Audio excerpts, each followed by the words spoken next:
Sunday? Yeah, yes. Oh, yeah. Did you go out this morning? Yeah. Just right. Did you not sleep beforehand? Yeah. Good choice on that? Yeah.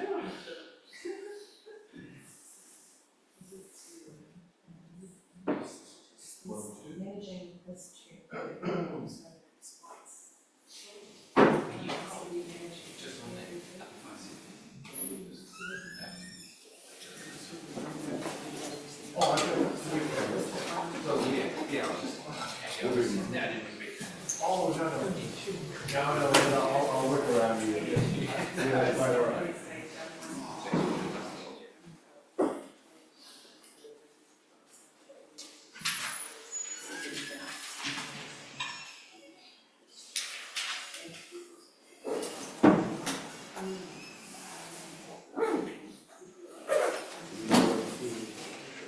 Ella.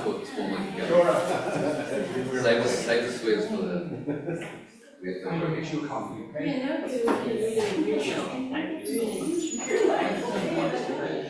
all live on YouTube right now.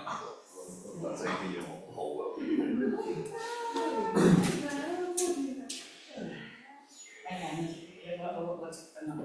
are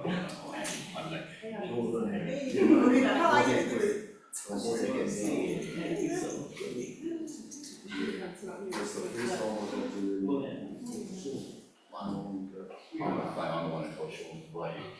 I saw you speak at ICA. Oh, yeah.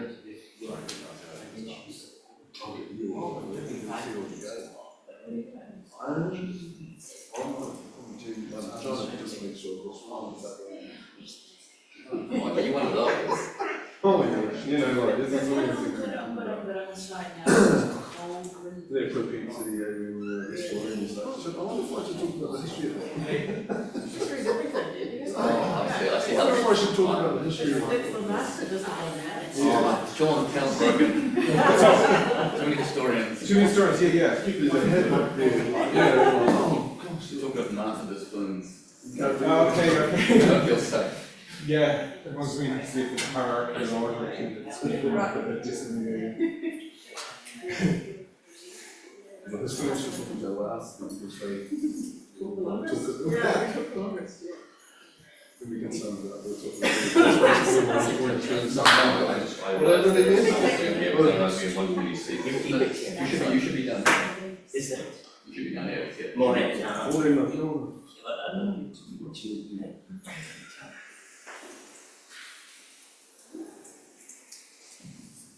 Sean is asked in the room, right?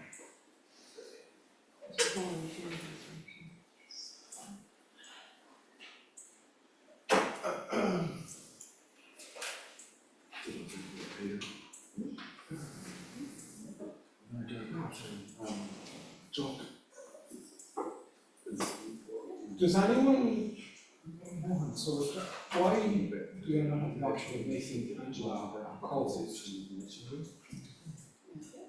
Do you hold the yes. No, I don't, but hold on, why can't, isn't that a separate option on the screen?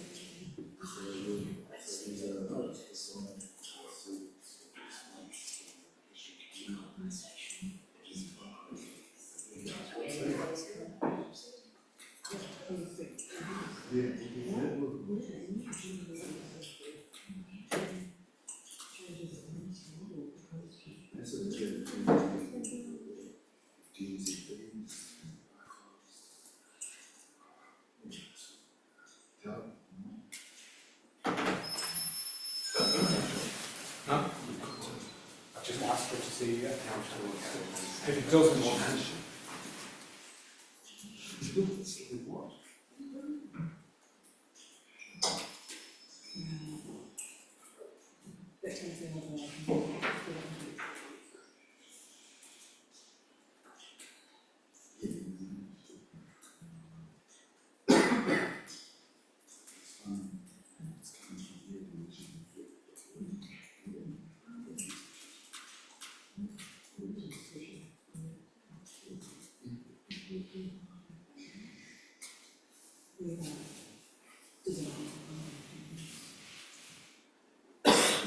sort of expect the outcome.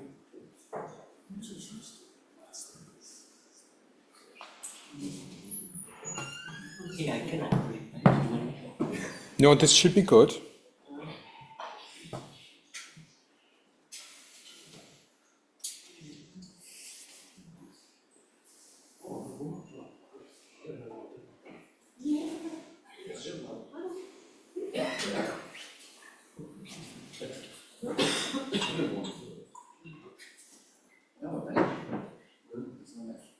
Sorry, Mohan.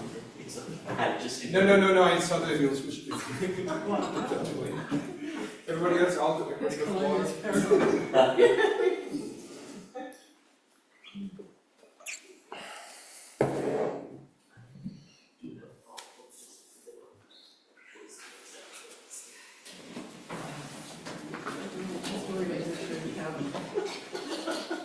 It's like a bomb.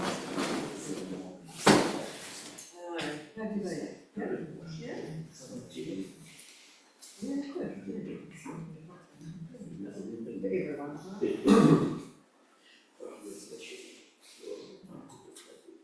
For everyone, right? Interesting. Excellent. I'm not very well.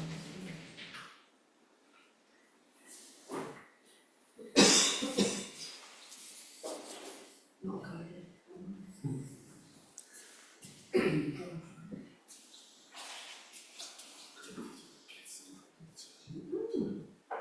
Congratulations.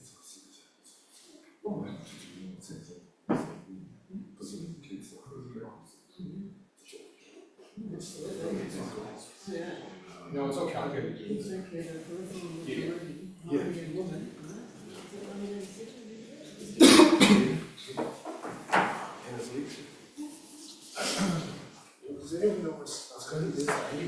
Sai will be, he's probably doing the camera work for the other room. Right. Do you know where that is? You do? This isn't on the, that's not a shared, no one's shared the screen. Uh-huh.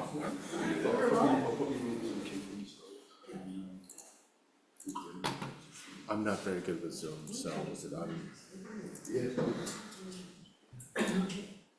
Sean, do you want me to get slide? No, we should be good. So, does that work now, Richard? Let me just double check. Yes. Great. Hey, thank you.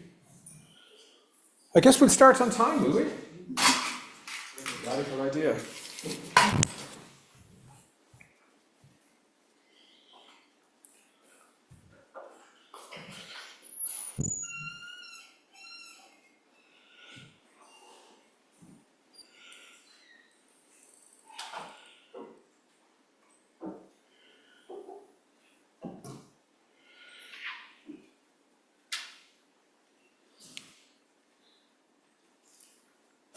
Okay, kia ora koutou. My name is Sean Phelan, and welcome to this all-Massey panel on the dreary topic of the culture wars. So those of you who know me already will be well aware that I could speak about this topic for potentially for the whole 90 minutes. So because I would like to be an exemplary chair, or at least try hard, stick to the 10-minute time limit that I've asked the other panelists to stick to. I'm actually going to time myself now. And so I thought it might be best if I script my initial comments rather than risk giving you an extemporized presentation that's still going on 25 minutes later. Okay, so my description of the culture wars as a dreary topic will not surprise anyone. Much of the talk we hear about the culture wars laments the existence of the culture wars. In fact, it is not uncommon to hear such talk coming from many of the same people who might be located at the heart of different culture war conflicts and shitstorms, as if it is the other who's always engaging in the culture wars. These laments are not new. We've been hearing them for decades. As the French philosopher and sociologist Bruno Latour put it in 2005, cue first slide, which will surely work. No, it won't. Yes, Nick, please. Nick is going to make it work. But I will read the quote anyway. Wars, so many wars. Wars outside. Wars inside, culture wars, science wars, and wars against terrorism, wars against poverty and wars against the poor, wars against ignorance and wars out of ignorance. The notion of the culture wars Yes, thanks, Nick. The notion of the culture wars has different historical antecedents, and in the US, it is strongly shaped by the political divisions and legacies of the 1960s. But the coining of the term is usually attributed to this guy, an American sociologist, James Davidson Hunter, and his 1991 book, Culture Wars, The Struggle to Define America. Hunter's book defined the culture wars as forms of political and social hostility rooted in different systems of moral understanding. He suggested, quote, these moral visions take expression as polarizing impulses or tendencies in American culture. And he suggested, quote, these differences are often intensified and aggravated by the ways they are presented to the public, by media technology that gives public discourse a life and logics of its own. Hunter located the thing we call the media at the heart of the culture wars. Hunter's book was also published at a time when the media was becoming a more significant object of political critique for different ideological constituencies. Antagonism to the media has been a key element of left-wing anti-establishment politics ever since the 1960s. But the 1990s also saw the growth in the US of a more assertive right-wing broadcasting culture that positioned liberal, quote, meaning read mainstream media, as a key political antagonist. And this is one of the reasons why culture war motifs were most enthusiastically taken up by the political right. As the former Republican presidential candidate and prototypical paleo-conservative Pat Buchanan put it in a speech to the 1992 Republican Convention, the election is about more than who gets what. It is about who we are. It is about what we believe and what we stand for as Americans. There is a religious war going on in this country. It is a cultural war, as critical to the kind of nation we shall be as was the Cold War itself, for this war is for the soul of America. And in the struggle for the soul of America, Clinton and Clinton are on the other side, and George Bush Sr., is on our side. Buchanan's speech captured the basic outline of the psychic antagonisms and dramas that still animate the culture wars today. All political and cultural disagreements, even when they might be seen as legitimate political disagreements, are turned into existential friend-enemy conflicts. In its most lurid moralizing form, politics becomes a battleground between a beatific self and a horrific other. This politics is given its most fundamentalist expression by the right, but these moralizing tendencies are also discernible on the left and the centre as well. And let me underline that latter point. And here I defer to, I could quote Stuart Hall. I don't think we can let our own side off the hook when it comes to thinking about the politics, or more like the anti-politics of the culture wars. If we fast forward very quickly to the present, today's iterations of the culture wars retain many of the characteristically American and Anglo-American qualities identified in the 1980s and 1990s. It feels like I haven't taken a breath yet. They still primarily serve the interest of reactionary actors and actors that are becoming more emboldened every day in normalizing far-right politics, but they are now mainly driven by social media discourses and controversies that are increasingly internationalized. The story of how signifiers like wokeness, cancel culture, critical race theory, identity politics, and so on have been turned into common sense objects of discourse is a multidimensional one, because many of these terms were originally popularized in public discourse as affirmative terms before they were turned into potent hate objects by the far right. At the same time, we might say that anti-wokeness has been successfully transfigured into a key nodal point of our politics today because of its capacity to circulate in ideologically ambiguous, playful, humorous, and euphemized ways that can delight the perception of a politics motivated by vengeance, intolerance, and dogma. And we are becoming increasingly familiar with what the full repertoire of anti-woke genres and politics looks like in Aotearoa New Zealand today, whether that's in the form of the dark, conspiratorial, anti-woke rhetoric of our Minister of foreign affairs, this flowery, stupendously bombastic, anti-woke rhetoric of our Minister for Regional Development, the I can man up and do the anti-woke thing when I need to rhetoric of our Prime Minister, particularly when he needs to quieten noisy far-right critics who think he might be a closet wokester, the passive-aggressive anti-woke energy of our former Minister of Science, Innovation and Technology, when they took a discernible glee in announcing on Twitter that the Marsden Fund will no longer be funding research in the social sciences and humanities, because these fields do not do proper science, and nod, nod, wink, wink, are therefore little more than incubators of woke postmodernist garbage. Of course, we should not leave out the obsessive. If they had enough money, they would probably broadcast 24/7. The obsessive anti-woke rhetoric of different heterodox journalists and media actors who pine for a return to the no-nonsense media, mainstream media culture that paid their wages 20 years ago. And perhaps we can also detect a euphemistic anti-woke impulse in the "I prefer not to talk about any of this stuff, to be honest" rhetoric of the uncertain, in more ways than one, social democrat whose backstage pollsters conceivably advise him to keep the kids and the cranks to his left at a distance, lest he himself sound a little bit too woke. Okay, so it's easy to laugh at all this stuff. And of course, laughing is partly the point when it comes to the MO of the committed anti-woke critic. But before I move to the other panelists, let me end by quickly making a point that might seem more contentious and that might invite disagreement from my fellow panelists.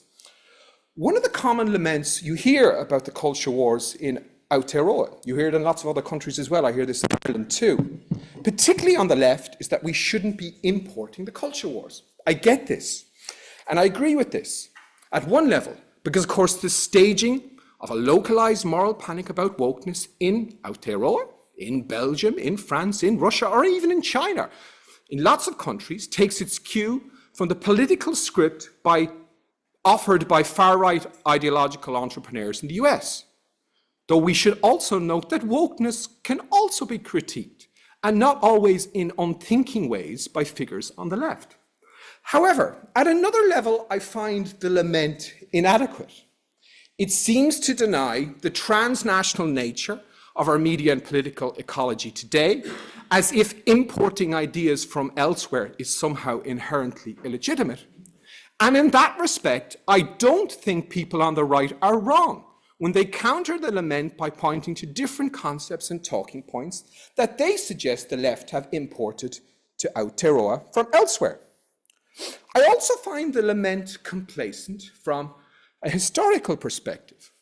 I'm hardly the best person on this panel to speak to this point, but it seems to me we can't understand anything about the cultural politics of this country without thinking about the consequences of the people, things, and ideas that have been imported here from elsewhere. So it seems to me that spending too much time lamenting, my 10-minute mark, I'm going to go a half a minute over, so forgive me. So spending too much time lamenting how all the stupid anti-woke rhetoric is imported does not seem like a very effective counter-strategy to me. And I think we do need effective counter-strategies, as I do think that moral panics about wokeness and the like are becoming what one scholar called everyday conduits for the gradual normalization of an emerging far-right authoritarian global order that will be even more oppressive, more brutal, and more punitive than the neoliberal politics of the last 40 years. And of course, it's a politics that has the institution of the university at the heart of the psychodrama. Okay, so it's normally bad academic etiquette to propose a conference panel made up of people from the same institution, but in this case, I think we can give ourselves a pass because of the interdisciplinary nature of the panel. I'm going to, I'll drop the titles, but we have Mohan Dutta, who people will know from yesterday, Giselle Byrnes, a historian, I should say Mohan obviously is, like myself, a communication and media scholar. Giselle Byrnes, a historian, provost and assistant vice-chancellor at Massey. Nepia Mahuika, a historian. Nick Holmes, a media and cultural studies scholar. And joining us online, Angela Moewaka Barnes, a psychologist. I've asked all of them to speak to the topic, whatever way they please, and we'll give everybody a heads up at the 10-minute mark. So thank you, and now over to Mohan. Cheers.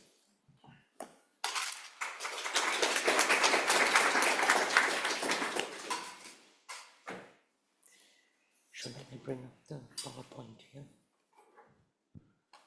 Oh, yes, stop.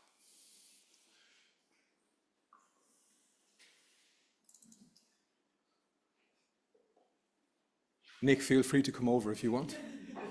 Be very welcome. Is that yours? Which is? Yeah. That's yours? Yeah. Okay. Richard, have you got that? No. Oh, no, sorry. Thanks, Nick.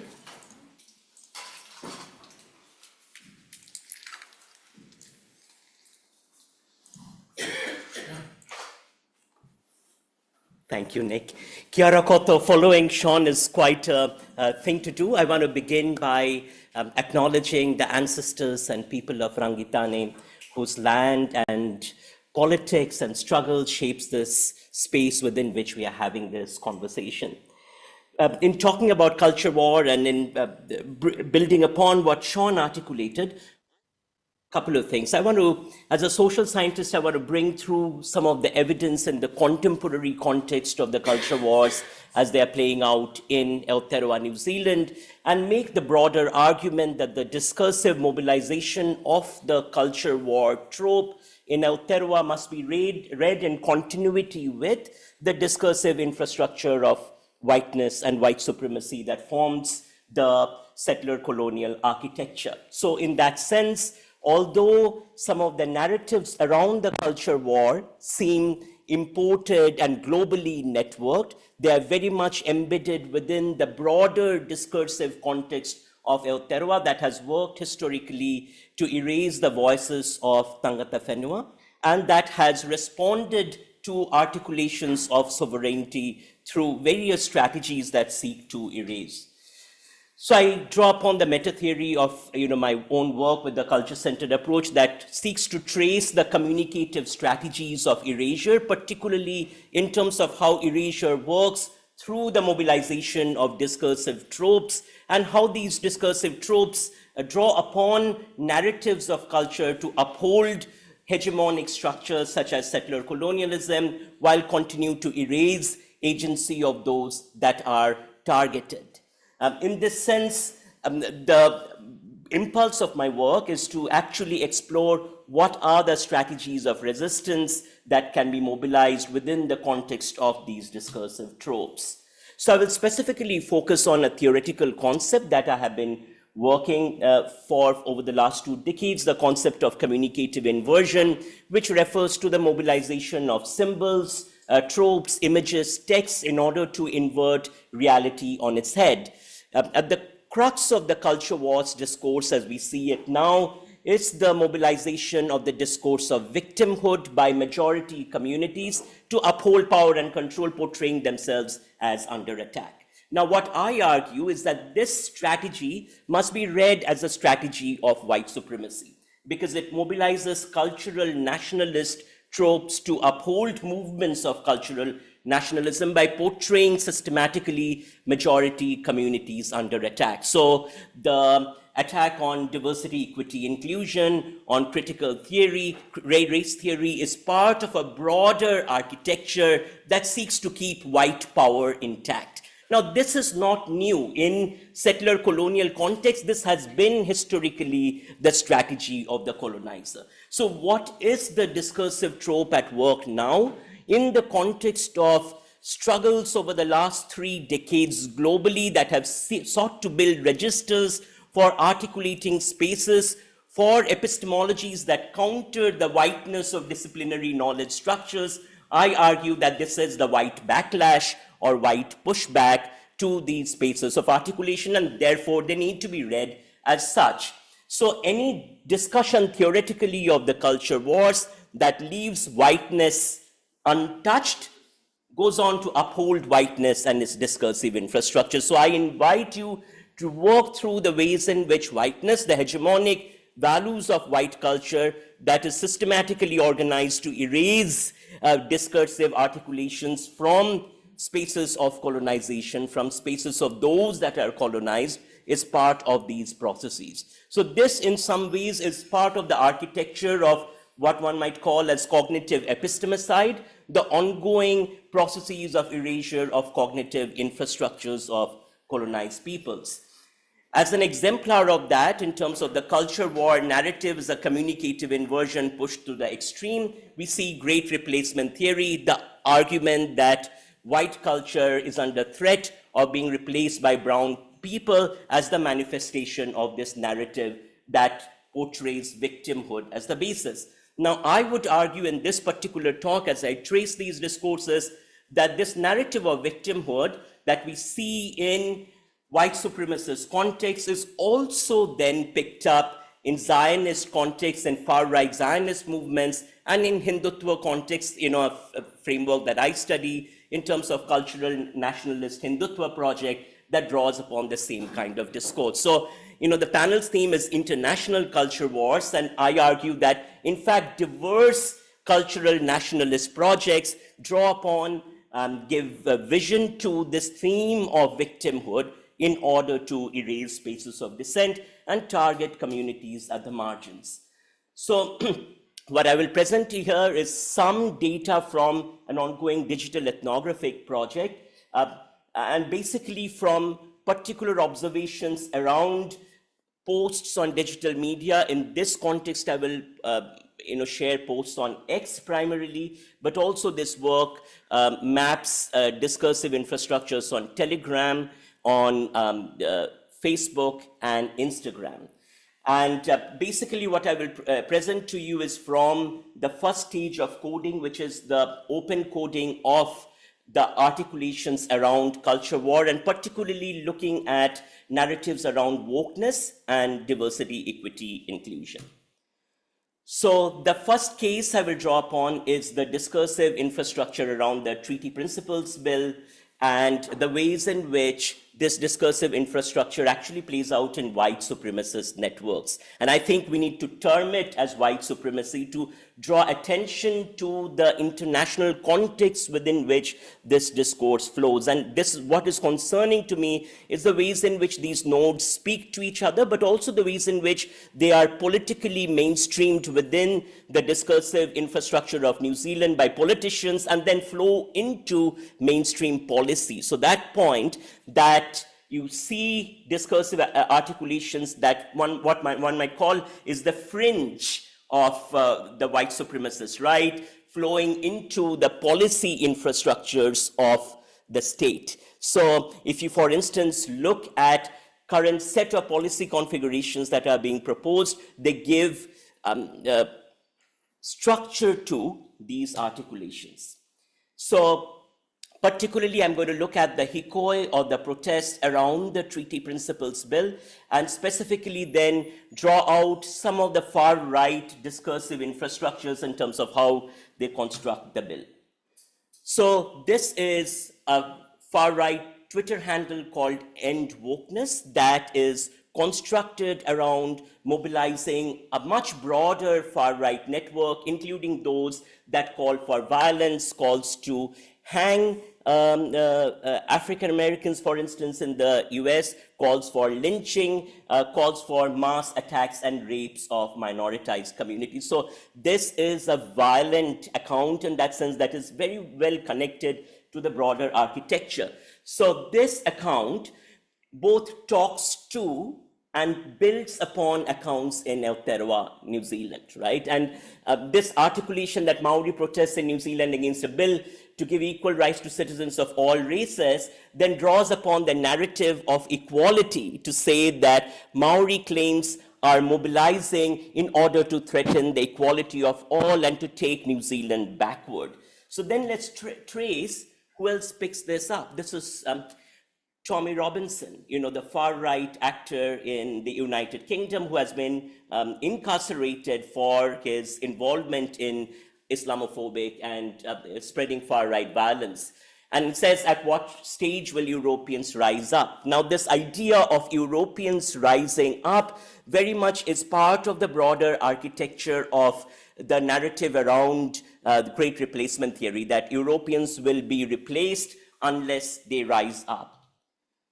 And Visegrad 24, this is an account that has been marked as an account that is connected to various state actors, particularly in terms of the narratives that it crafts in the context of foreign interference and interference in electoral processes. And this account then says they were protesting a bill that would give equal rights to all New Zealanders and remove Maori special rights and preferential rights. The point I want to make is that these are clearly identified as far-right white supremacist infrastructures. What I invite you to consider is the parallel and the flow between this rhetoric and the rhetoric of the Paramjit Parmars and the ACT Party and the political infrastructure. And what you see here is real convergence around the trope or narrative of equality. And how much time do I have? 10 minutes now, so take yeah. And this is sort of another account that is then saying that do not be gaslit by that white privilege nonsense in New Zealand. I'm really sorry, you're sharing this screen on Zoom, not that screen. Okay.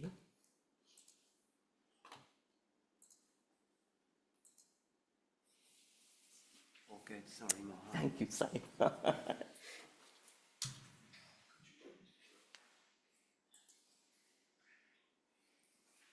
And this is Andrew Tate. Yeah, the haka is gay, sorry New Zealand, all that screaming and dancing just to get owned by gunpowder. What I want you to consider outside of the humor is the violence that is built into these discursive infrastructures. In our analysis, and I won't point to this, what we also find in our research team is a way in which this flows in with the network of anti-transgender hate, and that is another intersecting network of hate, mobilizing again tropes of violence around queerness and gender diversity. Now, the next sub-theme I want to move into is the Zionist repression constructed again around culture war narratives and the catalyzing of victimhood. I'm going to quickly move through so that I can keep to my 10 minutes. This is Barry Weiss, the infamous proponent of Zionist discourses around decolonization, who says the solution to the struggles that Israelis are facing and that Jews are facing is to end DEI. It's not about diversity, equity, or inclusion. It is a movement that threatens the strivers of every race, ethnicity, and class. This is our own version of the New Zealand uptake of this discourse that is saying that any discourse around decolonization actually is a threat to the broader Pākehā culture. And then this is mobilized directly to target academics across New Zealand, including recording of classes, sharing of the text from recordings of classes into the discursive architecture in order to mobilize a broader campaign. And then last, I will wrap up with Hindutva. And Hindutva, again, uses the same narrative around DEI policies threatening Hindus and Hindus under threat to mobilize deeply Islamophobic discourses. So any discussion around caste, for instance, is projected as a discussion as emerging out of the DEI and wokeness, the wokeness movement. And then this notion that DEI is a reason why Hindu girls are converting and upholding Islamic culture, and Islamic culture is seeking to take over Hindu culture. So I wrap up with the argument that international networks, they mobilize, they pick up on each other, and they draw upon narratives shared across these spaces that amplify each other. This third point I want to make is they are funded often by right-wing think tanks in terms of these ideas. So here it is important to look at foundations like the Heritage Foundation that actively produces the discursive infrastructure around policy frameworks like Project 25, which you would have heard of, which actually makes its way into Aotearoa in terms of that intertextuality, and is often funded by extractive capital. Particularly, we need to look at the role of mining companies, oil exploration companies in the production of this discourse, and then mainstreamed into policy through policy frameworks and politicians. Thank you. Thank you, Mohan. So we next have Giselle, who made the wise choice to not choose talk. Stop sharing. Yeah, You can start talking. that's all right. Yeah. O kia ora koutou katoa, ngā mihi nui kia koutou. Ko Giselle Byrnes, taku ingoa. As Sean has said, I'm a historian. I've worked for many years with Nepia. Great to be joining you on this panel, Nepia. And also, I have the privilege of being the provost of Massey University, Te Kinunga ki Pūrihuroa, at the moment. And it's really, and principally in that latter capacity that I want to speak to you this morning and share a few ideas. And I owe some of these ideas also to Mohan. So, ngā mihi nui. E hoa, kia ora. I want to reflect today on how the culture wars impact the space of the university. And Mohan, at the end of your presentation, you started to segue into that space. I want to focus on the university, that creature that is, in Ronald Barnett's terms, in a constant state of becoming. An institution that, while it's true to its essence, with a thread of continuity running across centuries and everything that comes with that, universities must also evolve, flex and change in response to dynamic and volatile operating environments. I think that we are now living in an age of massified higher education is somewhat axiomatic and self-evident. The appetite for higher education, especially in the global south, seems to be unabated. And alongside this, new social, political and environmental movements, many of which we're touching on today, for the university, driven in part by changing and shifting student demographics, have increasingly challenged, I think, what once might have been called orthodox intellectual paradigms, normative discourses and university values. Notwithstanding these challenges, universities in Aotearoa New Zealand have, I think, attempted to reaffirm their core principles and purpose, and that is, of course, freedom in teaching and discussion, conducting research without fear or favour, and disseminating the results of that research. It's worth us remembering too that for the time being at least, New Zealand universities and their staff possess rights to academic freedom in legislation, especially in fulfilling the role of critic and conscience of society. But of course, we're also living in a world alive to the privileges and the injustices bequeathed by colonisation. How does a university operating in this particular context then balance fidelity to the values underpinning academic freedom, which of course have a long history themselves, on the one hand, while signalling a commitment to an agenda of social justice on the other, and in the process avoid or at least minimise being collateral damage in the culture wars. Upholding academic freedom on university campuses and balancing this with attending to the important issue of context is not dissimilar, I maintain, to the historian's quest for objectivity. It is, in Peter Novick's oft-cited maxim, like nailing jelly to the wall, a noble effort, but one fraught with challenge. Universities fulfil a critical role in democratic society, and it's worth reminding ourselves of that, I think. They provide an environment where new ideas can be explored and old ideas are tested. I think central to this is academic freedom, underpinned by the values of intellectual autonomy, freedom of expression, critical inquiry, research integrity, institutional independence, collegial governance and academic decision-making, and upholding ethical standards. And all of these values create the environment where knowledge can be produced without fear or favour, where a diversity of thinking is encouraged, and where educational and research agendas may be advanced without political interference. In Aotearoa New Zealand at present, although, as we know, this is highly contingent on legislative change, academic freedom is explicitly enshrined in Section 267 of the current Education and Training Act 2020, currently being revised, defined in the 2020 Act at the moment as the freedom of academic staff and students within the law to question and test received wisdom, to put forward new ideas and to state controversial or unpopular opinions. In short, academic freedom is, I think, being fundamental to the definition of a modern university. And yet, as we know, this is not straightforward in practice. Universities in Aotearoa have been publicly wrestling with academic freedom issues in media spaces for at least the last 5 years, if not longer. Much of this has been graphically played out in the dominance of mainstream or so-called mainstream media and extensively on social media.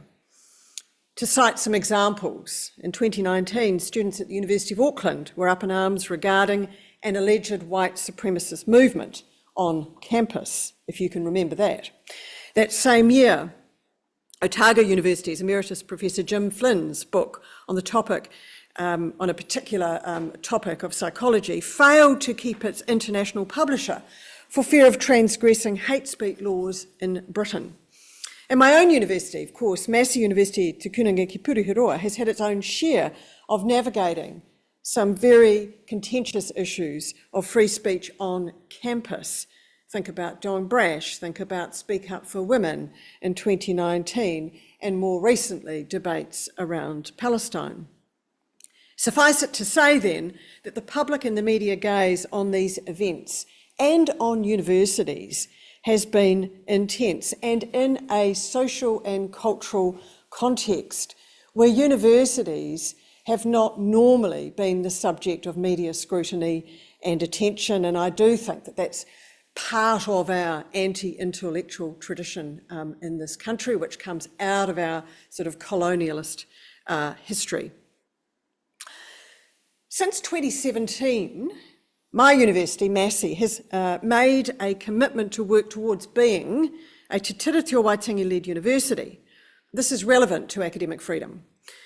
While I think we might usefully debate what it means to be led by Te Tiriti, and if there are other and perhaps better ways to express the same commitment, it essentially means that Massey aspires to place the values and the principles of Te Tiriti at the centre of teaching, research, civic engagement, and also our operational endeavours. This ambition is explicitly linked to the university's goal to deliver more inclusive and socially progressive outcomes for Aotearoa New Zealand. That's a direct quote. It is to this point the link between Te Tiriti and social justice which does provoke the ire of those who would call universities woke, that I now wish to turn, as this seems to be the nub of critique in culture war debates. In 2019, Massey developed an academic freedom policy at the request of our academic board. It was refreshed in 2023. This policy affirms academic freedom on the one hand, while also emphasising that with freedom comes the responsibility to ensure that others are neither harmed or hurt in the exercise of this privilege. The policy therefore takes a deliberate and very purposeful social justice position, maintaining that the fundamental values supporting academic freedom must sit alongside a duty to encourage and model respectful dialogue, and that academic freedom exchanges should not silence, disparage, marginalise, stigmatise or incite hostility towards others, that's a direct quote, especially vulnerable groups, with particular attention to those who have been marginalised in the past and continue to be so.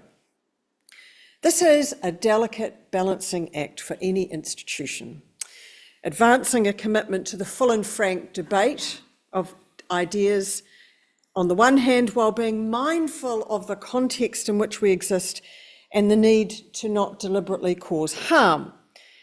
I think this is highly relevant in the Aotearoa New Zealand context, of course, where Māori as mana whenua and tangata whenua do have special rights, and the Crown has responsibilities to protect those rights as per Te Tiriti o Waitangi. Massey, of course, is not alone in aligning academic freedom with a social justice agenda, and an explicit link between academic freedom and advancing a socially progressive vision based on principles of equity, of justice, and the restitution of rights is, I would strongly argue, exactly how a university can deliver on its civic leadership responsibilities.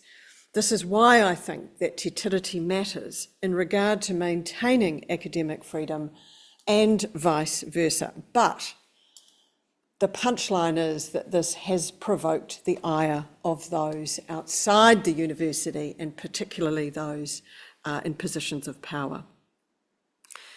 Universities are then places that produce graduates for an uncertain and unstable world. They contribute, of course, to social and economic well-being, and they function as sites of evidence-based critique. As Massey's academic freedom policy seeks to show and to demonstrate, the exercise of academic freedom is contingent upon context, and it calls attention to the differences between utterance and impact, between intent and effect.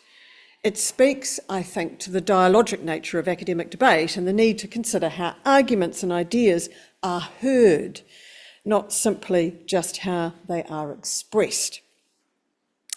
In sum then, I think I'm probably coming up to my 10-minute mark, Sean, Massey's policy, I would argue, upholds the values underpinning the primacy of academic freedom, or at least it seeks to do so, while also acknowledging the considerations implicit in exercising these freedoms in our local post-colonial context. And I use that term post-colonial advisedly, happy to pick up on that in a discussion.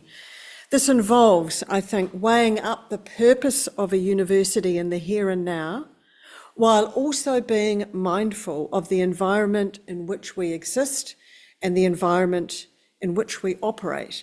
As Giselle Byrnes argues in her magnificent work, Free Speech on Campus, published in 2017, it is, I think, possible to remain faithful to academic freedom while also at the same time mitigating the most harmful effects of free speech. Thank you.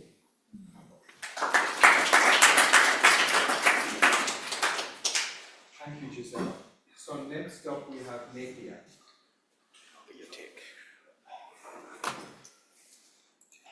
Fine. Get rid of this one. Which one's you? Is that you? No.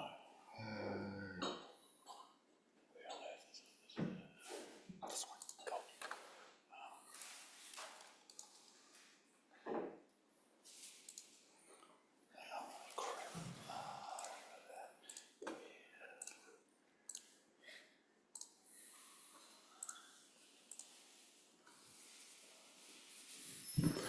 Tēnā koutou, ka taia koutou te rongo, everyone can hear. Tautoko ai ngā kōrero kua puta. Tāpiri au taku reo ki te reo nei a Mohan, te mihi kia rangitāne, ki te hau kāinga ki te kau tuki roa nei o tēnei whenua tahi kā. Ka tika me mihi ki a rātau.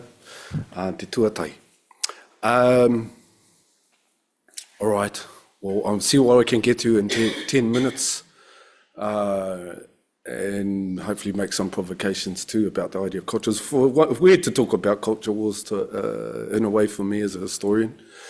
I've never thought of it as something that popped up in the 80s during the Renaissance, which sometimes people refer to as its own ontological root somewhere mixed in theory, but in reality, as you can see, it's a living thing.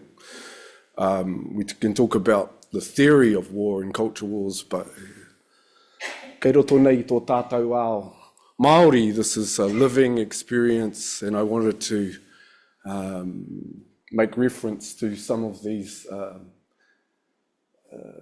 expressions. I'm glad that Mohan talked about discursive constructions, so I'll come back to that in a minute. And all of these are part of that, different discursive constructions. Productions of Indigenous peoples as rebels, as terrorists, and what that leads to is a discourse which historians seem to be obsessed with, about how do we implot this in a narrative that makes sense, that gives an understanding of who we are, where we've come from, and how we got to where we are.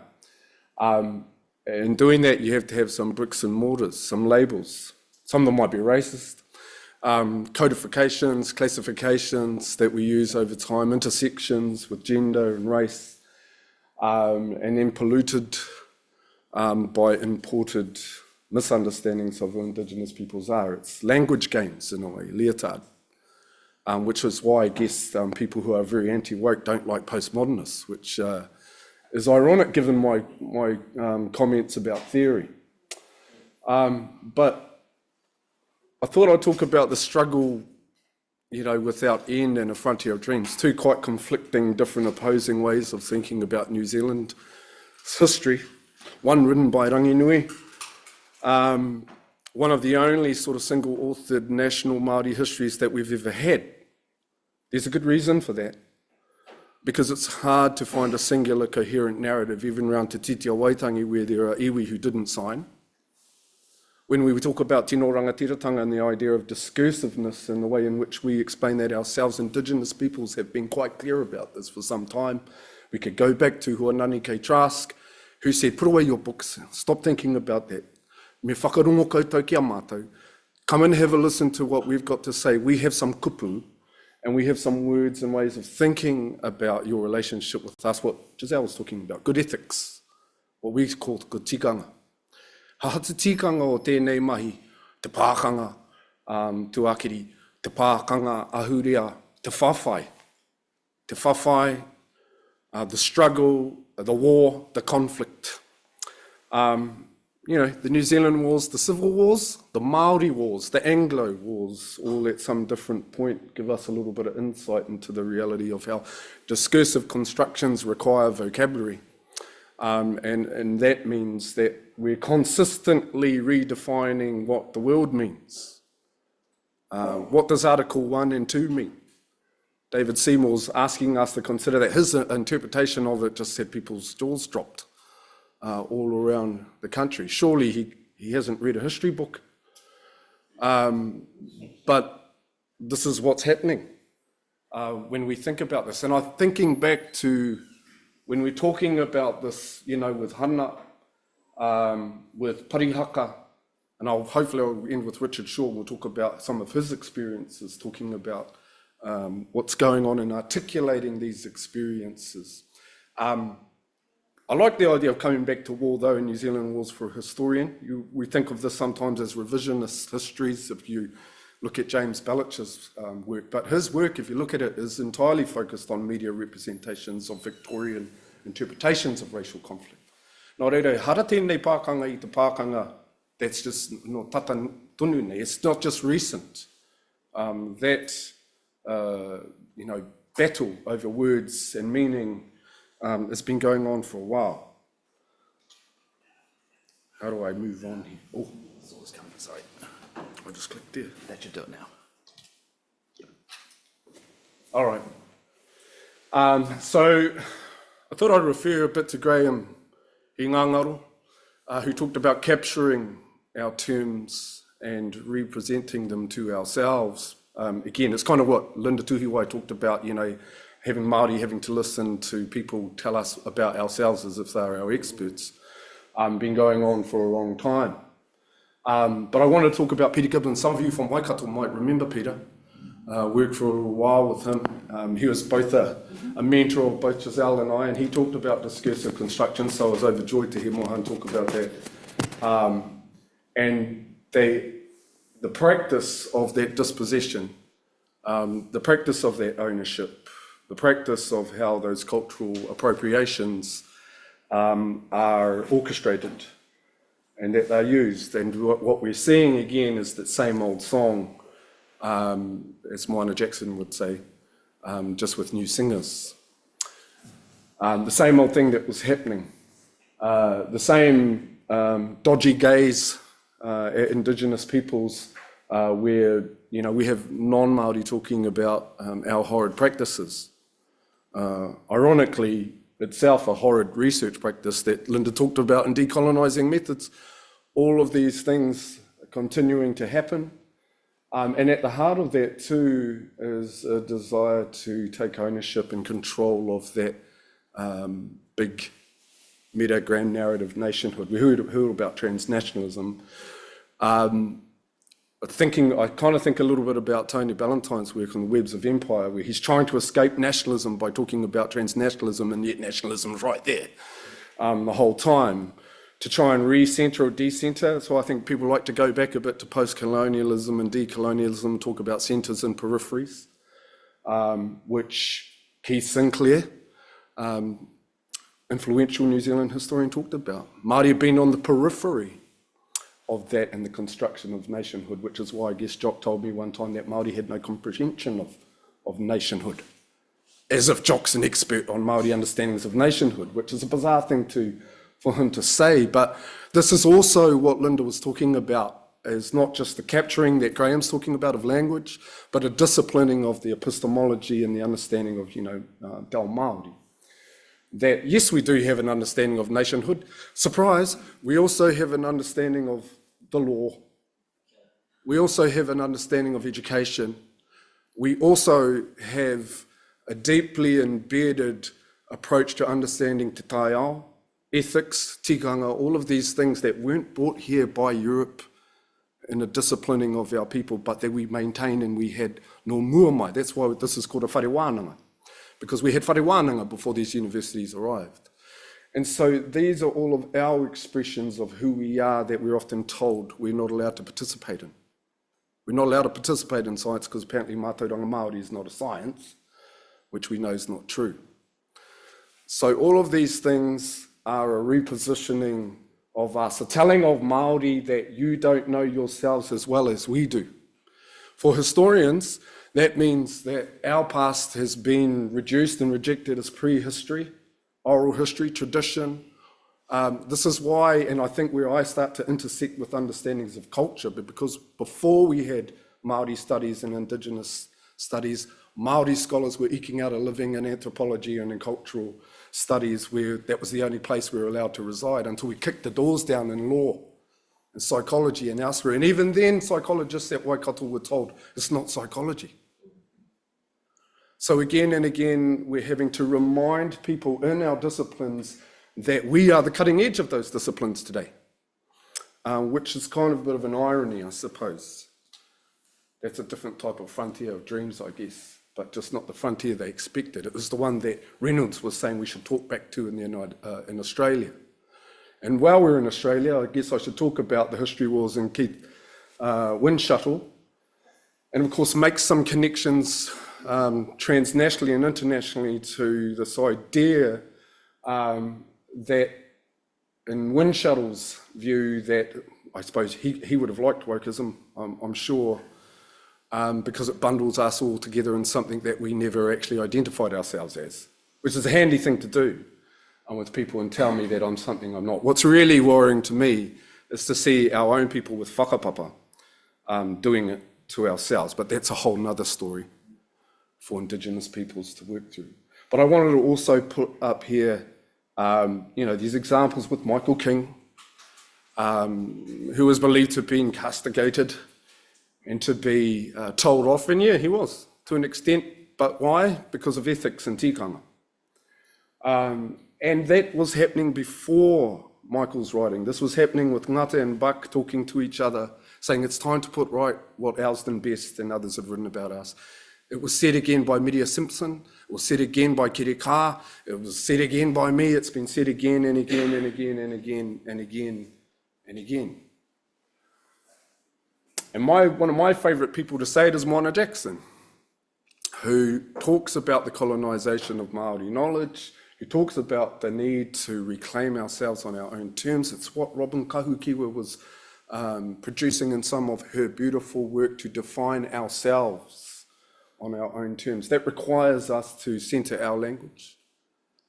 So maybe, I don't know how much time, have I got any time left?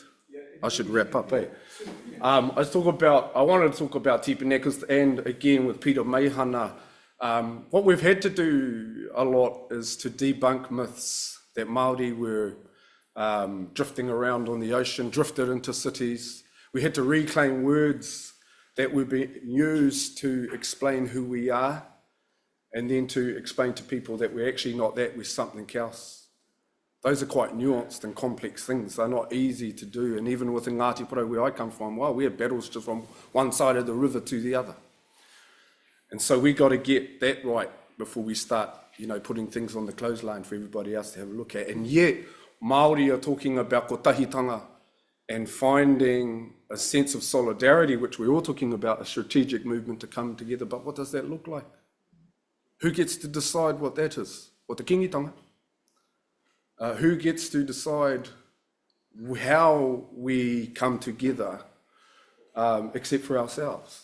And that really is about our ability to have our own voice heard and have ourselves represented. And in the meantime, we're pushing back, we're reclaiming that space to be able to define ourselves on our own terms. That's an important part of our strategy. So I'll finish with this idea of the long game and reconnections. This is everything we're doing in kura kaupapa, whare kura, our girls, to reconnect them to their reo, to their whakapapa, to their tikanga, to an understanding of who they are, because in that language is an opportunity for them. These my kids here, teach them how to wrestle with life and how to grapple with some of these ideas that we tried to put into the history curriculum, and now we've been told it needs to be rebalanced. Again, these are the things that we expect.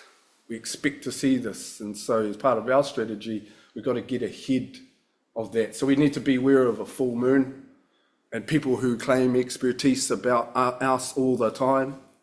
We need to be aware of who the new colonialists are, that in that transnational gaze, that's like Mohan said, we're talking about corporations which were always there, right from the Wakefields, and thinking back to the different types of corporate invasions in Aotearoa. It's nothing new. So we're able, and that's the cool thing about history, is to see what's happened before, like Peter did, and talk about it, that the idea of Māori privilege is not a new thing. And I want to finish with my papa, and I'll talk about Richard there. I like that what Richard's doing is his articulation of himself and his history is not one with the state, it is one with the mana whenua and with iwi. That's what a lot of migrant histories don't seem to be. In lots of states, they tend to be migrant histories that talk about becoming Aotearoa. I think that's Michael Belgrave's new book. It doesn't seem that some historians seem to shift very far from the problem of progress and this natural progression towards the nation state, which Peter Gibbons warned us about. So we've got to stop doing that.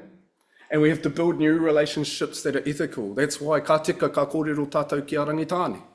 All histories here should have a conversation with rangitane, even this Ngāti Porou person, through my papa, through Api, who worked here, but also through, that's Moana Ngārimu there, with my grandfather, who both served in the war. Some of you might be aware that Willie Apiata gave his VC back recently, because we have to rethink some of these narratives, some of these discursive constructions, because the romances aren't just with the state, they're also with ourselves. And so we kind of have to work through some of this recapturing of our own language about ourselves. That's why I'm a little bit more interested in the long game. But at the moment, we'll just play the short game till we get a little bit further down the track and we build some stronger relationships. Oia, no, koe rā taku kōrero. I'm looking forward to a bit of a chat later on. Tēnā koutou, kia ora tātou.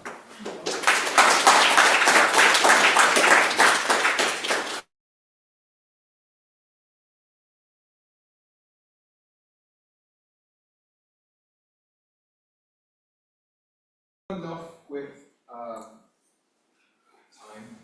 We may not have as much time as we'd like for questions and discussion. We might go 5 minutes into break. People don't mind.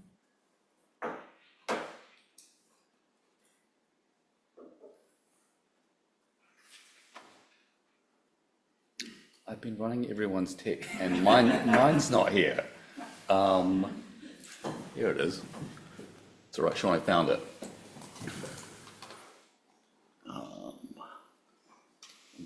Wait, sorry, go across here. That's not me.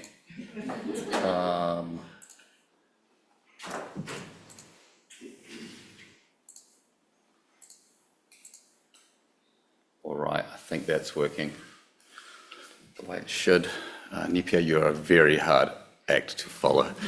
Tēnā koutou katoa, ko te Anne Melhuish, tōku kapuki, ko tu Mount Victoria, ara ko Maitarangi, tōku maunga, engari ko tu aboga, tōku awa, ko ponaki te whenua tupu, no reira ko Nicholas Holm, kia ora koutou.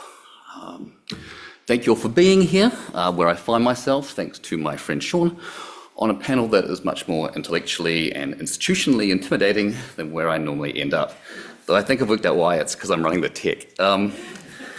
So faced with these circumstances, I've decided to do what I imagine many of you would do in the same circumstances. I'm going to beat a tactical retreat back to a position where I feel much more comfortable, which means in my case, I'm going to try and find a novel way to make sense of the internationalisation of culture wars by way of some very classic Marxist theory.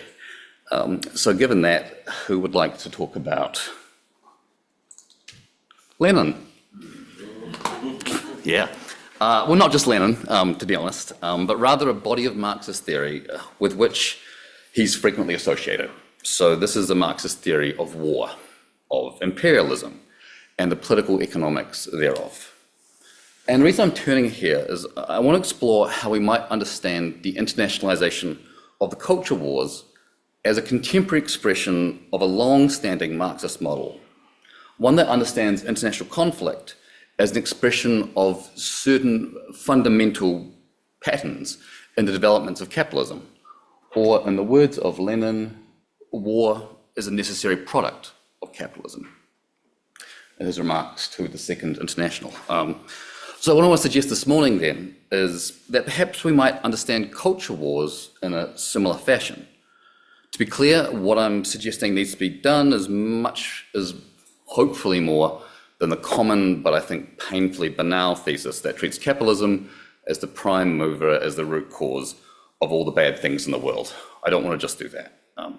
Rather, I want to explore what it would mean to build on Marxist theories of imperial war to formulate a political economic model of international or of imperial culture wars. So what I'm drawing on here in particular is what is sometimes called crisis theory. It's a somewhat controversial formulation that was taken up by Marxist theorists of imperialism, people like Lenin and Rosa Luxemburg, and most notably to explain the origins of the First World War. And while I'm doing this, I want to acknowledge that if anyone here is a really serious Marxist scholar, I know I'm not doing this properly and fully, but my time is short. And we can you can tell me what's wrong once we're done this session, because no one else wants to hear that. So crisis theory argues that capitalism is an economic system that is prone to moments of crisis, because its basic logic leads it to increase production, wherever possible, increases production in order to increase profits, while at the same time suppressing wages, which also helps to increase profits. Yeah, you want to make more, but you want to pay people the same or less, even as you make more things. But this creates problems a problem that's called overproduction, because eventually workers can't afford to buy all the goods that are being produced. A situation where society can't absorb what it makes, which is far beyond the potential of a society to deploy functionally or to consume in any meaningful way. And so if this goes on too long, it has the potential to disrupt markets, in ways that threaten to create economic depressions or even social instability. And to avoid this situation, there's therefore a need eventually in a capitalist society to eliminate or otherwise account for this overproduction of goods. And this is where, according to people like Lenin, historically imperialism emerges. It's a solution to overproduction that's produced by the contradictions of capitalism. On the one hand, imperialism opens up new markets to buy those goods. You've made too much, we need people to buy it. Let's convince these people over here to buy it with a musket, as well as providing access to new cheap resources. But on the other hand, and this is kind of following the work of mid-century political economists like Paul Sweezy and Paul Baran, the violent conflict of colonisation and wars between imperial states can actually be understood to absorb that output in unproductive ways. It's because war involves the literal destruction of surplus production. And military spending is one of the few forms of state spending which can absorb surplus without harming the interests of any powerful faction of the ruling class. You don't have to tank the economy, you just build tanks rather than consumer goods, and they get destroyed. So if a society is making more widgets that its consumers can absorb, it can instead turn to making tanks and guns, which are then destroyed in the conflict. So according to theorists like Lenin and Luxemburg, World War I was an example of this in practice. The consequences of imperialist impulses and uneven development, whereby imperial expansion and destructive conflict actually work to stabilize a fundamentally unstable political economic situation. So war, in this account, war, and especially imperial wars, emerge as a response to and a solution to the crisis of capitalist overproduction. So building on this, what I'd like to explore, what I'd like to suggest, is whether we might be able to understand culture wars, internationalized culture wars, in a similar way, but in terms of our post-industrial era. So specifically what Jean Baudrillard refers to as a semi-urgic, a sign-making rather than metallurgic era. I mean, this is a pretty well-known story that in the overdeveloped West, over the past 50 years or so, our economies have shifted from the production of material goods to the production of services. The knowledge economy, the creative economy, whatever you want to call it. And I'd even suggest that the rise of communication and media as disciplines in the modern university is pretty much tied up with that transformation, whereby employment and civic life more broadly becomes concerned with providing services and producing ideas rather than making objects. So the economies of the overdeveloped nations of the world are nowadays premised on the creation and manipulation of concepts, stories, intellectual properties, and things like that. However, what has not changed are the fundamental priorities of a capitalist class, which is to extract surplus value from labour by increasing production, but now we're making ideas rather than objects, while suppressing wages as much as possible. And we can see this right now, obviously, right? With things like AI, a technology that promises to increase production while taking away the ability of many people to purchase the ideas and the stories that it produces. What this means then is that we're still at risk of overproduction. But this time, we're overproducing ideas rather than objects. And there's therefore still a need to absorb this surplus output in unproductive and destructive ways. Therefore, there's still an economic need for war. The difference, though, is that what we're making now isn't widgets that we can divert to make weapons, but now we're making stories and ideas that can become arguments that we can now make not into tanks, but into arguments that point destructively outwards rather than constructively inwards. And this is what I want to suggest is a way of making sense of internationalized imperial culture war. It's a consequence of the crisis of semiurgic overproduction in our post-industrial era. It's an epiphenomenon of a deeper political economic contradiction which it helps distract us from. So podcasts, memes, and influencer videos here are the equivalent of armaments in an earlier era. They're a way of diverting unprofitable labour out of our economic system and into conflict, where they'll be destroyed. Obviously not literally in a contemporary context, but they will be effectively lost to our economy, discarded into a surging, unproductive conflict that largely serves the interests of established groups. And I don't think the parallels end here. By the way, I'm going to run short, Sean. That's my gift to you. The parallels don't end here, because just like the conflicts, the imperial conflicts of the 20th century, the early 20th century in particular, this overproduction is not evenly distributed, but rather it emerges primarily from intellectual overproduction in the northern metropolitan centres, which remain the global centres of wealth and power. Therefore, just as imperial wars were fundamentally shaped by the priorities and needs of the imperial centres, So our culture wars play out in ways that mean our moral compasses become overdetermined by the webs of mostly American, a little bit European, but mostly American media and military. So rather than reflecting conditions and struggles that matter in the Pacific around topics like Te or like the Kanak independence movement in New Caledonia, when was the last time you saw that in the news? More at the same time, this also leads to an underdevelopment of our local production context, stunted local development of our political economy of ideas, because imperial centres are dumping their hot takes on us at a loss. So ideological entrepreneurs like Lauren Southern or Posey Parker, but I don't just want to limit that to the alt-right, they're the easiest ones to point to, but I think it's bigger than that. They're acting as the equivalents, I think, of imperial adventurers. They're seeking wealth in the undeveloped areas of the world. Their presence inhibits the development of our local conditions of intellectual production that, put to better, more productive use, could reflect our local lived experiences. So just to conclude, how might this help us better work out how to navigate the way we're implicated in these imperial culture wars? Well, Lenin argued that in the context of imperial war, the aim should not necessarily be to seek peace, nor should we advocate for the victory of either side, because he argued that such results would only reinforce the exploitative status quo. Rather, he argued the appropriate response in the case of war was to consider how the circumstances might be exploited to better the working class. Now, as those who know me know, I'm not as firm in my political convictions as Lenin, which I think makes me a much less desirable revolutionary leader, but a much more amenable colleague. So I'd feel a little bit disingenuous if I agitated straight down the line for the proletariat revolution. But what I think we can take from this, in my kind of soft liberal way, is that perhaps when faced with these kind of conflicts, the most important struggle is not to work out which side we think should win, but rather how we might exploit the conditions of this conflict to build a more equitable and less exploitative world. Thank you.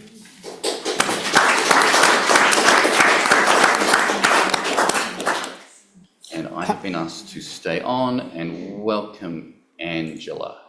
I'll unmute. And Thanks, Nick. oh, I can't pin her. That will. So I'll get rid of that. 1 second, folks. You're going to see yourselves. Please be ready. Please work. Yeah, all right. I'd now like to hand over to our final panelist. Angela, I'm sorry, you seem to be a small square rather than a big square. Richard's going to help me fix that. Possibly. I could unfix it, but it might break something, I'm worried. When she starts speaking. No, we're pinned. This room is pinned. Oh, yeah. Great. That work? Can you hear us, Angela? I can, yes. And we can hear you. Do you have this slides to share? No slides. No slides. The floor is yours. Oh, kia ora. Kia ora koutou katoa, ka nui ngā mahi ki te mana whenua, ki te tangata whenua, ka nui ngā mahi ki a koutou katoa. I'm Angela Moewaka Barnes, ko Ngāpuhi te iwi, ko te kapotai te hapu. I'm from Waikari, which is in the Bay of Islands, near Kōrero Rārika or Russell. We recently tried to get a name change from Russell to Kōrero Rārika, which was denied. And this is just the first instance of the power of the kupu, the power of the word, the power of naming and who gets to name and who gets to decide. And just referring to Nepia's kōrero, I think what I'm about to say, what his kōrero really resonates with my kōrero. So I am not a psychologist. I do have some colleagues who talk about being recovering psychologists. I am a researcher, a Kaupapa Māori researcher, and really interested in representation of Māori in media and across all media in all forms. And the research that I'm going to talk about, I want to acknowledge the Marsden Fund, the Social Sciences and Humanities Fund, which of course has recently been cut, as was referred to by Sean, by the coalition government. Thank you very much for that. So in terms of media, in Kaupapa Māori, there are questions that I always ask, a framework that I developed to ask questions about what are we seeing and what does it mean. So the questions that I'm asking is, whose voices do we hear? Whose voice is centred? Is it counter-hegemonic? Does it progress dominant discourses? Does it challenge power dynamics? Whose culture is centred? Whose language is centred? What is considered the norm? Who gets to tell stories and who gets to choose what types of stories get told and how they are told? Who does it benefit? So I think these questions are critical to Indigenous peoples within the context of colonialism and everything that sits alongside colonialism, racism, misogyny, the whole issues around gender identity. So as Nepia spoke, we're aware that representations, discourses, they don't exist in a vacuum. They're not haphazard. There's an intention behind this. There is a purpose. And it is over the decades of colonialism that we are very aware of this as Indigenous peoples, that it is a way to promote a colonising agenda.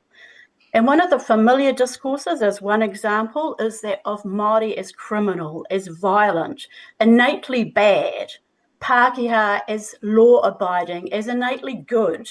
And we require, as Māori, state intervention is required to maintain a civil society. So these representations, these discourses are absolutely entrenched and prolific. Māori is a threat, not to be trusted, and they're continually reinforced and reproduced across multiple sites. So what I really want to turn to here is the research that I've been doing in terms of audience, speaking to audience, and the effects that these kinds of representations and discourses have on us. And as Nepia said, it's a living experience for us as Māori. And I think about what I'm going to talk about broadly in terms of harm and healing. And people have talked about the harm, the power of the kupu, the power of the word, and extending it to the power of the thought, the power of the intention, the power of discourses and representations. So I want to look firstly at audience research that I did through a Marsden Fund that was talking to Māori and non-Māori audiences about how they responded to what we would probably call everyday television dramas, such as Brokenwood Mysteries, West Side, Shortland Street. So Māori were deeply, deeply affected when watching themselves on these television programs.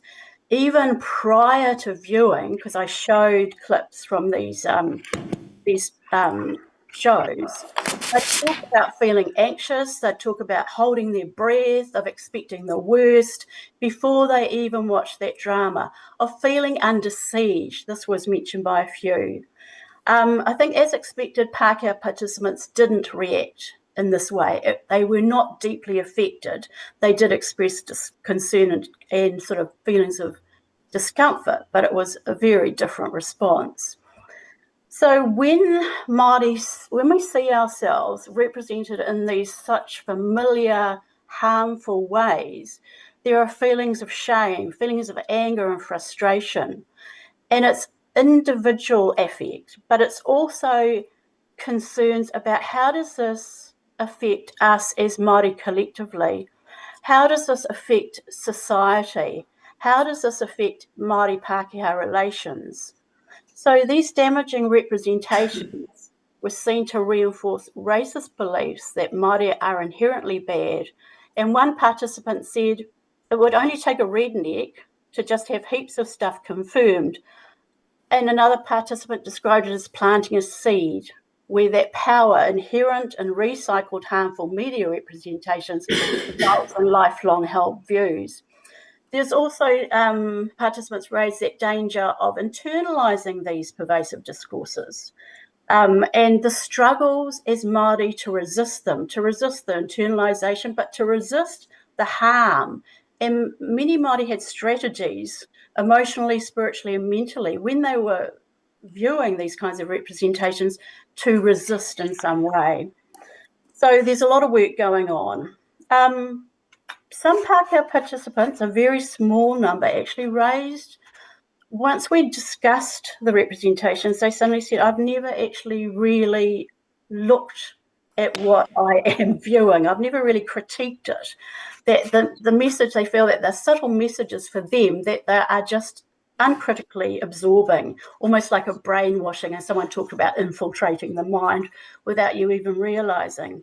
So I think there are huge ramifications. And so as Māori, we're individually, collectively affected.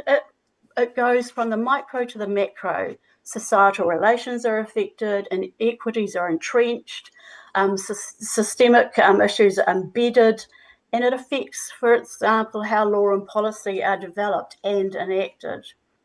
So just finally, just looking at my time, I want to turn to the healing side.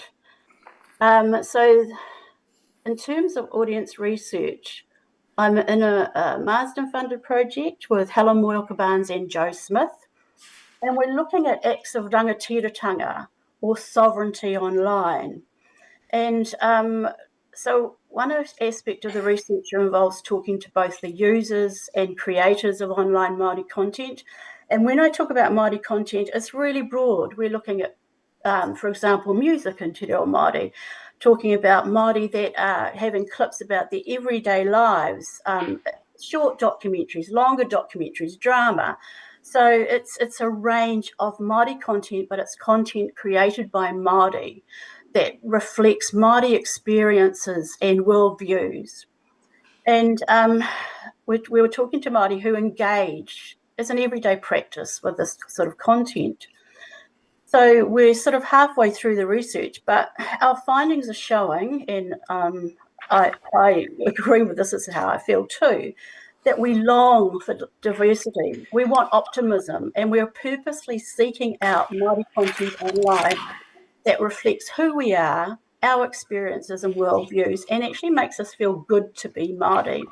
It covers issues, we want to see issues covered that don't progress a colonial agenda, that have critical thinking and don't perpetuate harmful discourses or representations.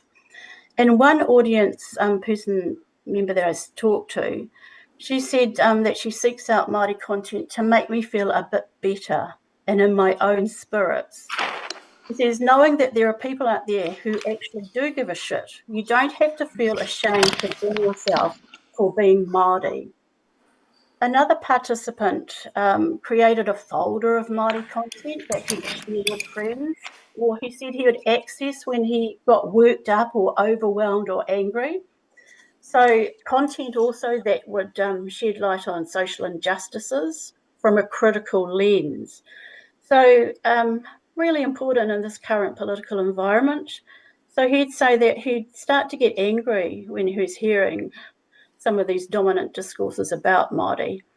And he said it became really personal, and he'd start to remember things, trauma in his own life. So he would go back to his folder and he'd pick out something that would put it into perspective and make him feel good again about being Māori. So participants also referred to specific representations, and this one about Māori as bad, abusive, bad parents, neglectful parents. We know this is a very strong anti-Māori theme. That they will purposely seek out content that represent their realities, that represented their truths and their experiences. So they wanted to see stories about Māori as loving parents, of Māori as a loving people. So this one particular woman, she'd go onto Instagram and seek out material that was her truth about being Māori, and that talked back to those hegemonic representations. So just to sum up, I think Māori, as are other Indigenous peoples, are engaging with online content, specifically Māori and Indigenous content, that reflects their experiences, their identities. It provides insights and discusses issues of injustice within a context of a critique of colonialism. In a world where Māori are persistently being told that we're bad, directly and indirectly, that these can create a safe space where being Māori is affirmed and it's celebrated. And we can benefit and heal by accessing and interacting with specific Māori content online. It may partly be an act of resistance. as well as an intentional search, I think, for virtual spaces of safety where we can immerse ourselves in being Māori and feel proud and feel validated and invigorated in mundane and everyday aspects of life, as well as the broader, harsher political and social facets. And I just want to finish off by saying that this last piece of research was inspired by my niece. She's in her early 20s, so she's very much a user of, online spaces. And she was seeking out this material, and then she was sharing it with the whānau. So just to acknowledge that. Kia ora.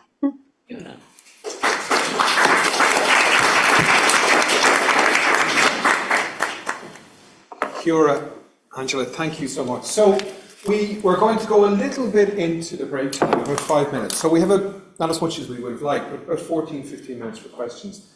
I'd like to first give the panelists a chance to just maybe respond just quickly before then maybe going to the audience. So if you don't mind, if anyone wants to respond. Yeah. Giselle, Yeah. please. So speaking here? Yeah, sure. Okay, how's that? Yeah. Kia ora. So, look, I've got a question, just reflecting on both Nepia and Angela's presentations, and I'm thinking about the engagement with myths, Nepia, and that historical trajectory, and the effort and energy that goes into challenging and debunking those myths. The extent to which that energy reifies the existence of those myths in the first place. And the question I have in my head is, can we just walk away? Can we just walk away, set them aside and do something else? And that takes me to Angela's presentation and that beautiful provocation, I think, to engage in acts of resistance, to purposefully seek out those spaces, those narratives, those images, those stories that provide positive affirmations of being Māori in Angela's case study. So I guess the question for both Nepia and Angela is, can we just walk away? Kia ora. Tai tēnā pātai. No. No, we can't just walk away as much as we probably want to. But that's the thing about myths, is that myths aren't evil things. I like some myths. They're all good. It's just knowing that they're myths, understanding what they are, being comfortable with the fact that we mythologise a lot in our world. We tend to do this all the time. Families have myths. I have myths about my uncles and aunties. It's a part of everyday, I think, people making. And it's okay to have them. The Anzac myth is a myth. It's a mythology. But we still got to talk about it. So I put my papa up. Sometimes the thing when you deconstruct a myth, you create another myth. The myths we live by, which I think of like Raphael Samuel in their book, is that we can learn to live with our myths if we understand how their myths work. And we can also understand that, and I think this is important for historians, which it took a while for historians to kind of, I think, work a bit more on, is the understanding that nation states are mythologies. Like Peter said, they're discursive constructions, but the mythologies that they live by come from discourses. The Bible's mythological. It's also discursive. But I guess one of the things, or maybe I'll take it a little bit further for our people, is for Māori, me pēhe te Māori, how do we deal with some of our mythologies before everybody else gets a hold of it? I was going to put up Maui, that big chubby Disney guy who they had on over in Disney. To a lot of people, that's a myth. There's no way he could have fished up an island, but they don't understand that. We don't read that as a myth. We read him as science. Why we have hukurangi, when you're fishing up the fish, and hukurangi is the te hiku, the tail in the air. Hukurangi. It's what you see when you're coming in from the waka.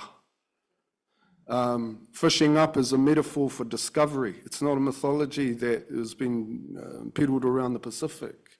So when we're unpacking myths, we're actually thinking about what Rangi Matama has been doing, the science.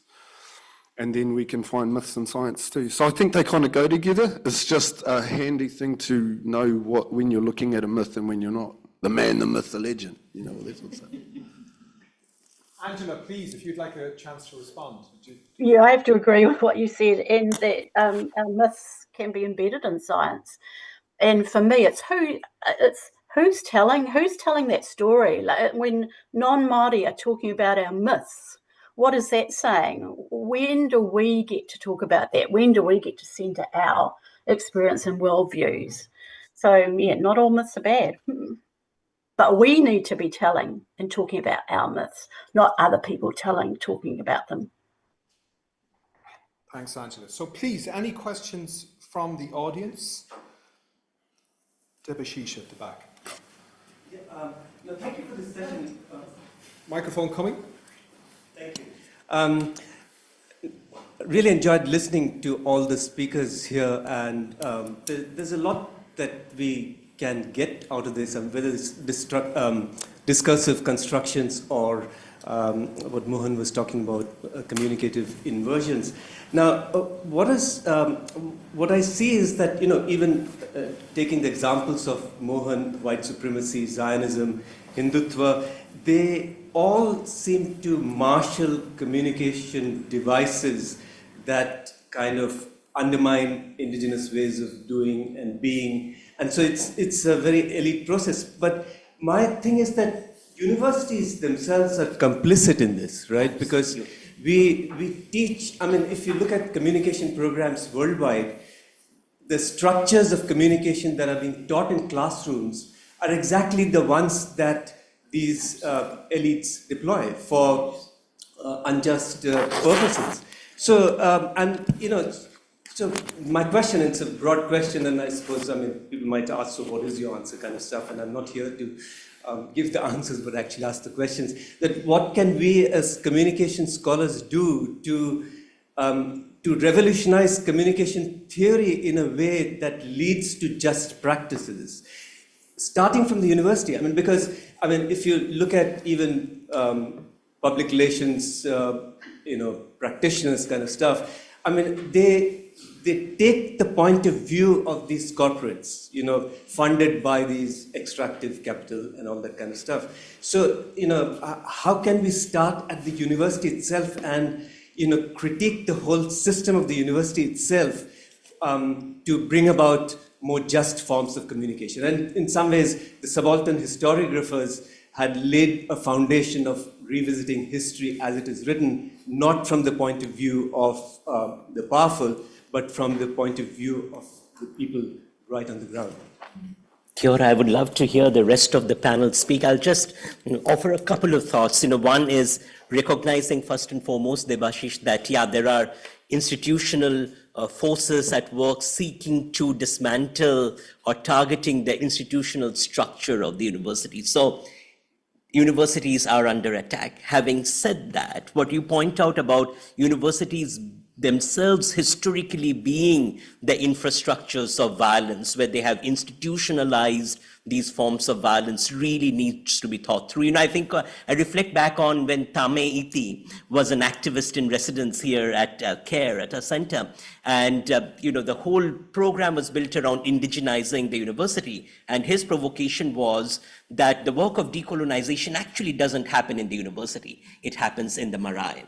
And that's a powerful provocation because it actually invites us, I think, in some ways to really grapple with what decolonization means in terms of decolonizing the structures of the university. And, you know, when you think of Eve and Tuck and their invitation for us to think beyond decolonization as a metaphor, really then the question is, what does it mean for us to connect with struggles in community, recognizing that the work of knowledge generation that Nepia was talking about often happens within struggles in community and have always already been happening, right? So in that sense, when you're referring to a communication curriculum, I think the work of decentering the whiteness of the institutional structures have just begun. And you see the backlash to that. So the challenge, I think, on an ongoing basis is how do we decenter these very infrastructures that work on ideas of building walls. The university is a walled space, separate from community, separate from public spaces, separate from Giselle's notions of justice, to actually think about what does it mean to dismantle these walls such that struggles outside are also, in the words of Leonie Pihama, struggles inside. Kia ora, Debashish, thank you for the question. A couple of comments. I agree in terms of the reification of those, structures, forces that embody and buttress the university. I think a lot about disciplines as ways of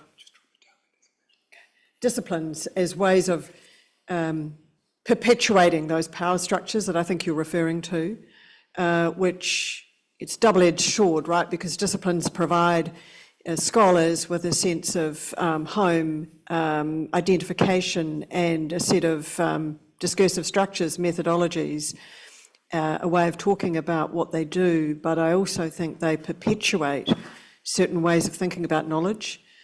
And the other part of it really is I think about, how does the university itself seek to recenter knowledges in the community. And one of the things that I wanted to highlight today was the problematic embedded in the commitment around being te tiriti-led or working towards that, not the kaupapa itself, but the way in which the discourse frames around that. I think it's at risk of becoming co-opted to be sometimes tokenistic and really not unpacking what it means in reality.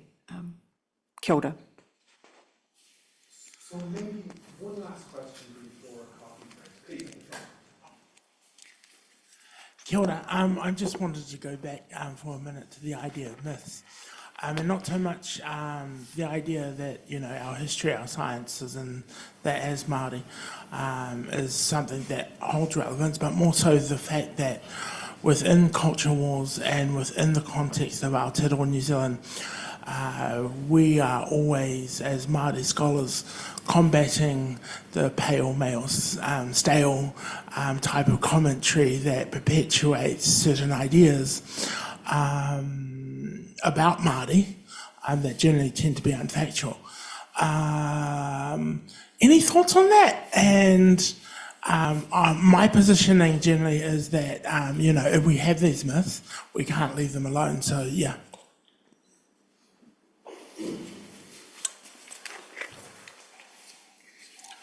What do we do with myths?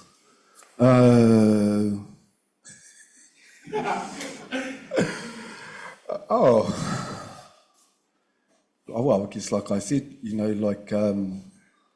when I'm teaching history, I'm teaching about our myths. I'm not throwing them in the trash. We're talking about them. We're interrogating them. Like you said, who said that? How did that come into being? He tikanga kei roto I te ramahi.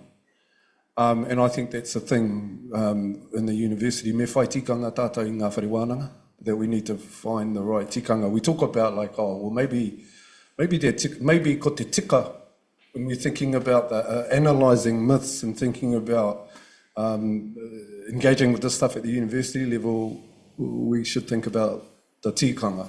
Maybe the treaty will give us some insights to what that might look like, but at the end of the day, as we started with rangitāne, ka mutu tātai I rangitāne. Kai a rātou te reo, kai a rātou te tikanga, he tikanga kai a rātou nō kōnei. When I come here, there's a tikanga that I've got to abide by. There are myths that I have to engage with. Nā kōrero o ruahine, nā kōrero katoa e nei tīpuna, all those things that people refer to as mythologies, but like we said before, as Ange said, they get to tell me what that is. They get to tell me as manuhiri what that looks like. I think in universities, me mohi o tātou ko wai tātou, who are we in universities? I'm Ngāti Porou at Massey, just like Uncle was. And so there's a relationship in that. And then there's a relationship for all of us. Yeah, it's with the treaty, but I don't know. The treaty's important, the myths, but it's where they are. Where are we? If we're having this discussion in Tūhoe, it's different. We're having this discussion in Ngāti Porou, the myths are different, the kōrero's different, the treaty might turn up. If it's at Awanuiarangi, they're going to have some ideas about engagement and relationships that Vic might have, that Waikato might not have. That when you're engaging with these people, Waikato got to go and talk to the kingitanga. This university's got to go and talk to Ngāti Whātua as well, to a whole bunch of people. So there's all of these things, and all of those epistemologies and bodies of knowledge are theirs to own and to convey in their own ways. And so me ari tātou, we got to start listening to that. What if these universities or some of these whare say, we don't want the treaty to be the way in which we articulate this vision of decolonialism? They could say something else. So then me ari tātou. Okay, time is up. We do have one question online. I'm going to allow the question to be posed, and then maybe you can take it up in conversation later today. So James, if you wouldn't mind just coming on and just very quickly putting the question. Okay, thanks, Sean. Can you hear me okay? Yeah, we can hear you fine. Yeah. Hey, thank you very much, everyone, for very insightful and beautiful presentations.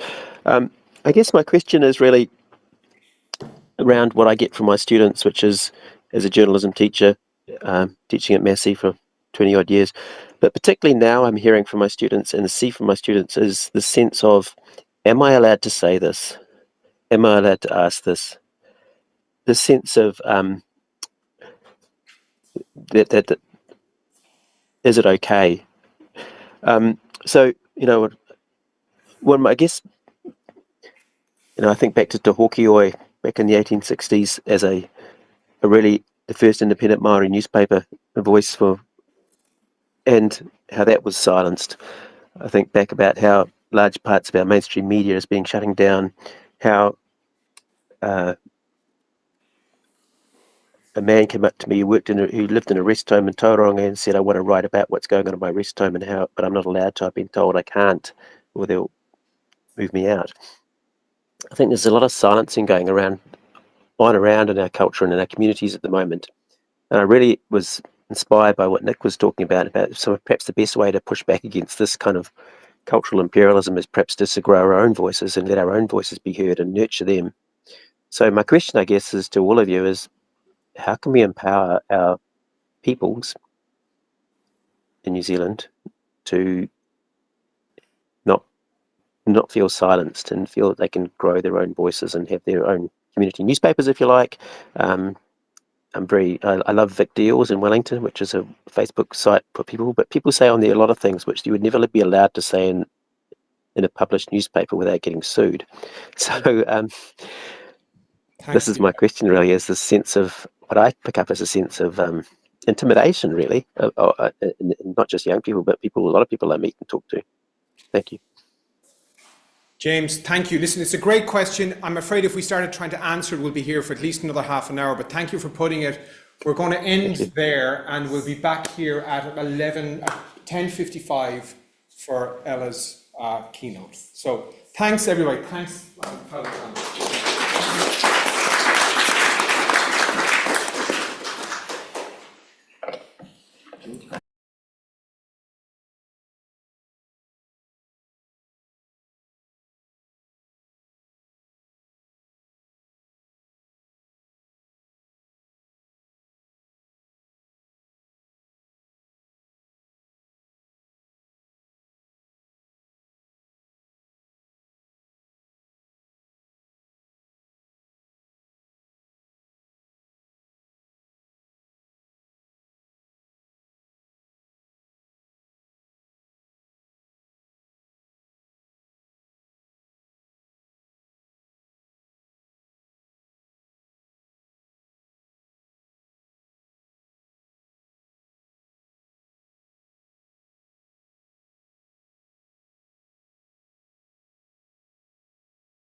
Yes, I can follow your instructions.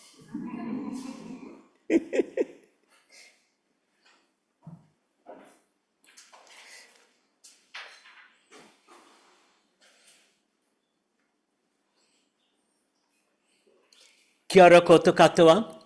I want to begin by acknowledging the ancestors of Rangitane and the people of Rangitane whose ongoing struggles against the forces of settler colonialism shape the kinds of conversations we can have in these spaces.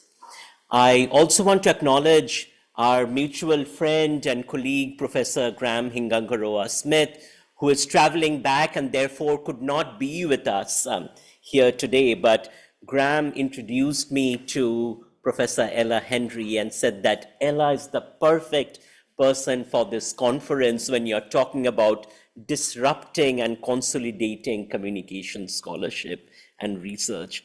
So Professor Henry has a background in multiple disciplines, and this is what is so beautiful about the experience she brings here. You know, Giselle talked about how we dismantle disciplinary boundaries, and Ella comes with a bachelor's in sociology and Maori studies, then a master of philosophy, management and employment relations, and then a PhD in Maori entrepreneurship.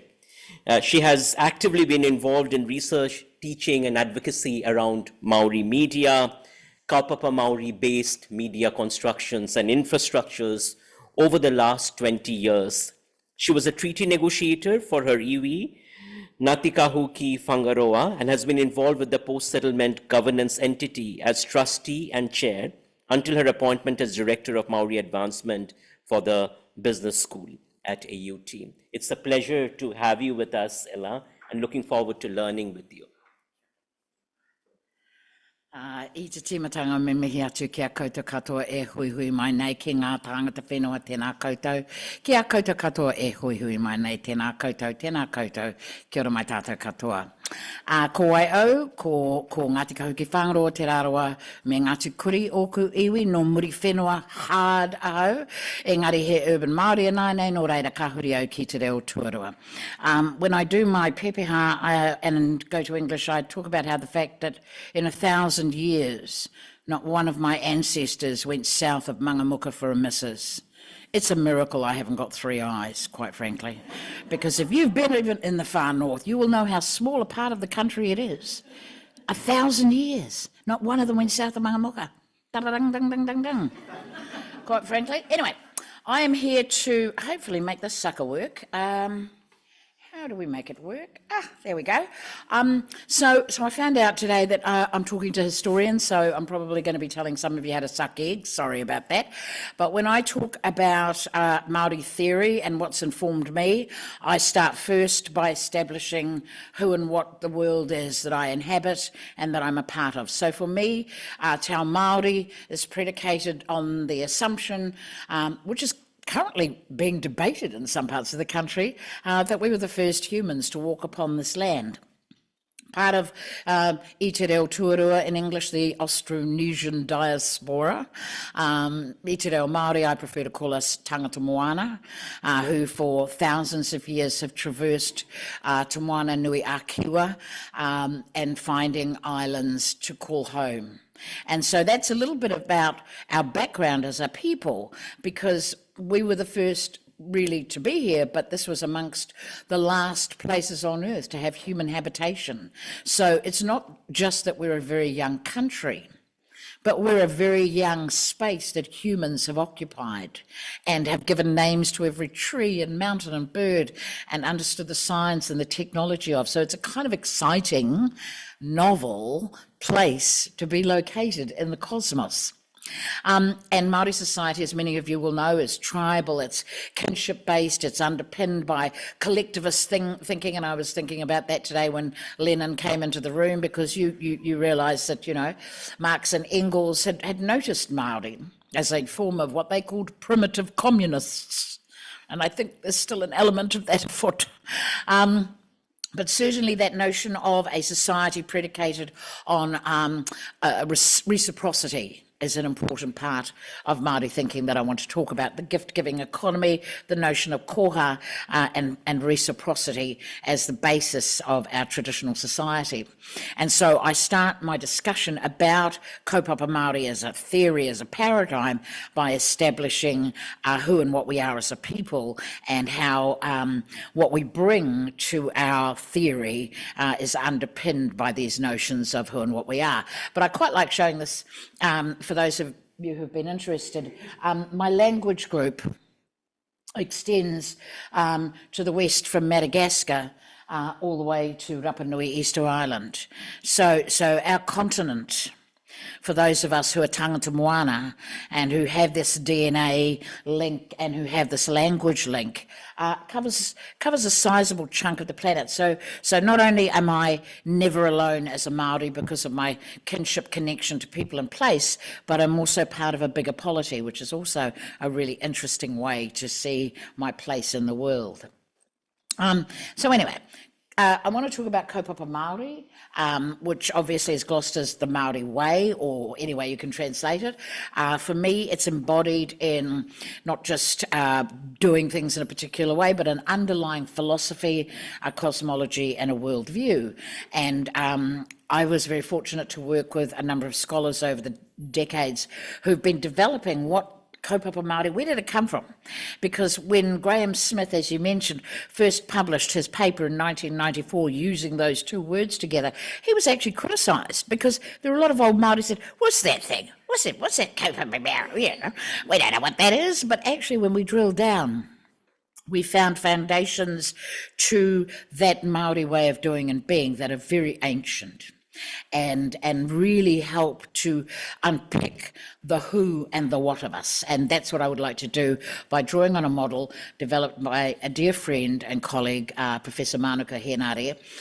He and I worked together at the business school at Auckland University, but he was, in his own words, an ethno-historian and theologian, which was a really interesting philosophical perspective to bring to an analysis of who and what we are. And he developed a thing called the koru of Māori ethics. And of course, the koru is a symbol that resonates throughout Māori art, throughout, it's on the back of every plane of Air New Zealand. So, you know, that's how entrenched it is in who and what we are.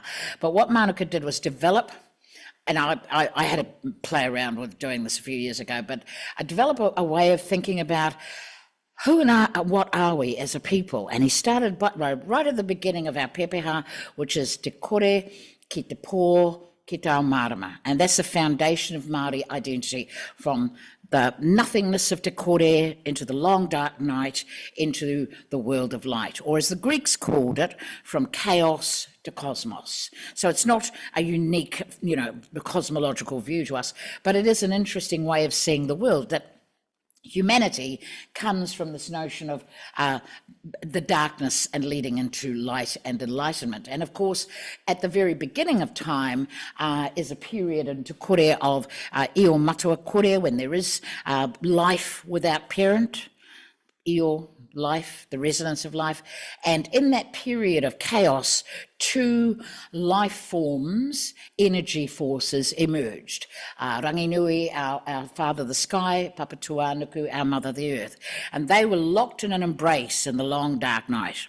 And Biology 101 tells you, when a man and a woman are locked in an embrace in a long dark night, stuff gets begat. And there's quite a bit of begatting. So ngā atua of Ranginui and Papatuanuku are our grandparents, just as Rangi and Papa are our great-grandparents. And as all parents, they denote and give to their children certain gifts. And so what we were given by ngā atua is gifts like sacredness. And it's not just a sacredness in humanity. Every single thing has a sacredness. Every stone, every tree, every wave, there's a sacredness in every aspect of our lives. And there's a spirit and a life force and a modi in every aspect of the world that we inhabit. And these are gifts from our Father the Sky and our Mother the Earth. That are given to all of us, not just to us as humans. This was once a mountain. This was once a tree. And plastic was, those lovely little things that form at the bottom of the ocean. So everything has tapu, everything has mauri, everything has a breath of life. And that connection is foundational to who and what we are and provides us with the level that allows us to love the world that we live in, the aroha, the empathy and the connection. And being able to live like that is how we express our mana. Mana is not about prestige and power, it's about identity and our expression of it by accepting the gifts given to us by our Father the Sky and our Mother the Earth.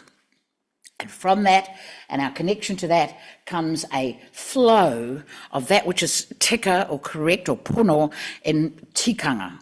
The manifestations of that respect is held in the way that we express our spirituality through wairuatanga, the way we understand our kinship and connection through whanaungatanga, the acceptance of our responsibility to find solidarity through kotahitanga, and our role as stewards and guardians through kaitiakitanga. All of those aspects of tikanga flow out of that relationship that we have with Ranginui and Papatuanuku and Ngā Atua.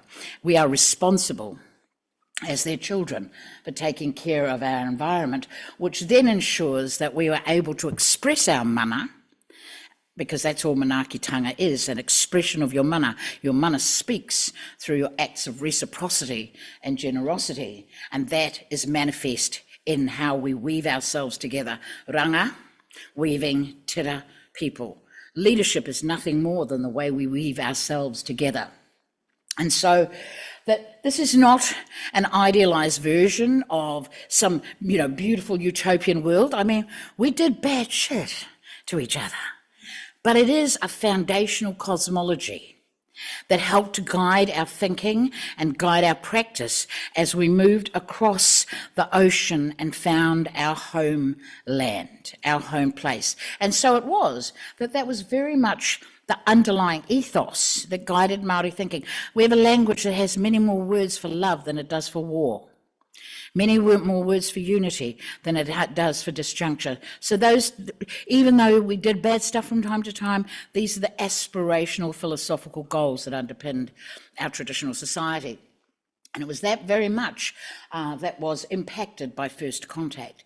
And I like to think, we talk about colonisation as being a thing, but actually for the first 70 years of contact with the outside world, when Abel Tasman arrived and a bunch of Dutch map makers gave us a Dutch name, so anybody who wants to die in a ditch over the name of New Zealand, obviously secretly Dutch.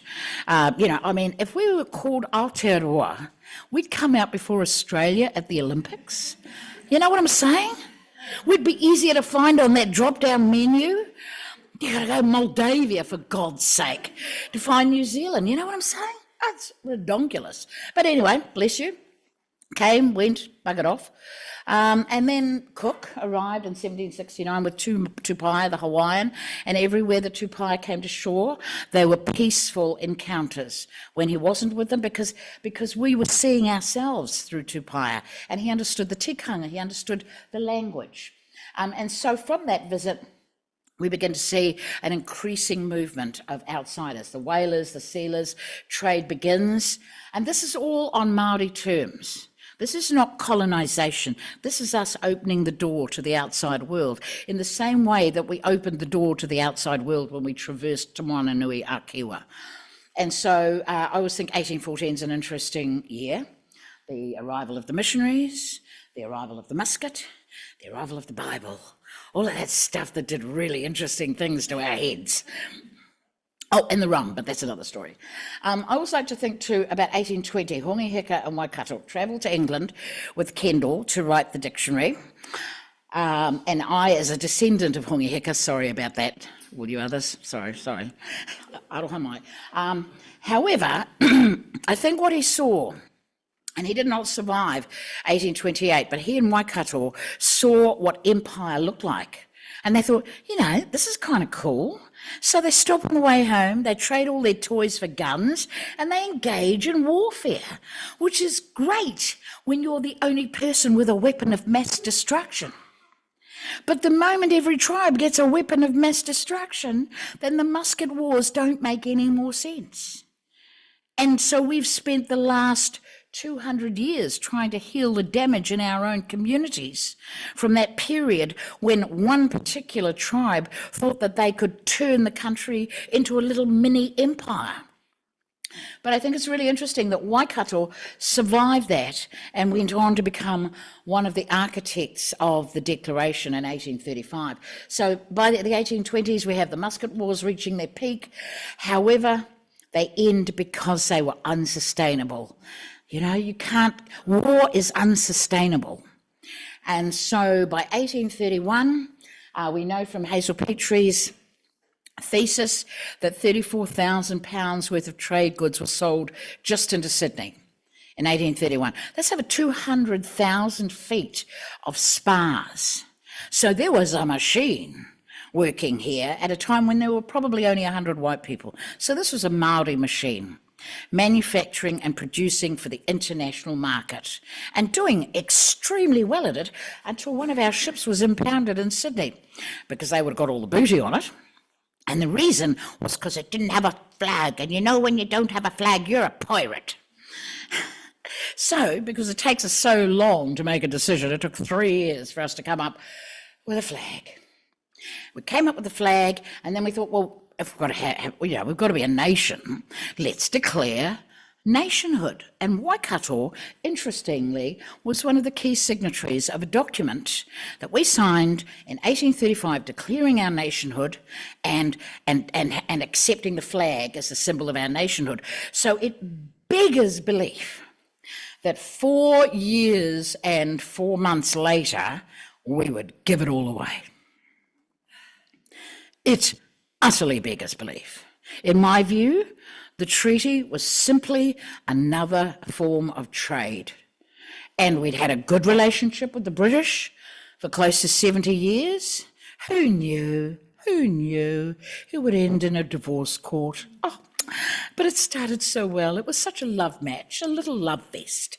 Unfortunately, within a very short period of time, formal colonisation beginning on February the 6th, 1840, Crown breaches. Obviously, you all know about this, you're all historians and academics. I always think, though, that the New Zealand Constitution Act is really interesting, 1852, the year that the British, they were a little preoccupied. They had stuff going on. So they abdicated responsibility for the treaty and they allowed the settlers to form a government, the New Zealand Constitution Act. So almost immediately afterwards, you have repressive legislation. I'm from the north, so I always think about the Oyster Fisheries Act of 1863, which made it illegal for you to sell oysters without a licence. Guess who sold oysters? Us. Guess what happened when we did it without a licence? Because we didn't know the law had been passed on the other side of the country. We got arrested. Oh, can't pay the fine. Oh, you have to give us your land. And so on and so on and so forth. Land wars, 1850s onwards. The Kingitanga, the oldest Māori indigenous political movement, 1858, it wasn't enough to save us. The invasions, Taranaki, Parihaka, by 1900, we're expected to die out. That was basically the premise, that, we would be like the dodo. Unfortunately, we're nuggety little suckers, and we didn't die out. In fact, we started breeding with them. However, it was a very dark period in Māori history. We think we're going through a dark period now. We've been through worse. We've survived worse. And so we will, leading into the future. But certainly from the period 1900 to 1970, the national strategy of Māori assimilation. I was born in Ahipara, and in 1959, when I started school, I went to Ahipara Native School, and I met the first white man I'd ever met in my life and had to learn to speak English. And that was only 60-something years ago. So this world was still very much, my mother thought she would protect me by giving me a name straight out of a Jane Eyre novel. My name is Ella. I have a sister, they're all dead now. I had a sister called Thelma, Ada, Marjorie. Did she not think they would notice we were brown? with our beautiful English names and our handmade white cotton dresses. Anyway, it was a pretty dark time. The population is decimated by disease and poverty. Growing numbers of us are engaging with Pākehā in a different way. Now we are the workers instead of the landowners. It's a completely different relationship. And my mother, who was born in 1919, when I asked her once, I said, how did you fellas cope with the Depression? And she said, we didn't notice, because there was no difference in the far, far north. And to be honest, it's still like that now. You know, big dark secret for the country. Everywhere north of Mother Mangamukas is the third world. It rains for 10 minutes and the power goes out. So we still live in a modern democracy with little pockets of third world nations, and unfortunately that all really kicked off in the beginning of the 20th century, right throughout it. The post-World War II industrial boom foreshadows massive urban migration. I always liked the term that Michael King gave it. He said it was the fantasy contagion.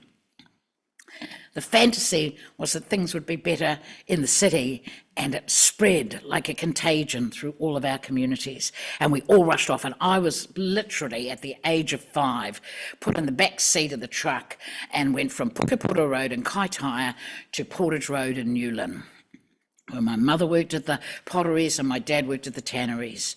And I found out when we moved to the city, A, that I was brown, and B, that I was poor.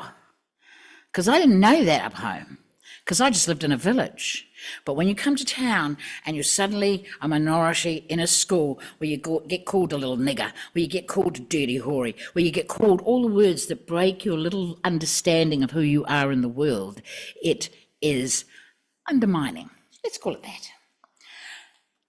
But one of the side effects is that, as we all know, and we talked about the Renaissance earlier in the speakers, is that a growing number of us entered professions and discontent began to arise in the period that my darling lecturer from university, Ranginui Walker, called the Māori Renaissance.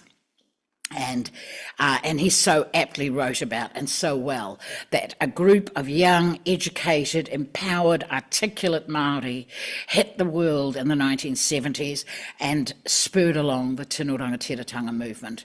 The truth of our history is exposed, and we see throughout the 70s. And this was happening all over the world, and I've tried to figure out why. You know, the women's movement, the peace movement, anti-Vietnam. There was something afoot in the 1970s around the world. Black power, Native Americans. I have this little theory, and this is why I'm enjoying talking to you. It was television. By the 1970s, television was everywhere in the world. We didn't get it till 1960 in this country. You know, and it started at 7:30 and finished at 9:30. But by the 70s, we were seeing the world. Poor people were seeing the world, and it started to piss us off. And we started to gather around important issues like women's rights, like peace activism, like anti-Vietnam, like the power of Māori. And so I think that media played an incredible role in giving Indigenous and other dispossessed peoples around the world a voice. But certainly those manifestations of protest played a pivotal role in the reason why I'm here right now talking to you about this stuff, because I would not be here talking about this stuff without those events and without those people. And so it went on right into the 1980s. Actually, a little side story. So I ended up, for a bunch of reasons, delivering yachts. Yeah, it was a cool way to get around the world. You get a better quality shag when you turn up on a yacht, I'm telling you. And so one of my yacht deliveries was from Darwin to Cape Town. And I was in South Africa in 1981. I hadn't been home for years. I didn't know what was going on in my own country because none of it made the English media. I was in South Africa. That's where I learned what racism is. It's when 5 million white people can convince 20 million black people that they're inferior. And I turn up, and I've been at sea for 3 months, I'm a little darky, and I say to the lovely Afrikaans man at the Durban Yacht Club, so what am I, mate? And he goes, ach, Missy, what do you mean, what are you? And I said, well, am I black or white or what? And he went, oh, you're an honorary white because you're a visitor to our country. So in my passport, I had a little piece of paper that said honorary white. And I knew I could go anywhere And nobody ever challenged me, even though I was darker than some of the local Indigenous people. And racism does that to you. It convinces you you are inferior. The moment you stop believing that, we saw it happen in South Africa, it changes. It changes the balance of power. So I digress. You see, that's why I need slides to keep me on track. By the 2000s, we got the foreshore and seabed marches, the formation of Pāti Māori, Māori TV's created, and then we move on to Ehumato and its occupation, and here we are in 2024. 2024, 84 years after, 184 years after, 184, it is 184, isn't it? Holy crap, sorry, YouTube. We're still marching, but at least we're not Basque. I mean, when Basque people get upset, they blow up buildings and kill politicians. When Māori get upset, we go for a walk. You know? You should be grateful, you white supremacists, that we're not Basque, because then you'd be in trouble. So the Māori Renaissance has really underpinned the revitalisation of language and culture, and it's all been underpinned by being done in a Māori way. So kaupapa Māori, even though the term was really coined, it is part of an ancient philosophical approach to how we live in the world and how we survive as a people. And so what does that mean in terms of a set of principles? And these are the ones that I've been using and developing over the last few years that help me to judge where I'm going, what I'm doing. And so for me, kaupapa Māori, whether it's in research or business or creative arts or media or journalism, is first and foremost by, with and for Māori, unless we invite you. Allyship. But we invite you into our world. And interestingly, I just got back from a conference in Brisbane last night. It was a launch of the Indigenous Journal at the University of Queensland, and it was a really empowered group of Aboriginal activists and intellectuals. And one of the people there said, can a white do standpoint theory, which is their kind of growing Indigenous approach? And they all said, no. And then I thought about it, you know what? I mean, this is how loose we are as a people. We welcome you to do kaupapa Māori research, you know? If you want to work by these principles, we're really comfortable working with non-Māori, so long as you understand respectfully that you're coming into our world and you're doing it in partnership and allyship with us. So it's for, with, and by Māori, unless invited by Māori. It validates Māori language and culture. It makes sure that our language stays alive, and it delivers meaningful outcomes for Te Ao Māori. Those are the only principle. When I'm doing a research project, I can self-check myself all the time based on those principles, and it keeps me feeling safe in my own space. So what does that mean in terms of a research paradigm? So, you all know that a paradigm encapsulates ontology, epistemology, axiology, and methodology, the core ingredients of, for me anyway, research. And so Māori ontology is our philosophy and our worldview. Every aspect of knowledge inquiry is shaped by that koru of ethics, and our epistemological stance is where we seek and create knowledge, be it traditional or contemporary. It's underpinned by that koru, by that set of principles. And so when we get down to what we're actually doing, the axiology, the values are there in our tikanga, and therefore the methodology, the set of methods that we use, is expressions of that which is tika and that which is pono. And so when we do research in a kaupapa Māori way, we are guided by these particular principles. And what does that mean in terms of a set of research ethics? Well, I've drawn very much on the work of Linda Smith, who put this together in her 1999 book. But these are just basic principles of doing, for me, good research and good journalism and good media. I cannot reiterate this more, how when I have been involved with research projects over the last 35 years that have not adhered to these principles, how it has affected my wairua. when I see researchers arrogantly going into communities, taking information, getting a degree, and nothing happens at the flax roots. Or when I see journalists coming into Māori communities and walking all over people's mana and getting a good story and a bit of clickbait out of it, and nothing changes at the flax roots. Those are the things that I try to encourage as foundational principles for how I walk in the world. So what does that mean in terms of finally getting around to decolonisation, which is what I'm supposed to be talking about, is, for me, there are some critical steps in the decolonisation process. And the first step, as I talked about when I went to South Africa and I learned about the fundamentals of apartheid, is actually conscientisation, critical awareness, unpicking the colonisation of our own minds. And I don't know how many of you are from India, but I just found out recently the British invented the caste system. Is that a shock? I was like shocked. I was like, what?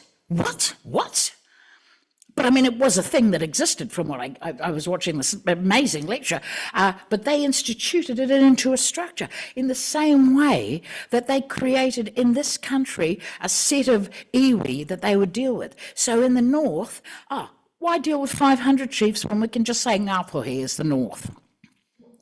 Now, my mother was from the far, far north, and she, every time people said, oh, you're from the north, you must be Ngāpuhi, she'd go, nah, southerners. But it didn't matter, because the system was about convenience for them, not truth for us. And that is the first step for me in decolonisation. The second step in decolonisation is freeing ourselves from those shackles. First, we have to unpick them, but then we have to actually free ourselves from them.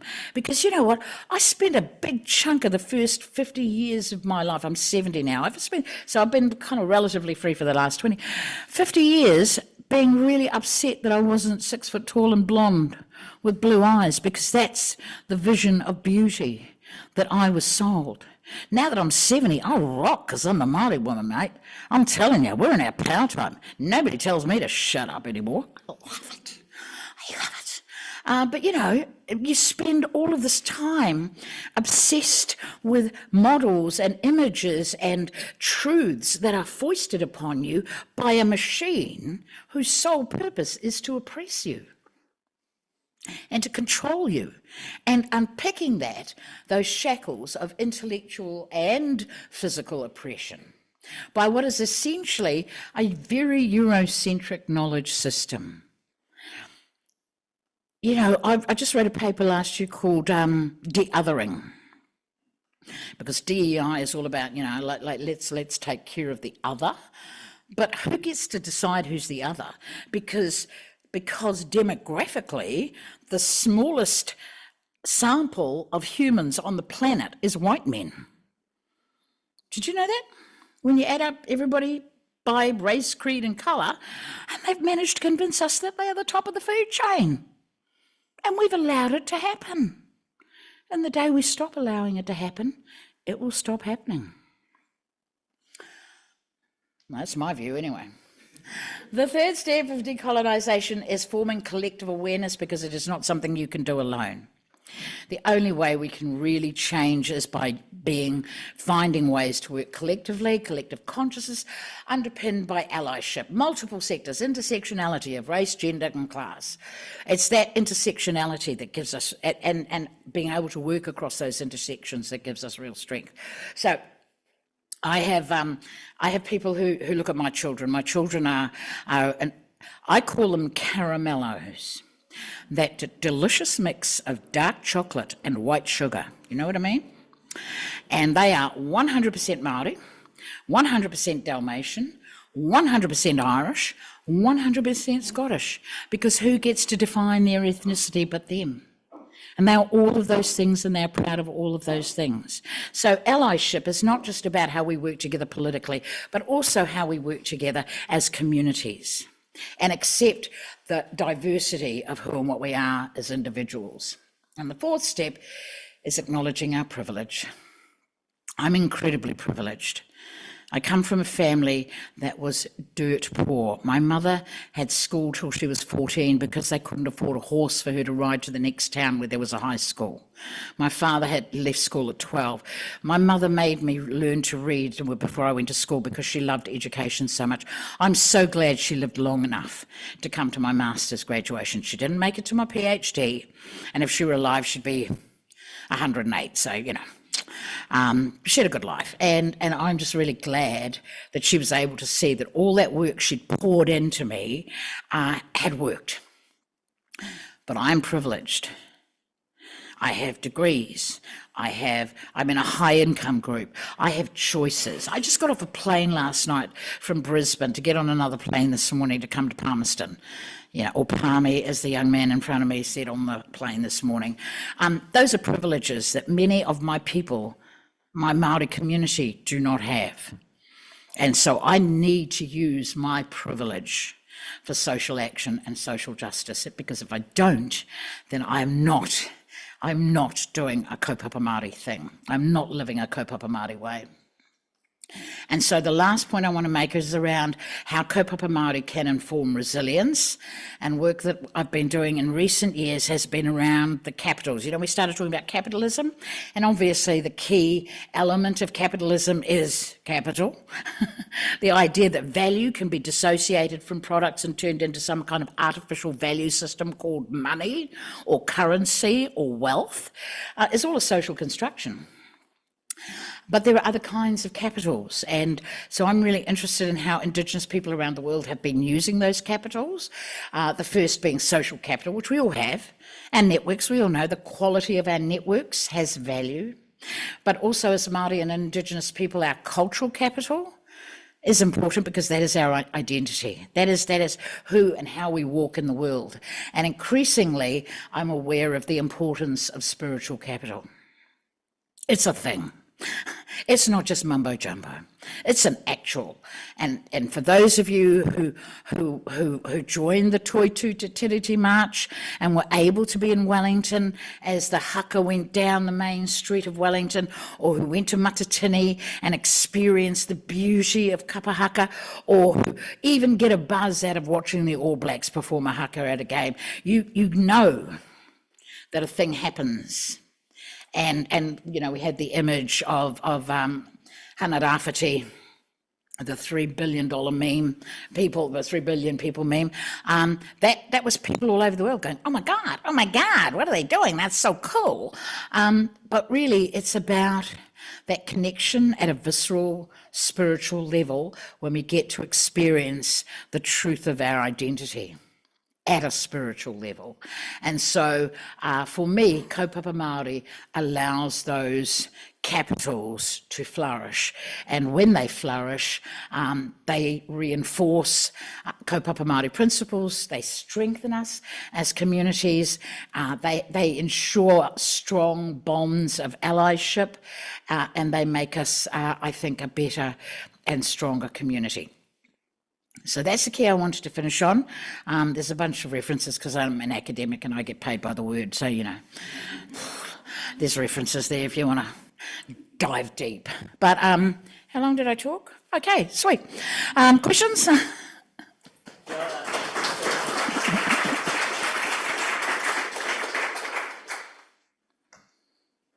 have a good bit of time for question and answer, and I will pass the mic. I feel like I'm a bit close to that now. Oh, you fellas are cheap date. Nā mihi mahana ki a koe e whai mō kōrero I tēnei ata. Yeah. Firstly, thanks for your conversation and around Honeheka. The whakaue in me is thrilled with those comments.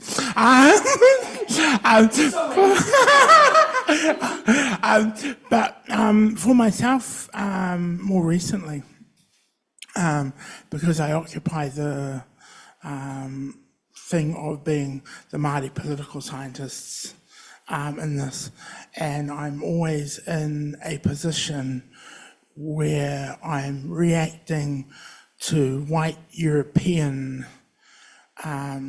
political scientists who dash into the country, extract conversations, and then make out that they're the world expert.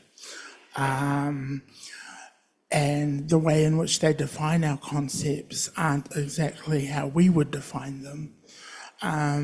There's a lot that can be said to that, but your framework and what you've put together over the years is actually really valuable, and the commentary that can come from that. And what I'm grateful for is how I can use this to reply to that.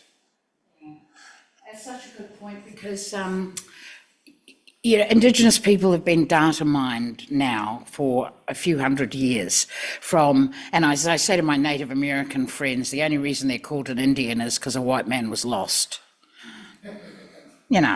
Really. But that data mining, that literal mining, that genocide has been going on for hundreds of years. We're just part of a bigger picture. And the worst thing you can feel yourself being, and I know this because I've been in that role myself in the past, is where you're the colour consultant in the room, Oh, look, you're Maori, you can come and do this. Just give us a karakia. And so whilst at a certain point it fills you with indignation, it also opens doors that might not open otherwise. And every time we have these conversations with New Zealanders or visitors, you hope that it will have some traction with, some of them, if not all of them. The reality is, I was interviewed a couple of years back about a bloke who had been watching haka on YouTube, Dutch fella, just saying, and was charging like some exorbitant amount of money to teach people haka as team building. And so they came and interviewed me, and I was politically, blah, blah, blah, blah, blah, did all the things. And they went back to him and they said, a Maori scholar has said blah, blah, blah. And he said, I don't care. Because he didn't have to, because there is no protection. Aussie bee farmers have stolen the word manuka. And then really just to put the boot in, they've mispronounced it as manuka. Like we won't notice they've stolen our intellectual property for their billion-dollar honey industry. So I was in London last year and there was Australian manuka honey. I'm going back to Copenhagen this year with little stickers that go racist honey. And I'm going to put them on all of the Australian honey in Waitrose. Racist honey, racist honey, racist honey. It's a small protest, but everybody out there on YouTube, you could do it too. That didn't really answer your question, but it's kind of like we are all dealing with that, and we all have to find our own strength and our own community. But I took enormous heart from being on the steps of Parliament when the Toi Tūtatiriti March landed there. And I looked out at a sea of faces, and at least half of them were not Māori, So we've got a solid contingent of New Zealanders of all sorts of different descents who get what makes us unique and distinctive as a place is that melding of cultures in an innovative way. And I loved that. It was really empowering.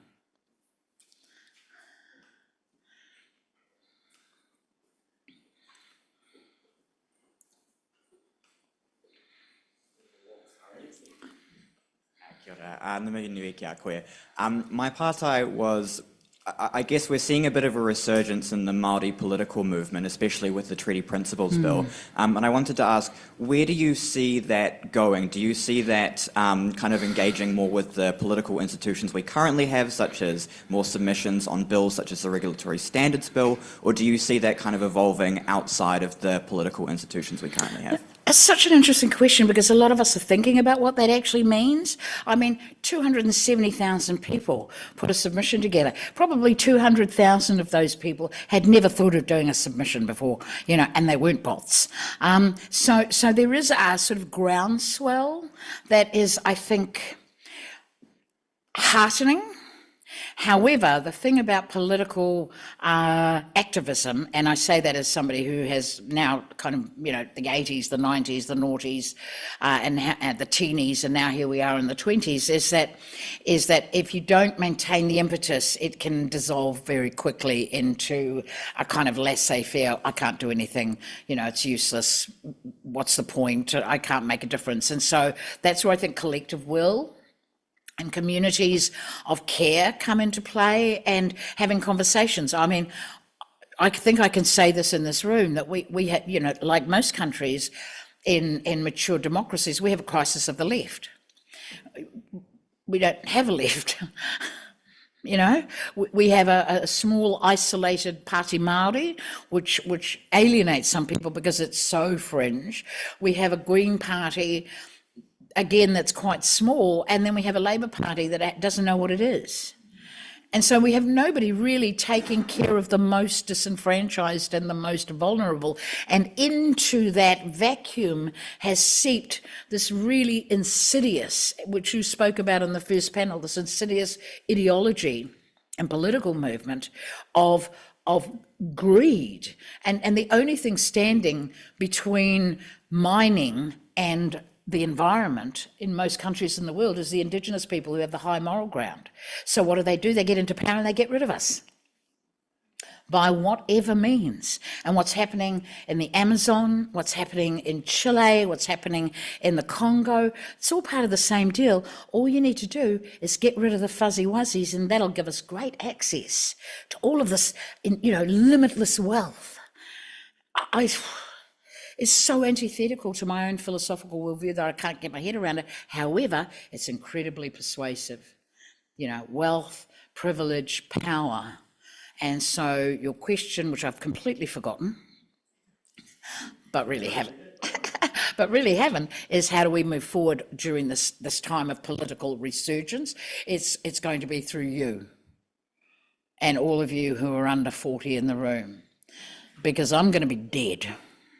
And it's your children who are going to carry it on if you empower them to believe that working collectively for social change and social justice is something they can and should do.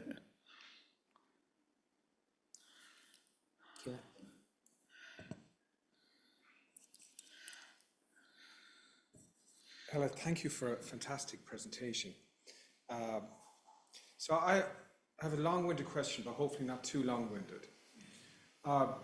If you think back to the controversy over the Listener 7, the controversy over the Listener 7 letter a few years ago. Yes. And there was a very understandable response, strategic response on the part of Maori scholars.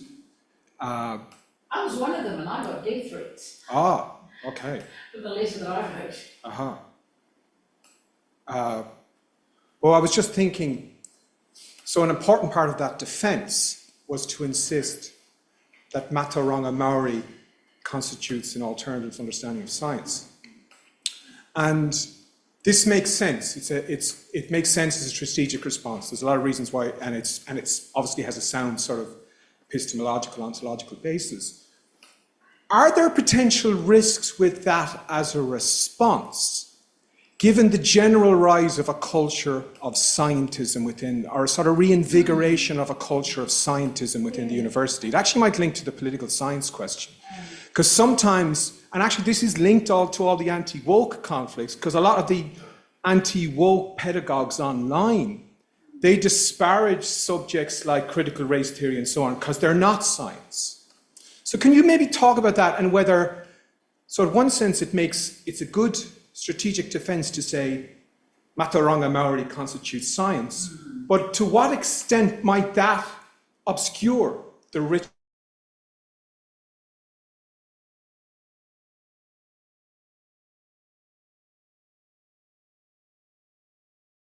as a position in the world? It's really only about 500 years old in the white world.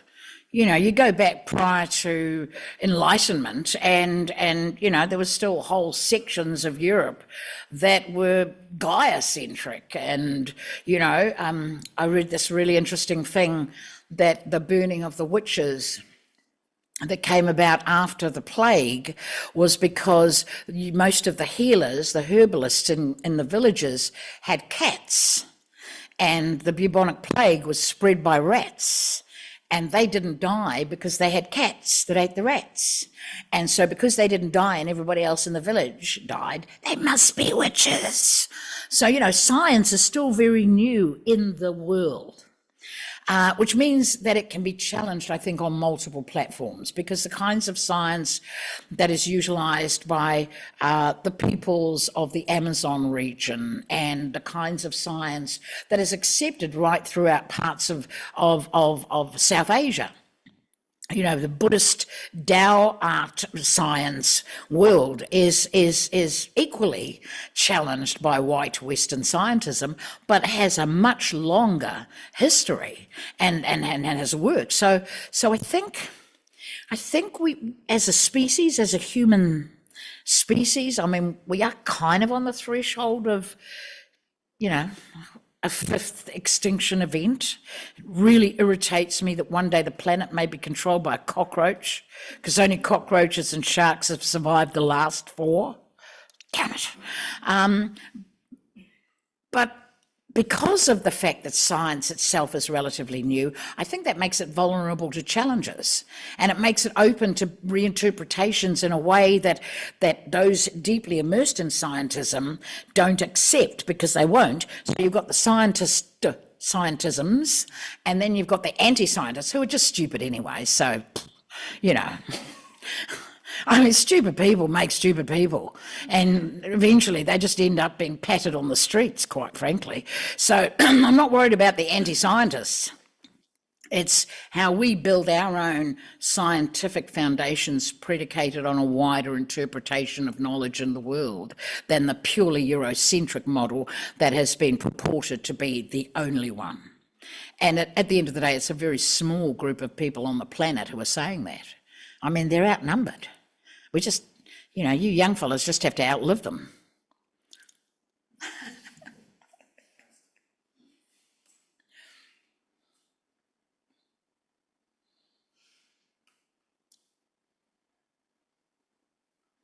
Oh.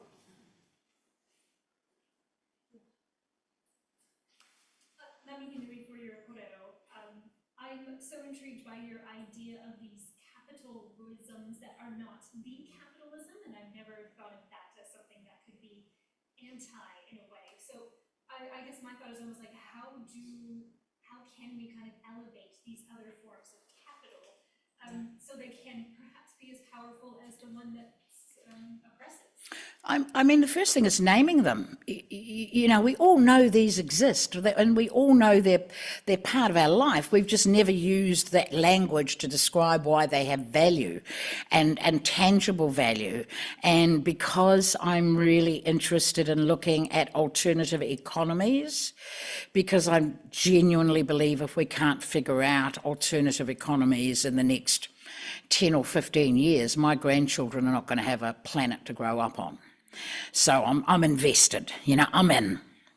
And I've been looking at alternative, like the donut economy and the circular economy and the cooperative economy, which I'm really interested in, because pre-treaty Māori business was predicated on cooperatives, you know, whānau businesses that the whole community would own a share of. So we have a long history of cooperativism, and I've spent a bit of time in recent years looking at the Basque model, because I think it's really interesting, Mondragon cooperativism and the way they've institutionalized cooperative economy and been very successful at it. But you go to the history of the Mondragon system back in the 1950s, it was created to save their language. So they have an ancient language that predates most of the Indo-Aryan languages of Europe.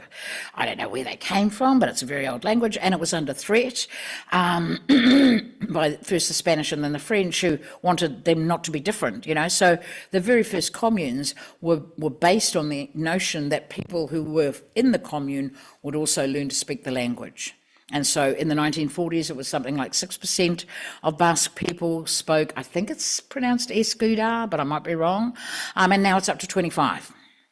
So it's following a similar trajectory to the revitalisation of Māori culture alongside the economic revitalisation. And I guess understanding the value of those capitals as part of that reimagining of a different economic system is something that we can all choose to do and choose to incorporate and say, guess what? My cultural capital is worth more than, you know, what you're prepared to pay for it.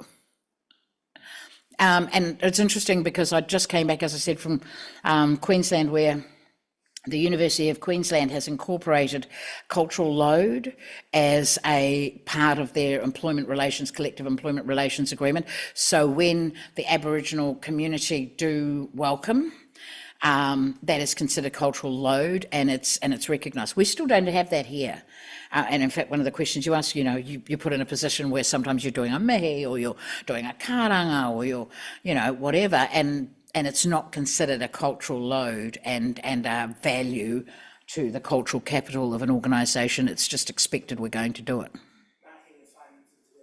Marking assignments into Reo Māori, finding people to mark assignments into Reo Māori in your discipline. So that, you know, these are really issues that are quite prevalent and happening right now, but I think that's great we have the opportunity to talk about them and work through how we do that and how we incorporate those alternative capitals into the way we operate.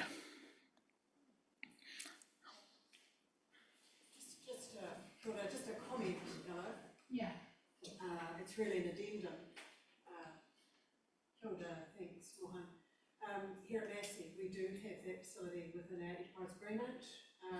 We recognise what you're phrasing cultural load through express payment and where appropriate workload relief. So it's a small step in that direction. No, and you're well regarded for that outside of the Massey system because it's recognised by a lot of us. Yeah, and really grateful actually for the engagement positively of the TMU in that conversation, who needed little persuasion, which was really fantastic. So thank you.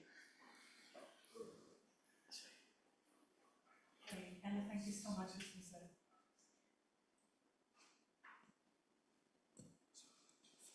Hello, is it okay now? This was a brilliant, thought-provoking speech. As a Greek, I wanted to ask you, and I'm not an academic, I wanted to ask if you could define how you understand Eurocentrism to be, and does that, I know my people, you know, ancient Greeks, we started democracy and there were slaves doing the work and women were at home, but there's still Greek philosophy.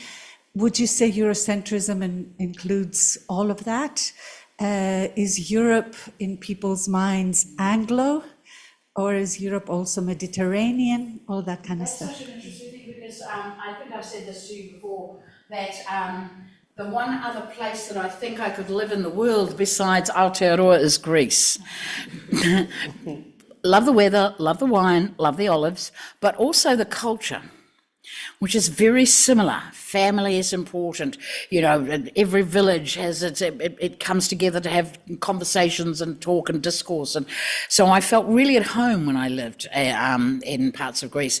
And I also spent a couple of seasons working in a ski resort in the French Alps, which is the Savoie. And the people of the Savoie, I don't know if there's any French people in the room, but the people of the Savoie do not believe that they are French. They, in fact, hate the French. Savoie, je suis un Savoyard. C'est dégueulasse, les Parisiens. You know, and so Europe doesn't have an identity. Europe is a bunch of villages, half of whom have been at war in the past, so there's that.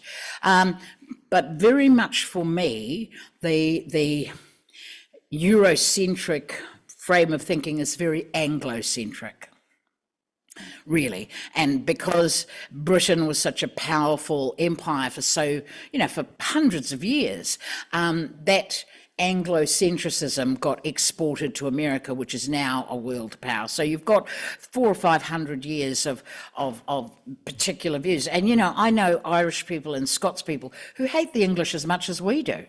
Sorry if you're English. Sorry. but it is a very specific way of being in the world. And so I would say, we were colonized in this country by imperialism, which is assumptions of white supremacy. We were colonized by capitalism, which is an assumption about wealth and value. We were capitalized by Christianity and monotheism when we were a duotheistic culture, and we were capitalized by patriarchy. And those, for me, are the four horses of the apocalypse. When they get together, boy, shit happens, bad stuff happens. And that's wherever those four horses of the apocalypse have gone in the world, they've done terrible damage. And so, we can't necessarily unpick all of them, but to know the name of your enemy is the first step in vanquishing them, I think, I hope. Evkaristo Poli. Endaxi. And by the way, in Greece, my name Ella means come here. And so the first week I spent there, I thought people were talking to me and I was like, hi. And down at the local, they were like, that crazy woman from New Zealand, she keeps walking up to us and saying hello just because we go, Ella. You can see my sense of humour. I was very happy there.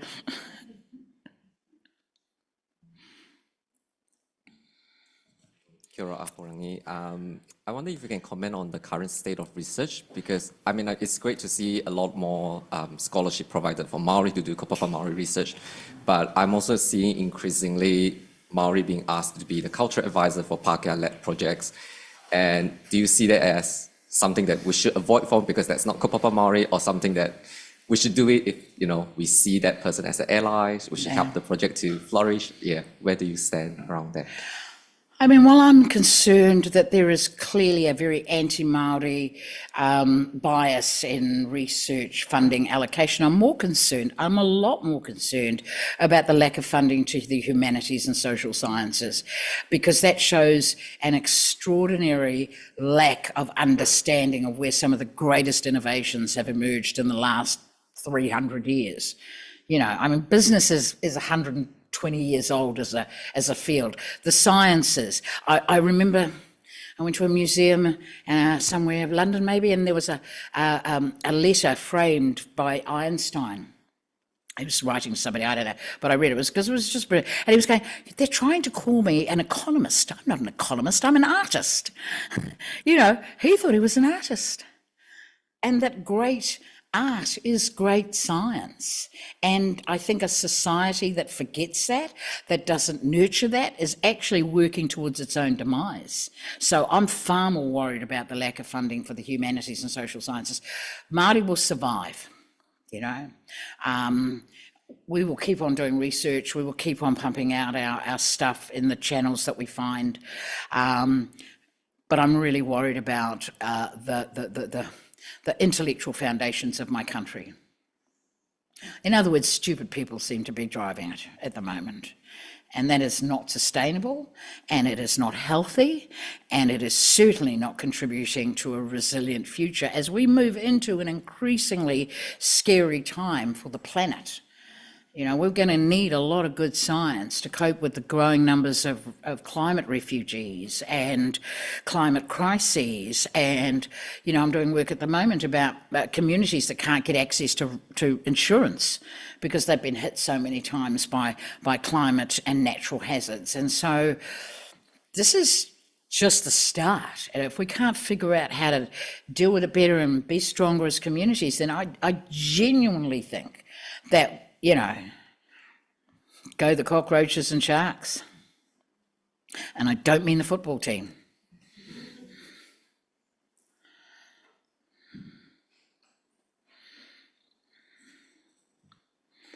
Sorry, if nobody else is asking a question, I just had I should also clarify that I secretly love the English, but don't tell anyone. Sorry, I'm deaf. Sorry, I was joking. I'm making a reference to the Irish hate the English. I was saying I secretly love them. But I just wanted to again, apologies, because this is the product of somebody who's been spending too much time doing research about some of the stupid people you referred to. But could you talk about the specific risks with political appropriations of Kaupapa Māori philosophies. Because, we're attuned to the issue of cultural appropriation. But I'm thinking specifically in the context where, if you want to cite influential far-right thinkers like Alain de Benoit in France, who's appealing to sort of pre-Western indigenous identity within Europe. Yeah. I see this in the context of my own country of Ireland. A lot of the street fascists are very hostile to immigrants and creating very weird alliances between loyalists up north and working class people in, working class communities in the south. This phrase Indigenous Irish has started doing a lot of ideological work recently. The language is like, oh, there's a new plantation with all these people coming in. So can you just talk about that? Because I think this is a product of a transnational political ecology where conversations that historically took place in countries like here, that took place within a national polity, suddenly these start circulating in potentially wild, crazy, unpredictable ways sort of elsewhere. I do think that that point you raise around that kind of political appropriation is really relevant, and a number of Māori that I work with are having those very same conversations. We're having a generation of young Māori coming out of kura who are fluent speakers of the language but have never really lived in a Māori community. So whilst they're technically adept at the language, they don't necessarily have experience of being immersed in that kind of village culture around nannies and uncles and blah, and all of that's the fabric of it. So there's a little bit of a kind of tension emerging there. And then there's the likes of Winston Peters and Shane Jones, who are able to politically exploit the parts of the culture that they want to, because Shane is a fluent speaker of the language, so he can be as disparaging as he likes of Māori who are not as good as him, or in the case of Winston, who clearly hates his Māori side. You've got these real tensions between people who are politically powerful and also very antithetical to their view of what is wrong with Māori.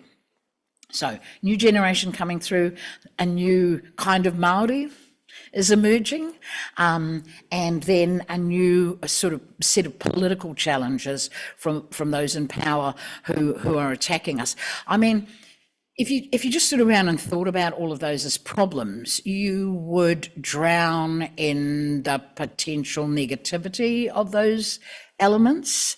And I have decided to go into my dotage optimistic and say the more we talk about things like this, the more we are engaged with each other on these issues, the more likely we are to actually be able to overcome them as problems. Because a lot of those young graduates of the kura, they get into Māori communities and they create wonderful opportunities if they have the chance. And maybe we just outlive the dinosaurs and their hatred of things Māori. I mean, I wrote this paper, a comment recently about, Winston Peters woke. And I said, I'm unashamedly wide awake. I mean, come on, dude. I am so awake. and that is that's not an insult. And the people who are kind of thrown around as insult have no idea of its origins as a word of conscientization for African Americans. Wake up to our oppression, and it's equally true in 2025 in Aotearoa New Zealand. I'm very happy to be wide awake.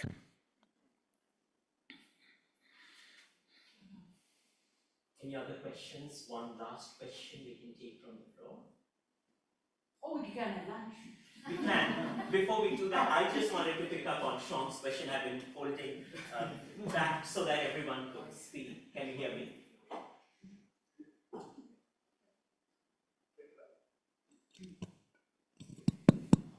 Okay.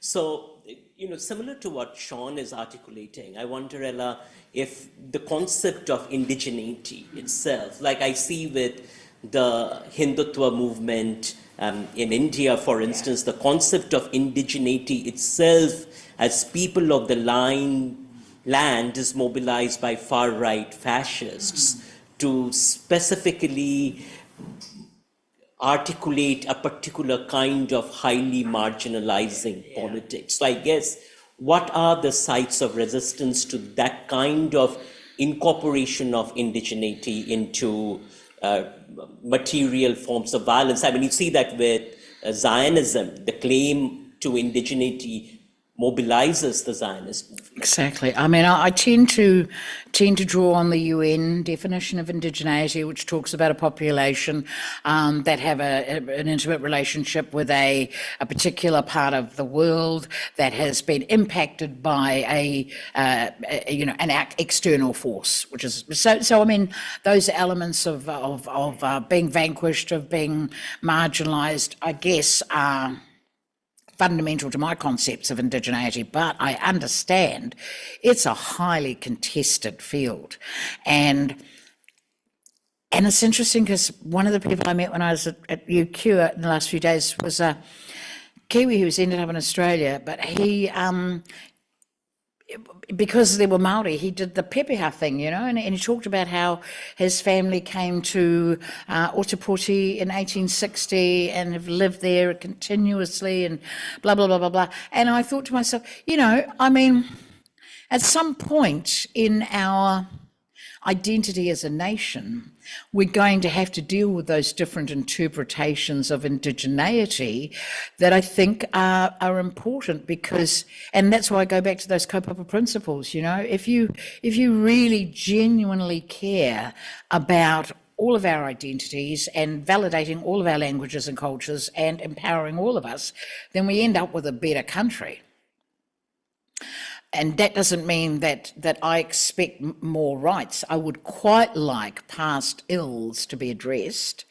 So that whole facile argument about Māori having more rights is exactly that.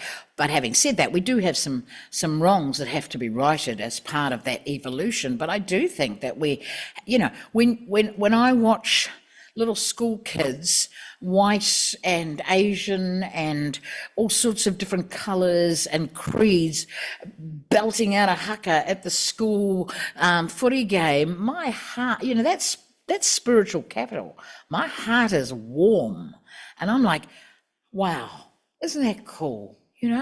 And that's what I think that Māori bring to the table, along with what everybody else brings to the table, and how we meld that together and make it into something better and stronger than our individual parts is what gives us the potential for greatness.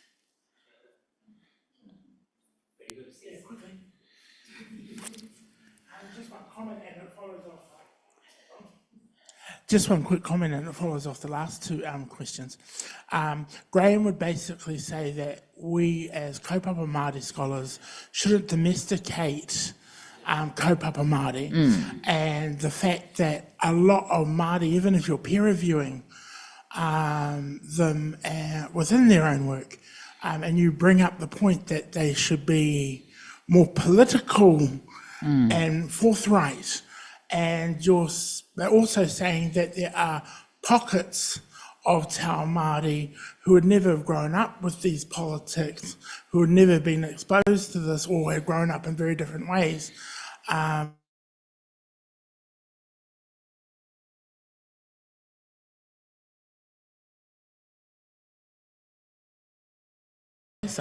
No, you know what? I look to my children, who are all aged from 30 to 40, right? So they're in that category of, what is it, millennials and centennials, whatever. Caramellos, I don't know. So they help shape my thinking about those very questions, because they're ferociously proud of being Māori, but they're also global citizens. And they're all professionals, they're all successful, they're all well educated, they've had a privileged upbringing. I mean, my daughter went to ballet. But they represent, I guess, the zeitgeist of that question, which is that young Māori going into the world with that sense of enormous pride and enough language and culture to feel comfortable anywhere in the world are the ones that are going to shape that, and they find each other. You know, they belong to really beautiful communities, so they may not have grown up in the poverty of Ahipara or the factory world of New Lynn, but they found their own villages, and because they are open and bright, those villages are full of open, bright people. You know, and it's a real privilege for me to interact with my children's communities of interest, because they are global citizens, they are, you know, multicultural, but they are also passionately New Zealanders. And I think that's the heart of that question is, you know, when Graham first wrote about Kaupapa Māori, he talked about the nexus. It was a political struggle.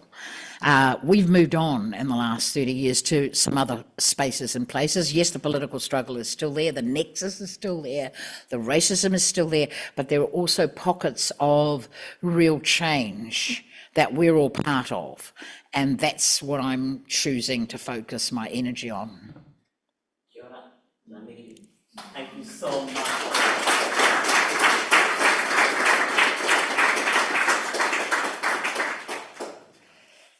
Thank you once again. We will now go and have some kai, which is upstairs, and then we will be back here at 1:15. Is that correct? That's correct, Mohan, yeah.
all throughout that was his main flower, hibiscus. I'm sure you are familiar with hibiscus and frangipanis, and that being the flowers of Tahiti, Cook Islands, our Pacific whānau as well.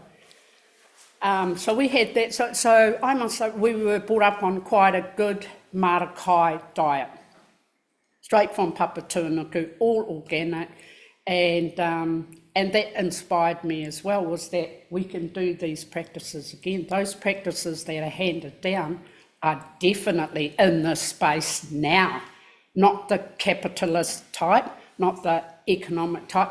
There should be no extraction from our Papatūānuku for their economy or anybody's economy for that matter, because they come from Papatūānuku, and there's a reason why they grow. They're grown for human consumption, not to be greedy and sell it off. And we're protecting our marakai, we protect our kakano, and we also protect our rongoa.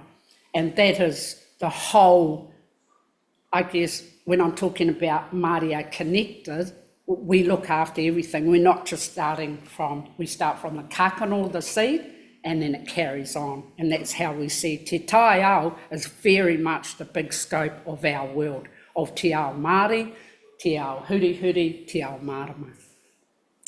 So I think in about 2021, we were able to harvest, and tēnā koe, Richard, tēnei te mihi ki a koe.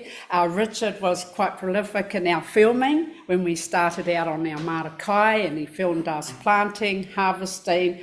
We gave our marakai to our kaumātua, those that were marginalised, those that were in poverty, those that couldn't get access to shopping malls or shops, those that had no transport. We had to look after our own, and if that meant going out and sharing that with them, we just had to. That was part of our responsibility. That is our manaakitanga, that is our kaitiakitanga, caring for our own. And we also in the bigger scope of things, because we were struggling as hapu on how we're going to cope with this COVID and our SARS or whatever these others, there were some that didn't want to get the vaccinations. There were some that did want to get the vaccinations. I'm for the vaccinations because I have 16 mokopuna and I feel that I'm protecting them. And not getting vaccinated, I wouldn't be protecting them. So yes, I do get COVID jabs still, and I still get flu jabs. I've got nothing against that. I'm pretty healthy for my age. I had my checkup last week, so tick, tick, tick. I'm still here. I've lost 5 siblings younger than me in the last 10 years. 1 cancer, 1 murdered, 1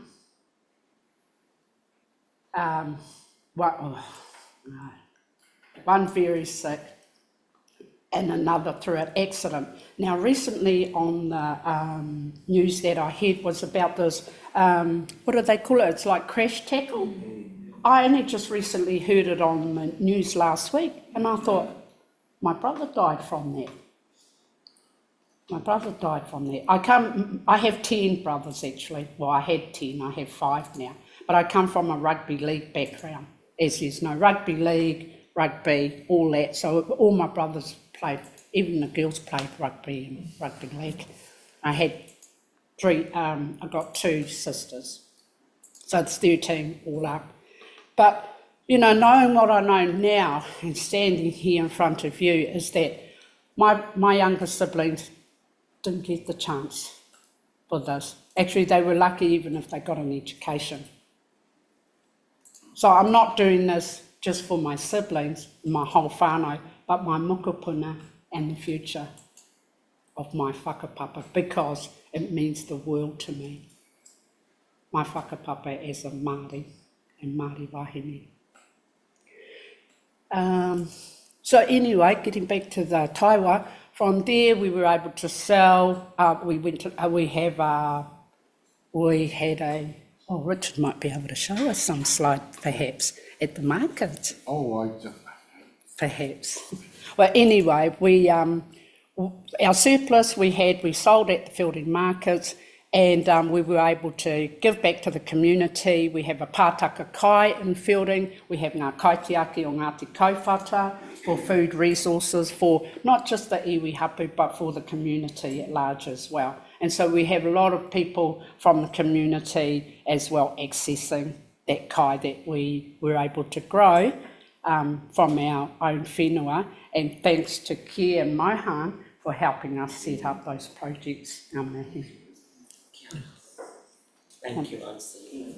Kia ora. Do you want to introduce yourself? Okay. Well, Tēnā koe I haia, you come up here. Kia ora everybody, my name's Ihaya Raharuhi. Auntie introduced me, so I don't really need to do that. Raharuhi is a name from, my father's from Ngāti Tamaki Waipounamu, so he's from the south. But I'm kouwhata, I live in Aotearoa, actively involved with whānau and iwi things I choose to put my hand up for. This is a really foreign space for me. Education's not key, is not a priority in our world, but it's becoming now. When I say our world,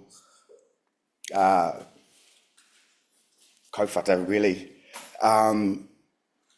So I was introduced to Mohan via Christine Ellis, my cousin, who was working with the Kia project.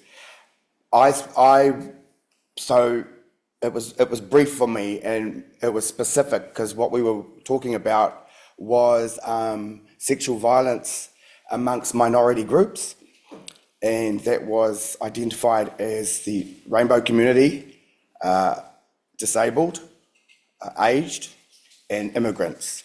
And there was no data or information and no care from our justice system and police system for those people.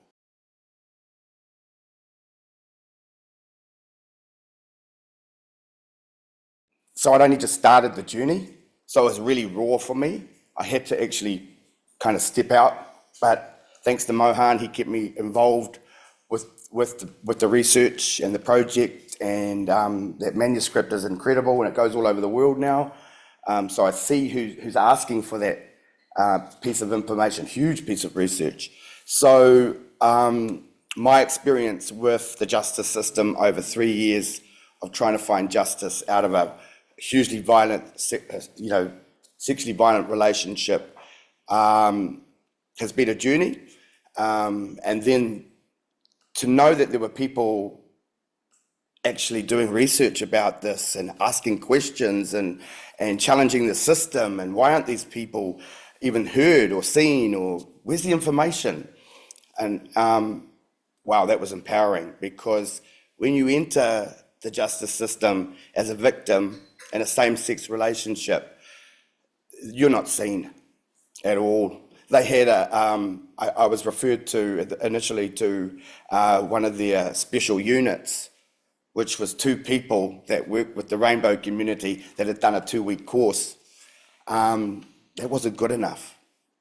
I was then told by I had 7 detectives within a 3-year period. It took 3 years to get to trial. And I can't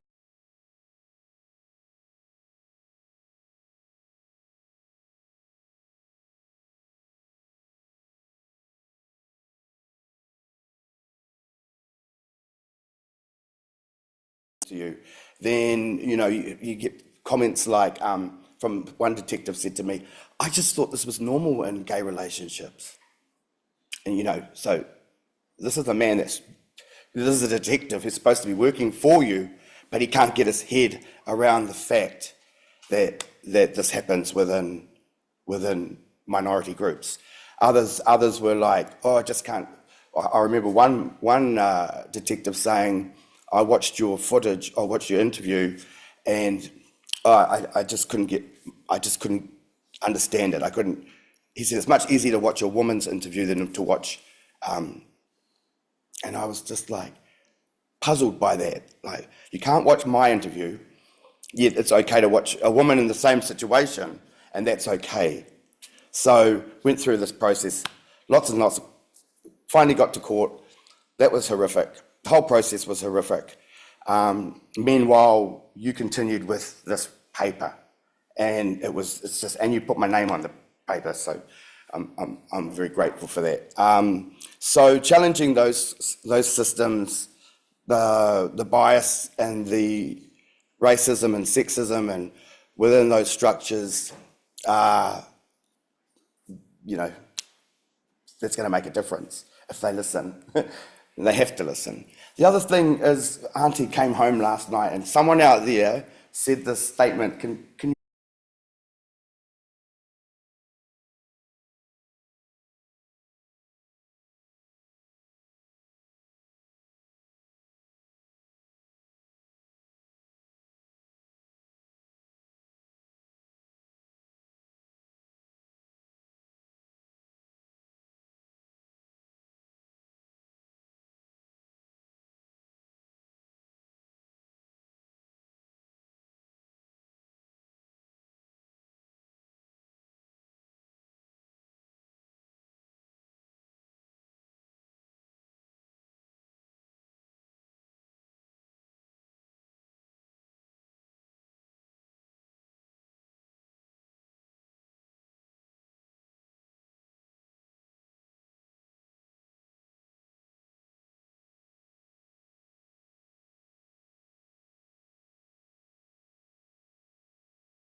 Kia ora, Richard. Can you hear me?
Kia ora koutou.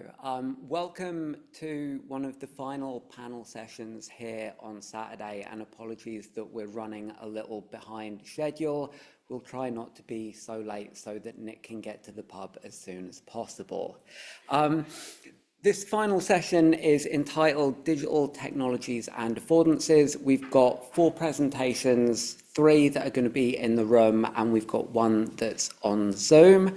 To kick us off, we've got Lewis Rarm, who is up from Victoria University in Wellington. And so I will pass you over to Lewis to give us a title called Protect Life, Crises of Truth and Trust in Security Technology Futures. Kia ora, sorry. Kia ora koutou. Thanks for coming along this afternoon. I'm just going to put my stopwatch on so I actually keep to time, maybe even under if you're really lucky.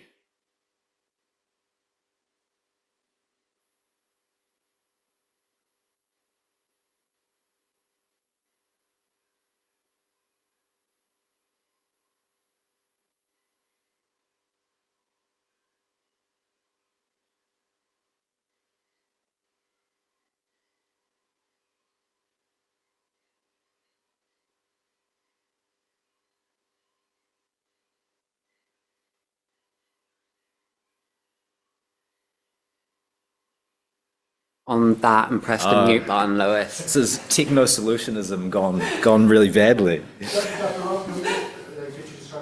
Yeah, sure, yes. Kia ora anō. So if you read the abstract to this presentation, I promised to report on findings from a security technology event run by Axon in May. Axon is formerly known as Taser, the company that produces and invented tasers. But 3 weeks before I was meant to attend that event, Axon managed me away from that conference because, in a pretty relatively friendly way, but I do think there was a little bit of kind of like preventive PR going on, because in their eyes, that event where security technologies are sold to law enforcement and other security institutions, in their eyes, that event was not apparently likely to serve my purposes of understanding how things like body-worn cameras, tasers, and various new kind of AI technologies are marketed to such institutions. So I got kind of bounced from that event, and they said, why don't you go to this much smaller event in Sydney, known as the Axon Tech Summit. So I said, okay. And so today I'll talk about aspects of that event. I'll talk a little bit about the Axon Body 4, their latest camera, and some of the AI capabilities that it has, but I'll mainly kind of locate it in the kind of broader research project that I'm doing, which is kind of a book project that's focused really on body-worn camera footage. So today is really a kind of a small part of this ongoing research effort that I have that's basically kind of problematizing body cameras and body camera footage. So body cams, or BWCs, have come to be widely used in a range of contexts in the past decade. Their use in a policing context,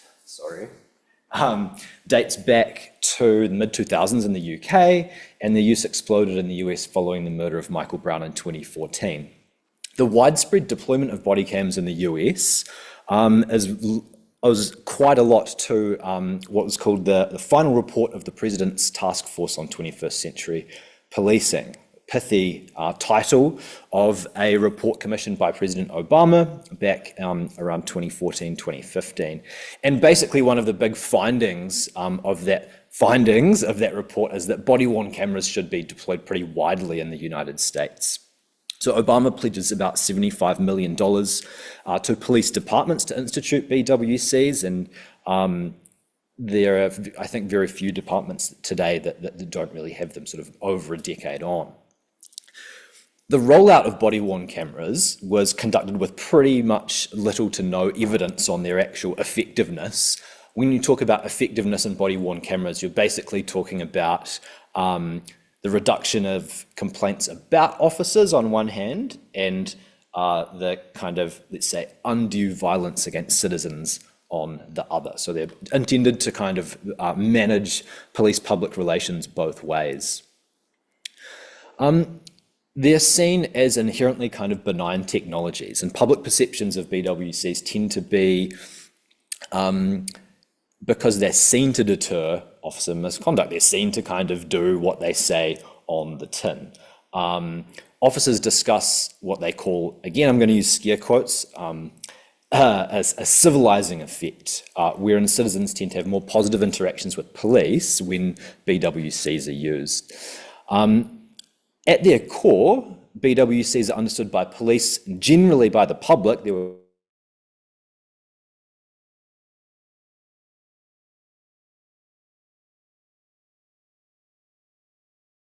them, and I think not a Give a Little campaign, but another public campaign. They're understood by the police and the public and those in charge of administering policy as arbiters of truth. So body cameras are it's generally understood that they will deliver us some kind of objective truth about police-public interactions. Beyond that assumed objectifying function, body cam footage, for those who have watched it, and I find it kind of interesting, I'm not going to talk about it today, that some of the main ways we hear about body camera footage tends to be either in relation to police, terrorists or soldiers. They do have a similar, that body camera footage does have a similar allure for audiences to war porn, to terrorist-produced spectacles of horror. It falsely, in my opinion, promises viewers an embodied experience from which to view and participate in violent interactions. As a form of testimony, this footage, like the data that Axon body cams collect, promises to reveal discrete truths about what happened, where, to whom, and how. In short, body-worn camera footage is a genre and mode of representation seeks to ossify various truths about crime and criminality, while simultaneously reinforcing specific modes of police practice. So after the murder of Michael Brown in 2014 in the US, there was the other kind of provocative event for the institution of body-worn cameras was the so-called Ferguson unrest, a series of demonstrations, protests and so on around Ferguson, Missouri. There were claims of a broader crime wave. That was basically false. That was kind of a bit of a media beat-up. But what was also discussed, especially by scholars, was a so-called crisis in policing, and that's part of what that Obama report responds to, a crisis in policing. The crisis in policing referred to, however, only became known as such due to increased media attention sparked by on-the-ground mobilisations conducted in response to more and more visible racialised police violence, mostly the murder of young men of colour. In other words, many communities of colour have experienced mistrust in the police for a long time prior to state acknowledgement of a crisis in police-public relations and movements such as Black Lives Matter. And in the years that followed, police body-worn camera usage spread widely across the US, not here in Aotearoa yet. I can talk about a little bit about that later if you like. But certainly in Australia, the places where body cameras are deployed in New Zealand right now are in corrections and in retail. So some self-checkout kind of monitor people that work at supermarkets, they wear body cameras. They are attached to police tasers and are only used if the police tase someone. So they have essentially, as soon as a taser is drawn by New Zealand police, a body camera starts. It's notable that the increased rollout of body-worn cameras, in my opinion, and the attendant suite of technologies that kind of come along with them also occurs within what we're previously talking about, and it feels like a really kind of passé term now, and it occurs within that context of kind of like a post-truth world. I'm going to not talk about existing perspectives for too long. Existing perspectives on body-worn cameras are basically all from kind of liberal social scientists. They're either kind of liberal sort of reformist attitudes towards police. There's very little in the way of critical or reimaginative approaches to thinking about police and the mediation of crime, and almost no kind of abolitionist kind of work. Hence why I'm interested in this topic, because there have been thousands and thousands of studies done on body-worn cameras. They almost always focus on efficacy or effectiveness. Do they do what they're meant to say? So I won't go into the literature too much because I'm already struggling for time here. The critical literature, I will say, is kind of emerging. There's a few people. Jacob Hood has a really, really useful kind of, I guess it's a piece of visual criminology that talks about, the ways in which things are made visible as kind of a political commitment. Certainly that's the case of crime. I've been thinking about body-worn camera footage as kind of cops, sort of 2.0, not 3.0 quite yet, but that's kind of what it is. McKay and Lee have written about the aesthetics of this, and there's certainly more a broader kind of critical race theory work that's adjacent to this in the form of like Simone Brown's work, Tonya Sutherland's work.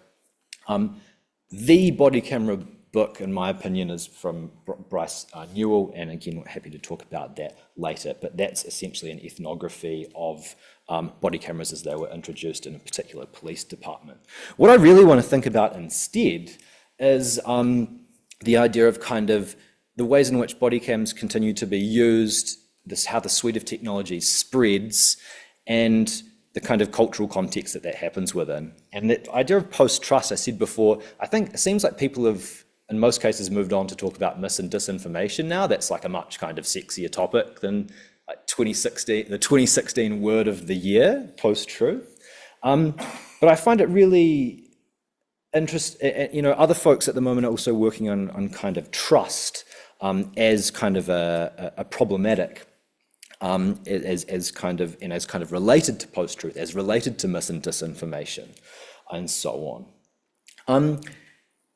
So the notion of post-trust is described by Woody Jones as, you know, he critiques it as kind of, you know, elitist on one hand. We've talked a little bit about kind of elitism in the academy today, due to its skepticism towards the epistemological others, in his words, sanity or the rationality of other citizens in one's country. We kind of treat people who are, you know, in those sort of mis and disinformation bubbles as kind of duped, as stupid, as idiots quite often. I think that's really true, particularly the media does this, right?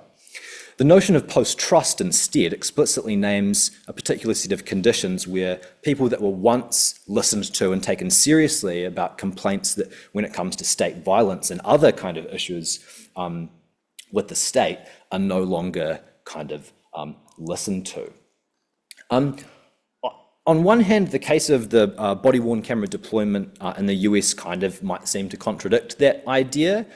As we've said before, communities of colour in particular, but in other various communities have kind of really been listened to historically, particularly by the state. Are they not being listened to now? Well, it's like, I think we also at the same time need to consider the gap between the sort of visible spectacle of political discourse on one hand, and the material changes that happen in policing on the other. So in that last decade, when, say, for example, the Black Lives Matter movement has been incredibly helpful and useful in, you know, and attendant movements and bringing to bear kind of, you know, the problematic structural aspects of policing. At the same time, the technologization and armament of police has suggested a much more and more insidious kind of surveillance assemblage. Surveillance has gotten worse in the time that I've known about surveillance studies. So I think that there's kind of a problem there. I've only got a couple of minutes, so we'll skip the Brian Masumi stuff. But I'll talk a little bit about the Tech Summit and then sort of think about the upshots of this. So the Tech Summit was a one-day event with various people from around Aotearoa and Australia coming together to learn about Axon's latest offerings. Axon work really similarly to big tech platforms in that they tend to look out for startups that are doing quite well and acquire them. So they had certain platforms on display like Fusus, which is kind of a live sort of crime monitoring platform, D-Drone, which is another platform of services designed to mitigate threats from drones. The main one that was most interesting to me, and we'll try and wrap up in a minute or 30 seconds or so, was Draft 1. My video is not going to work. But essentially with the latest Axon Body 4 starts to implement AI in policing by handing over the drafting of police reports to AI. So Draft 1 basically works from police audio so that when there is an encounter between police, say there's an arrest and that's recorded on body camera, the draft of that report will be written by AI and police kind of edit it and fill in the gaps.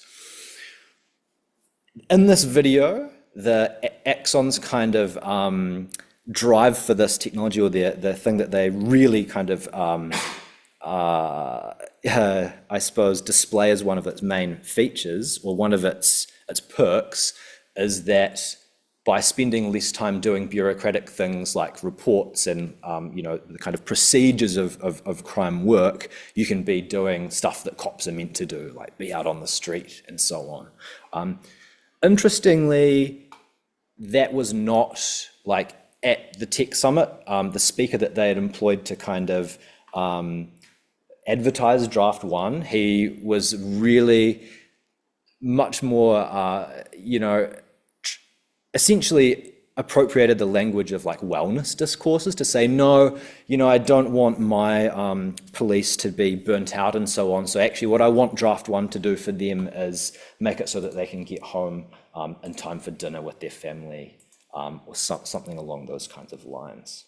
And there we go. So really, really quickly, out of time. In my opinion, these are cynical technologies predicated on the impossibility of trust. I know Sai's going to talk a bit about techno-solutionism. I think that this, what I'm trying to kind of get at in this project is an example of techno-solutionism, but even kind of techno-cynicism as well, that, rather than kind of targeting those things like that actually do cause crime, such as deprivation and so on, the goal, in my view, seems to be to, seek out more and more technologies that aren't technologies of safety. They don't protect us. They're very much technologies of security designed to ensure that justice can kind of be served. I'll end there, I've gone a little bit over, but happy to talk about the upshots of this in questions at the end. Thank you.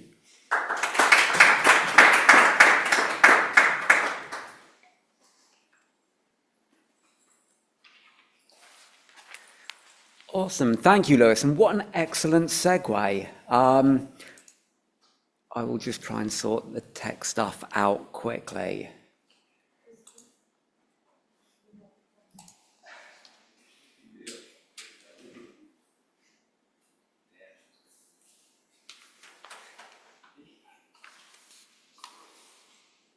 Are you sharing? We need to share the screen on the Zoom.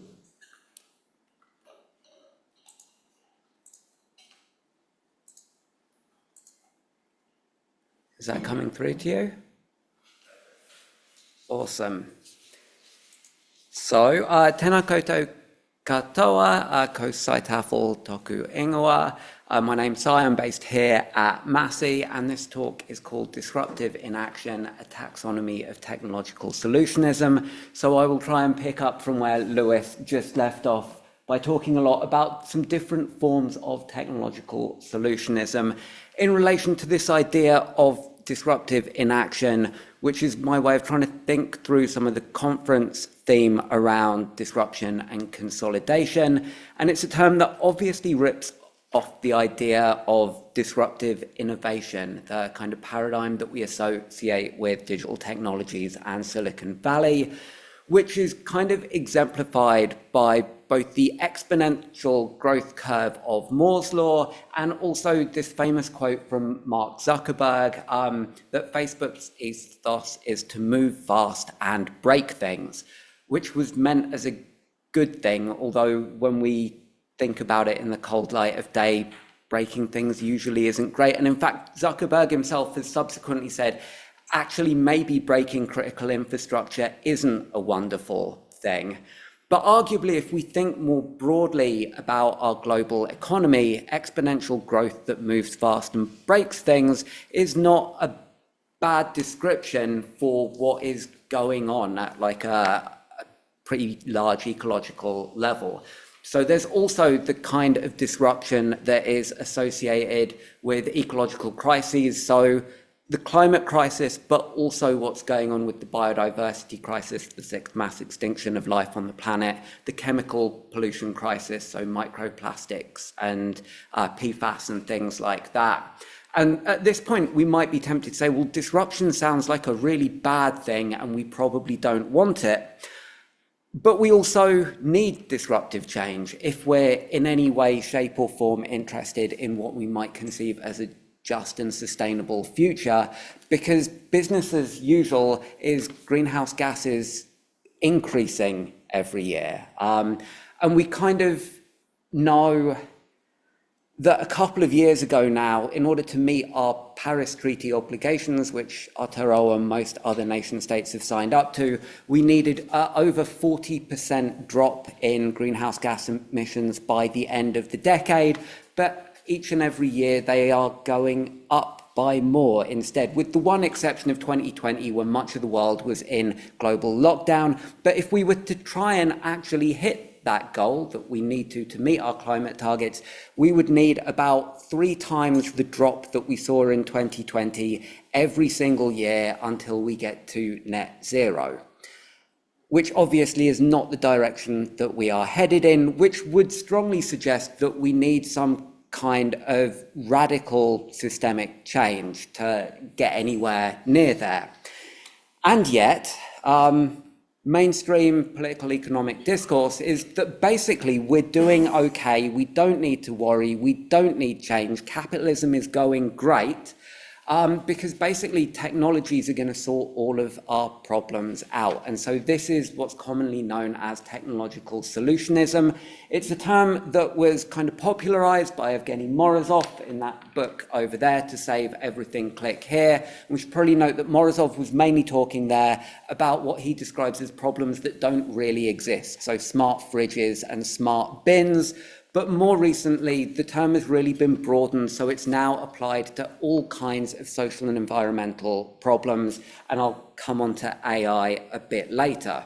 Now, arguably, one of the problems with the kind of growth in how this term is applied is that it can become an all-encompassing denunciation of any way to try and apply digital technologies to fixing any kind of problem. And so in this talk, I wanted to try and break down a kind of number of different ways that people employ technological solutionism in what I think are related but slightly different ways. I'm going to come back in the conclusion to try and tie them to this idea of disruptive inaction.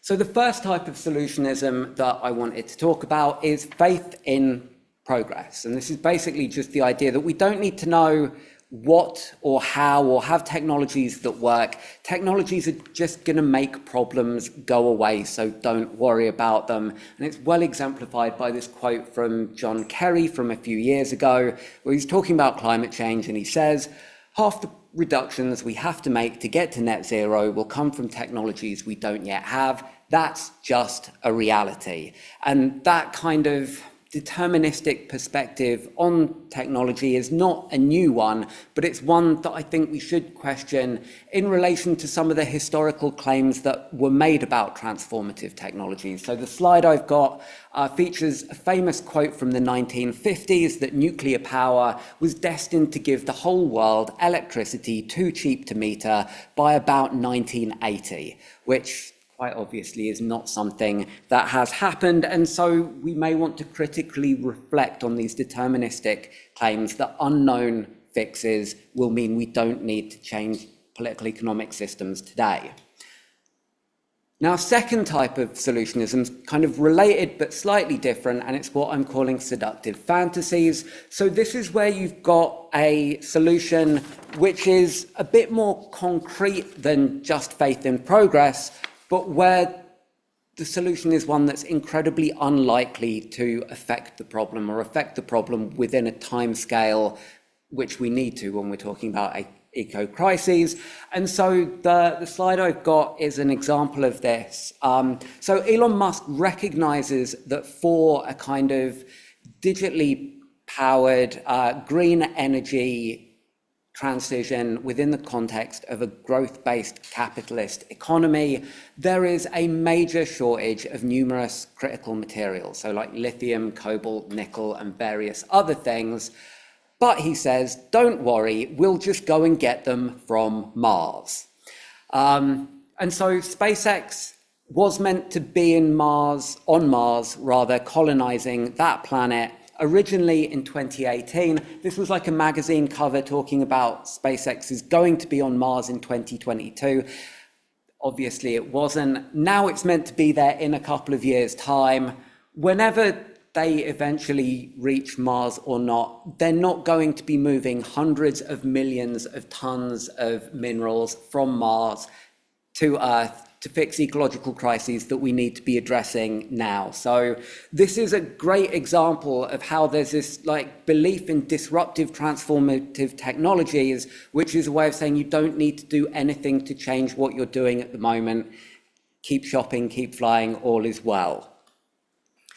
A third type of solutionism involves metabolic shifts. So this is where we're talking about solutions that can actually make contributions to solving particular problems, but in doing so, they generate other significant harms, which usually shift some of those harms either spatially towards sacrifice zones or temporally towards the future. And the example of this I've got is one we've been talking about a lot in Aotearoa recently, which is deep sea mining.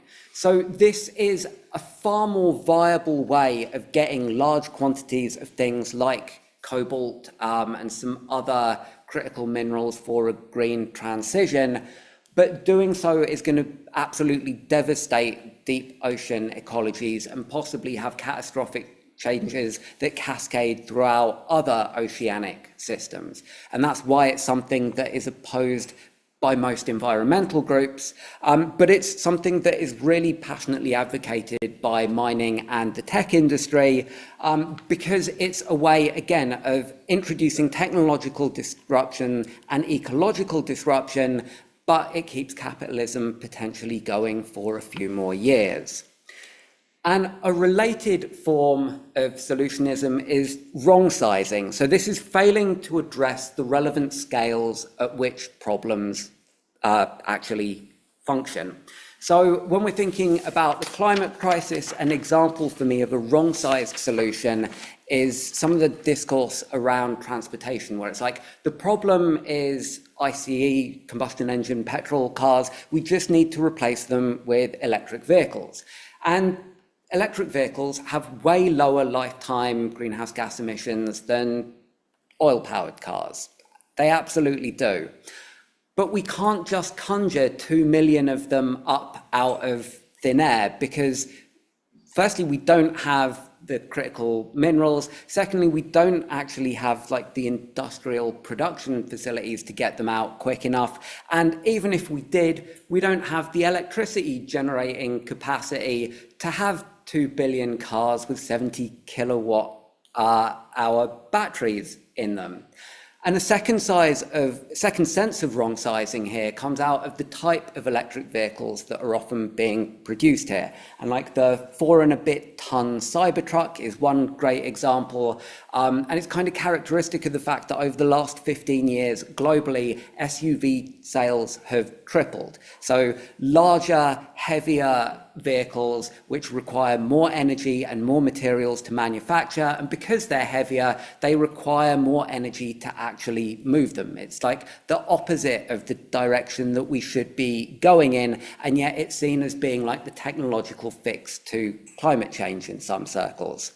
Really interestingly, the Climate and Community Institute in the US recently conducted a study where they found that actually if you looked at changing transportation infrastructures and the cultures around them, you could reduce the demand for lithium by about 70%.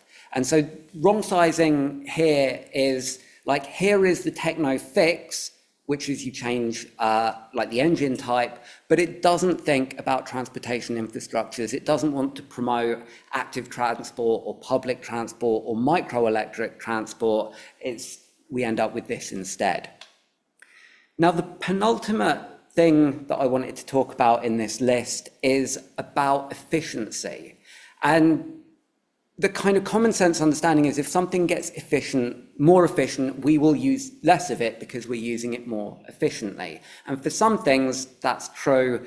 For digital technology, it turns out it's not particularly true. And this is not something that's entirely new. The first person to really note this was William Stanley Jevons in the mid-19th century in relation to coal, where he was asking the question, why is it that we're getting much more efficient at using coal, but we're using way more of it? And the answer is that in a growth-based capitalist economy, something's more efficient, it often becomes more valuable, so it gets used more. And whereas more recent kind of ecological economics literature about rebound effects says most commodities you're looking about a 30% quantifiable direct rebound effect, often for digital technologies it's over 100%. So any efficiency savings are more than eaten up by increases in energy use. And this slide is an example of NVIDIA talking up their green credentials, because going from one iteration or generation of graphics cards to the next, they're like, look, we're 1.9 times more efficient per watt.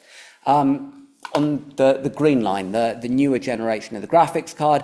But you might also know that the green line is about 35% longer than the graphics card it replaced. So yes, it's more efficient, but it also uses a lot more power. And when we're talking about sustainability, the critical figure is the amount of energy being used, not how efficiently we're using it. The same is true at a device level if we're looking at things like iPhones. The same is true if we're looking at things like data center energy use, where again, data centers have gotten a lot more efficient, but there's a lot more of them and they're much bigger. And that's something that's really been turbocharged in the last couple of years with AI.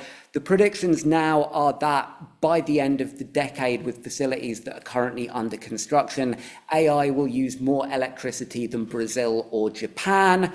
And yet people like advocating this technology say, don't worry, it's okay, because AI is going to lead to a 50% reduction in global meat and dairy consumption, with no evidence to substantiate those kinds of bonkers claims, because why would you need to do that? Now, the last thing that I wanted to flag as a type of solutionism is the circular economy, which Ella actually mentioned earlier. And this is something that might seem like an odd thing to have in this list, in so far as moving away from like a linear industrial production process of extract things, process, purify, manufacture them into short-lived commodities that rapidly get thrown away, and replace that with something that's cyclical and based on ecosystems, sounds like a good sustainable change. But a couple of recent systematic reviews of the circular economy literature have found actually most of it focuses on recycling rather than reducing consumption. And recycling is something which has a certain amount of potential, but has actually been used for decades at this point by industry to kind of greenwash corporate sustainability claims. The plastics industry is probably the best example of that. Those reviews of this literature also found that generally this is a discourse that situates the circular economy as a kind of like apolitical, technocratic waste management process. It has nothing to say about social justice or politics or antagonism. And furthermore, it's situated within a capitalist context, which means one where there is compound growth. And a circle that is constantly growing isn't a circle, it's what we normally call a spiral. And when we're talking about compound growth, like GDP growth, it's a logarithmic or an exponential spiral. And infinite exponential growth is not something that we find anywhere in kind of the natural world. So that should probably raise some red flags about this as being a sustainable solution. So to try and wrap up, I wanted first of all to try and emphasize what binds these things together as technological solutionism. It's a series of positions where technology, often digital technologies, are thought to resolve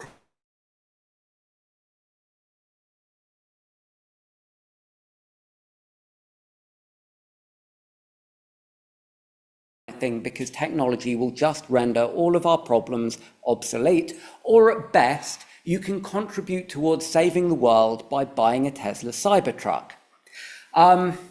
This is why, for me, solutionism tends to involve a oxymoronic form of disruptive inaction. It's a celebration of technological disruption, which becomes a way of maintaining hegemonic forms of power.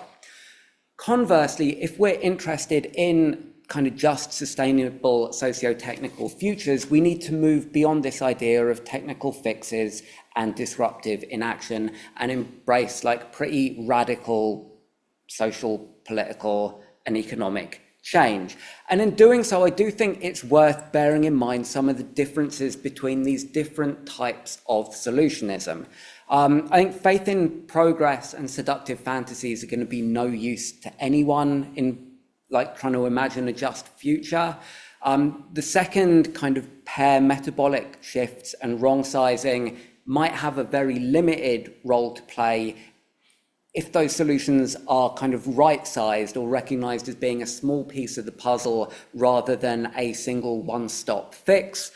But efficiency and circular economies are things that, if they are disembedded from a capitalist growth-based extractive context, could help contribute towards just futures. So it's not that all forms of technology are necessarily solutionism, but it's really difficult to imagine having sustainable futures while we're stuck under a globalized capitalist paradigm. And I will stop there. Thank you.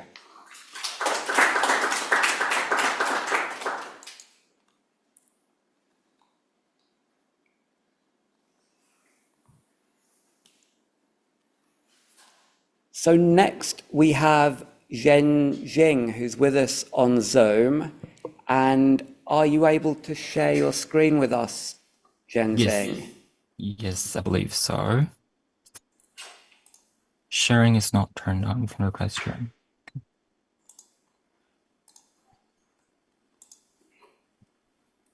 Can you see my screen now?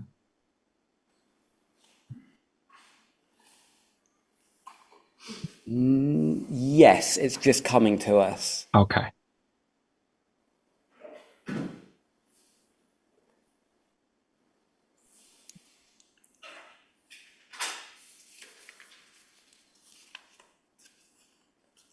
Should be able to see the slides now. Yep, so we can see you and the slides. Okay.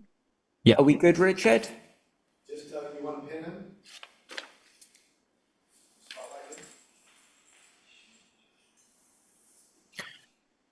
Right. Kia ora. My name is Zhenxing. I'm a PhD candidate at Massey University, and I'm based on the Wellington campus. So today I will share some findings from my recent research on how post-socialist China communicates its political messages, often in ways that do not look overtly political or seemingly meaningless. So let's start with a broader shift in China's political communication style. Some scholars describe this as popular or populist authoritarianism. That is a model that adopts new media and communication technologies, one that is market-friendly, scientific, high-tech, and politics light. It doesn't really rely on constant ideological campaigns, but on generating popular support to legitimize power. This shift is visible in China's recent art and cultural productions. For example, Chinese dance dramas. And I take these two, for example, one from 1963 and one from 2021. You can clearly see the move away from heavy-handed propaganda. But that doesn't mean that these new works are no longer political. They're just more subtle or politically discreet. And such political discretion can sometimes be considered as meaningless. Let me talk you through with one example. That is a dance drama performance called The Eternal Radio Waves. It is produced in 2019 for the People's Republic of China's 70th anniversary. It is a spy story set in the 1940s Civil War. Two communists fake a marriage to steal intelligence from the opposing political party. And eventually they fell in love, and the husband dies while sending one final radio message. Hence the title, The Eternal Radio Waves. The political theme is very obvious, apparently. The communist heroes versus the opposing parties' enemies. But in this very, very political performance, there is a 7-minute segment that is called Song of the Fisherman, or in short, Fisherman, that seems to be a bit different. There's no plot, no acting, no character roles, just pure visual aesthetics. And audiences have called this segment meaningless or even irrelevant to the entire storyline. And ironically, this segment, Fisherman, became the most popular part of the entire 90 minutes show. For example, it is performed at the Spring Festival Gala in 2020 and widely imitated on social media, both by amateur dancers or professional dancers. And there are also dance schools even use this segment in their promos. And fans even post reviews and mashup videos online. Clearly, this segment resonates with people. And let's pause on this word meaningless. Indeed, there's no narrative, but if you look closely, this dancer is sewing, another one is cooking, and another one checks her reflection in the mirror. These are actions full of meaning. So when audiences call it meaningless, they're not saying nothing is happening. It's just that they do not consider this segment, Fisherman, as a politically integral part of this very, very political storyline. So I would frame Fisherman's meaninglessness as an apparent lack of an overt political identity. And in my analysis, I theorized Fisherman as a discursive heterogeneous element. It is an element that is not immediately captured by the production's overall political identity. In its original conceptualization, heterogeneity always refers to a discourse's inability to capture everything. It is an unstable element in a discourse, and it has the potential to threat the completeness or legitimacy of a discourse or an identity. However, Fisherman should by no means be a threat to the overall communist identity, because this Radio Waves is a state-sponsored project, and the state simply wouldn't allow, let alone dedicating an entire segment that can potentially be threatening. So this original concept of heterogeneity needs some adaptations. So in my analysis, I frame Fisherman as inherently political, but it has apparently departed from the overall political identity of the entire performance, while in the meantime, still within the overall political discourse. So it is an element that is both inside and apparently outside of this overall communist discourse. In other words, Fisherman is not a threat. On the contrary, it contributes to the hegemonizing of the overarching political identity. So in my research, I focus on 3 questions. How is this meaningless status created? And how is Fisherman still tied into the broader political discourse? And if Fisherman ever does seem political, how does it still maintain its aura of neutrality? And to partially reflect on the theme of this panel, I will focus on how the use of modes and what each mode affords to contribute to the making, anchoring, and reassuring of the meaninglessness. Let's start with how the meaninglessness is created. Most of the performance, the Radio Waves performance, is drama heavy. There are 9 main characters, and 8 of them have double identities. There are lots of storytelling, but Fisherman is purely dance. We know dance and drama can afford different things. So the large use of dance in this segment opens up space for looser interpretations, where audiences engage emotionally, not ideologically. And that's why people feel free to project their personal or aesthetic meaning onto it. So in a sense, the meaninglessness may come from fisherman's loosened political identity or a non-fixed political meaning. But this is only a very, very contained freedom because fisherman's political identity is actually inherently anchored by multiple nodal points. Nodal points, in theory, are the socially privileged signifiers around which other meanings can articulate and stabilize, and they exist throughout the entire 90 minutes production.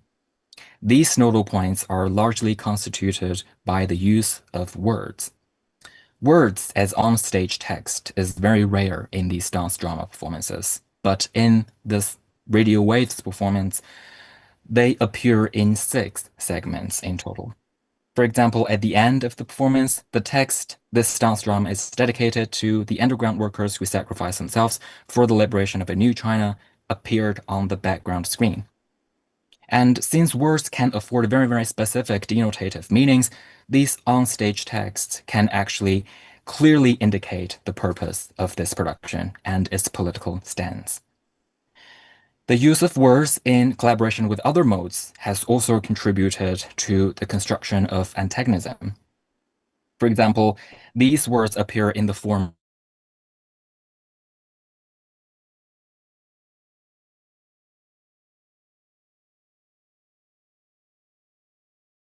lighting that imitates blood or killing, and with the dancers' dramatic acting indicates the viciousness of the political enemy. Also, words appear on the screen when a young communist member sacrificed, and it says he's only 15 years old and joined the party 3 months ago only. These words, along with other communist members' sadness at losing him, indicate the loyalty, innocence, and dedication of the communist comrades. Through words and other modes, the binary qualities are constructed between the two political parties. And this antagonism is largely charged with an emotional investment. The positive emotions are shared by a communist identity, opposing a demonized other. So no matter how politically irrelevant this segment called Fisherman may seem to be, you wouldn't really expect it to be interpreted as embodying the opposite political identity, because a communist identity has been tightly intertwined with the positive sensory and affective experiences that this segment, Fisherman, evokes. And since those specific words and political antagonism are not explicitly performed in Fisherman, its political identity can be attached in a rather loosened way. So Fisherman can keep its desired meaningless look, yet still aligns with the production's overall political orientation. Now let's zoom in on moments when Fisherman feels political. That is when this balloon stops floating around and becomes firmly pinned down. And in this circumstance, how Fisherman maintains and reassures its meaningless status while avoiding disrupting the discursive hegemony. And my argument is that Fisherman did this through spiritualizing the political. Spirit in a Chinese context is not religious. It can broadly refer to anything that does not have a physical shape. It is a counterpart of materiality. It is also very highly politically compatible. It has different meanings in different historical periods. This has made the political spirit in Fisherman an empty signifier, which mean everything to everybody, while in reality possesses very little precise and concrete content. And in Fisherman, this spirit is everywhere, but it is very hard for us to tell what exactly this spirit is or what it means. And its meanings are always invoked using yet another very abstract concept. For example, the spirit is portrayed using lighting that imitates sunlight. It is also embodied in the group dance formation, and it is intangibly diffused in a realistic household ambience. But what this spirit means has never been concretely pinned down. Although I mentioned that spirit in a Chinese context is not religious, the spiritualized politics can nevertheless have a religious-like power to gain popular consent, or in a more religious term, to enact mass pilgrimage. As this quote suggests, the successful enactment of rituals does not necessarily rely on a shared common belief.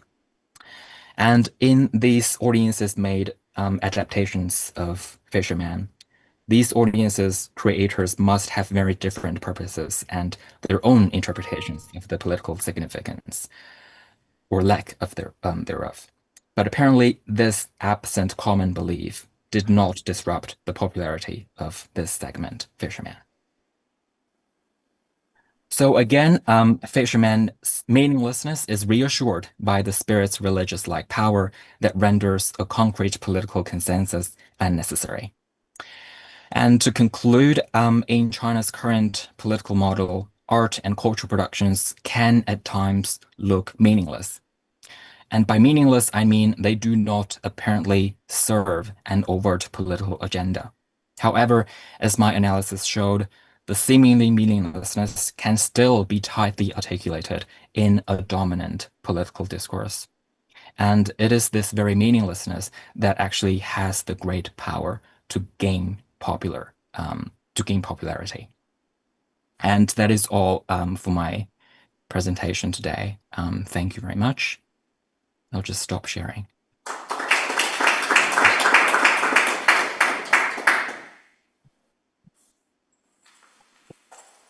Awesome. Thank you, Zhenxing. Thank you.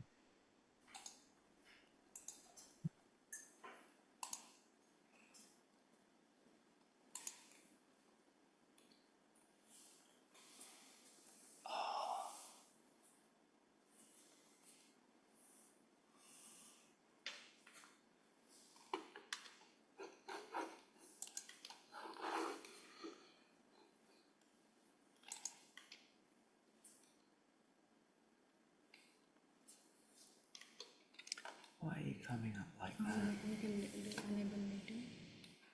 Yeah. You don't need to edit it. There we go. And I need to put you on Zoom as well.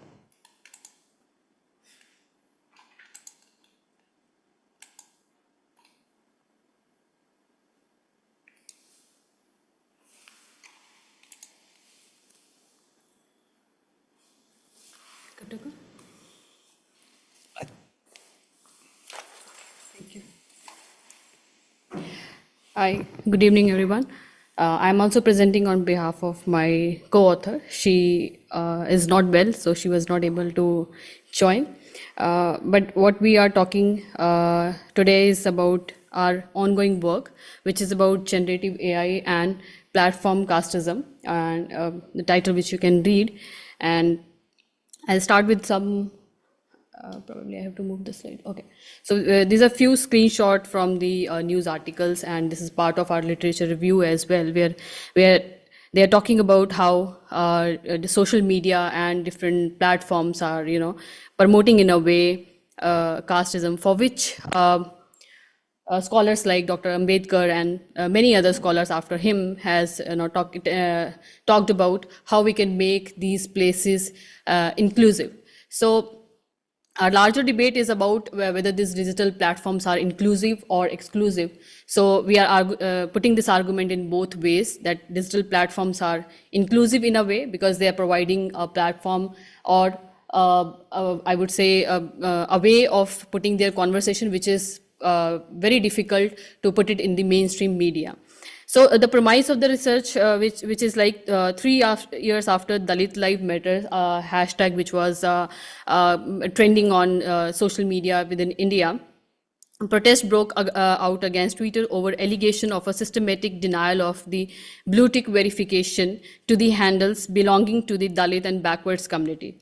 Even the official handles of Prakash Ambedkar, who is a great grandson of Dr. Ambedkar, and the Bhim Army Chief Chandrasekhar Azad were not, their handles were also not verified, while the handles of even the lesser known members of Liberal Chetrachi with a few thousand followers would have the blue tick. So that's a privileged kind of thing we are talking about, who were having blue ticks and who were being denied, and there was a systematic denial. Hard-hitting Twitter hashtag cancel blue ticks in India trended for several days, accusing the company of being a casteist enterprise. and asking it to either verify the handles of public figures of scheduled castes, scheduled tribes, and other backward communities, or cancel blue ticks for all of accounts. This brings out a curious phenomena in Indian media space. Historically, the representation of the subaltern caste in media has been negligible. Unable to find their voices and issues heard in mainstream media space, they created an alternative space for information dissemination. Even the political parties representing Dalit and OBC communities hardly paid any attention to the media space until recently. But social media changed it. While social media is often accused of being casteist and discriminatory, it is the only media space that provided the subaltern caste with freest and least discriminatory platform to create their discourse and debate. It has led to the organic growth of subaltern media. So how it is different? Because organically people came together rather than putting out a propaganda and using some boards to create a hashtag and making it trend. Organic growth of subaltern media and explosion of Dalit Bahujan discourse, including that of Pasmandas, the subaltern lower caste Muslims. Social media is replacing pamphlets in political rallies of parties such as Bahujan Samaj Party and as the preferred medium of dissemination of counterculture. The social media channels of Dalit Bahujan groups have thousands of subscribers now, and their posts and videos are shared widely even though they may be invisible in mainstream discourse. This has enabled caste-based mobilization on a far larger scale. In this context, our research paper is about understanding this phenomena and role of generative AI in platform casteism by examining the subaltern narratives in Indian digital media with Savarna aesthetics. So we have gone through a literature review which have talked about how we can conceptualize the term digital Dalits, even though they are getting the space over social media, still they have been termed as digital Dalits due to their inaccessibility or lack of richness in the network which other dominant castes enjoy globally. So this is further why platform studies and casteism, caste studies are important to discuss all together, because when you are on platform,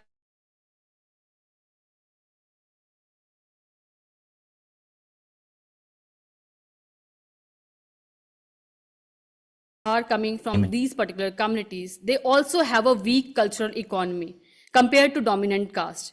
So they have a limited funding. Even if they want to start their own literature or publishing houses, there's a lack of funding or lack of encouragement or lack of acceptance in the mainstream media. So in social media, you can see, I mean, the debates about discrimination and everything, you will find different articles which we have also acknowledged within our literature review.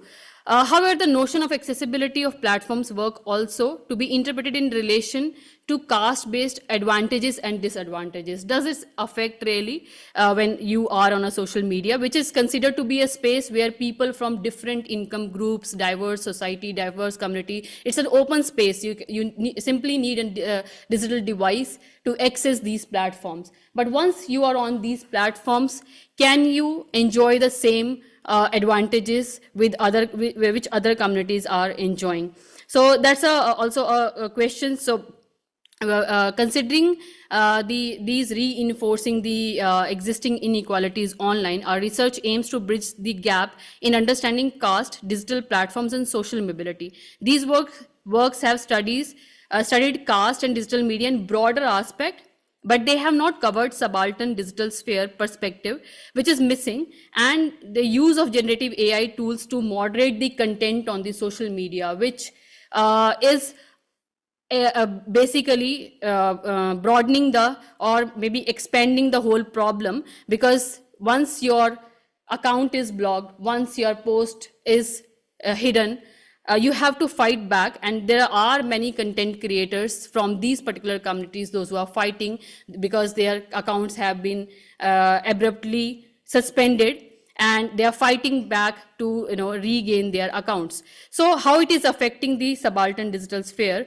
we are looking more into that. And in this context, we have used the theoretical framework by Helsper, which in which she talks about economic, cultural, social, and personal factors impelling digital exclusion. So she says that actually her framework is very useful in terms of understanding digital exclusion at different levels. So you have digital access, skills, attitude, and engagement, but that doesn't mean that you are digitally inclusive. You have been accepted in the digital platforms, although you have access to a smartphone, or although you have access to technology. But do you have that network where you can go and talk about your issues and without getting abused? So Indian social media is on a whole can be seen divided on this aspect. So we have used this particular framework to understand if digital Dalits, which is being termed by Nair, how he has defined that Dalit community with an access to cyberspace, but do they have the same advantages? So we have used this particular framework to understand their inclusion and exclusion. So what methodology we have used? We have used in qualitative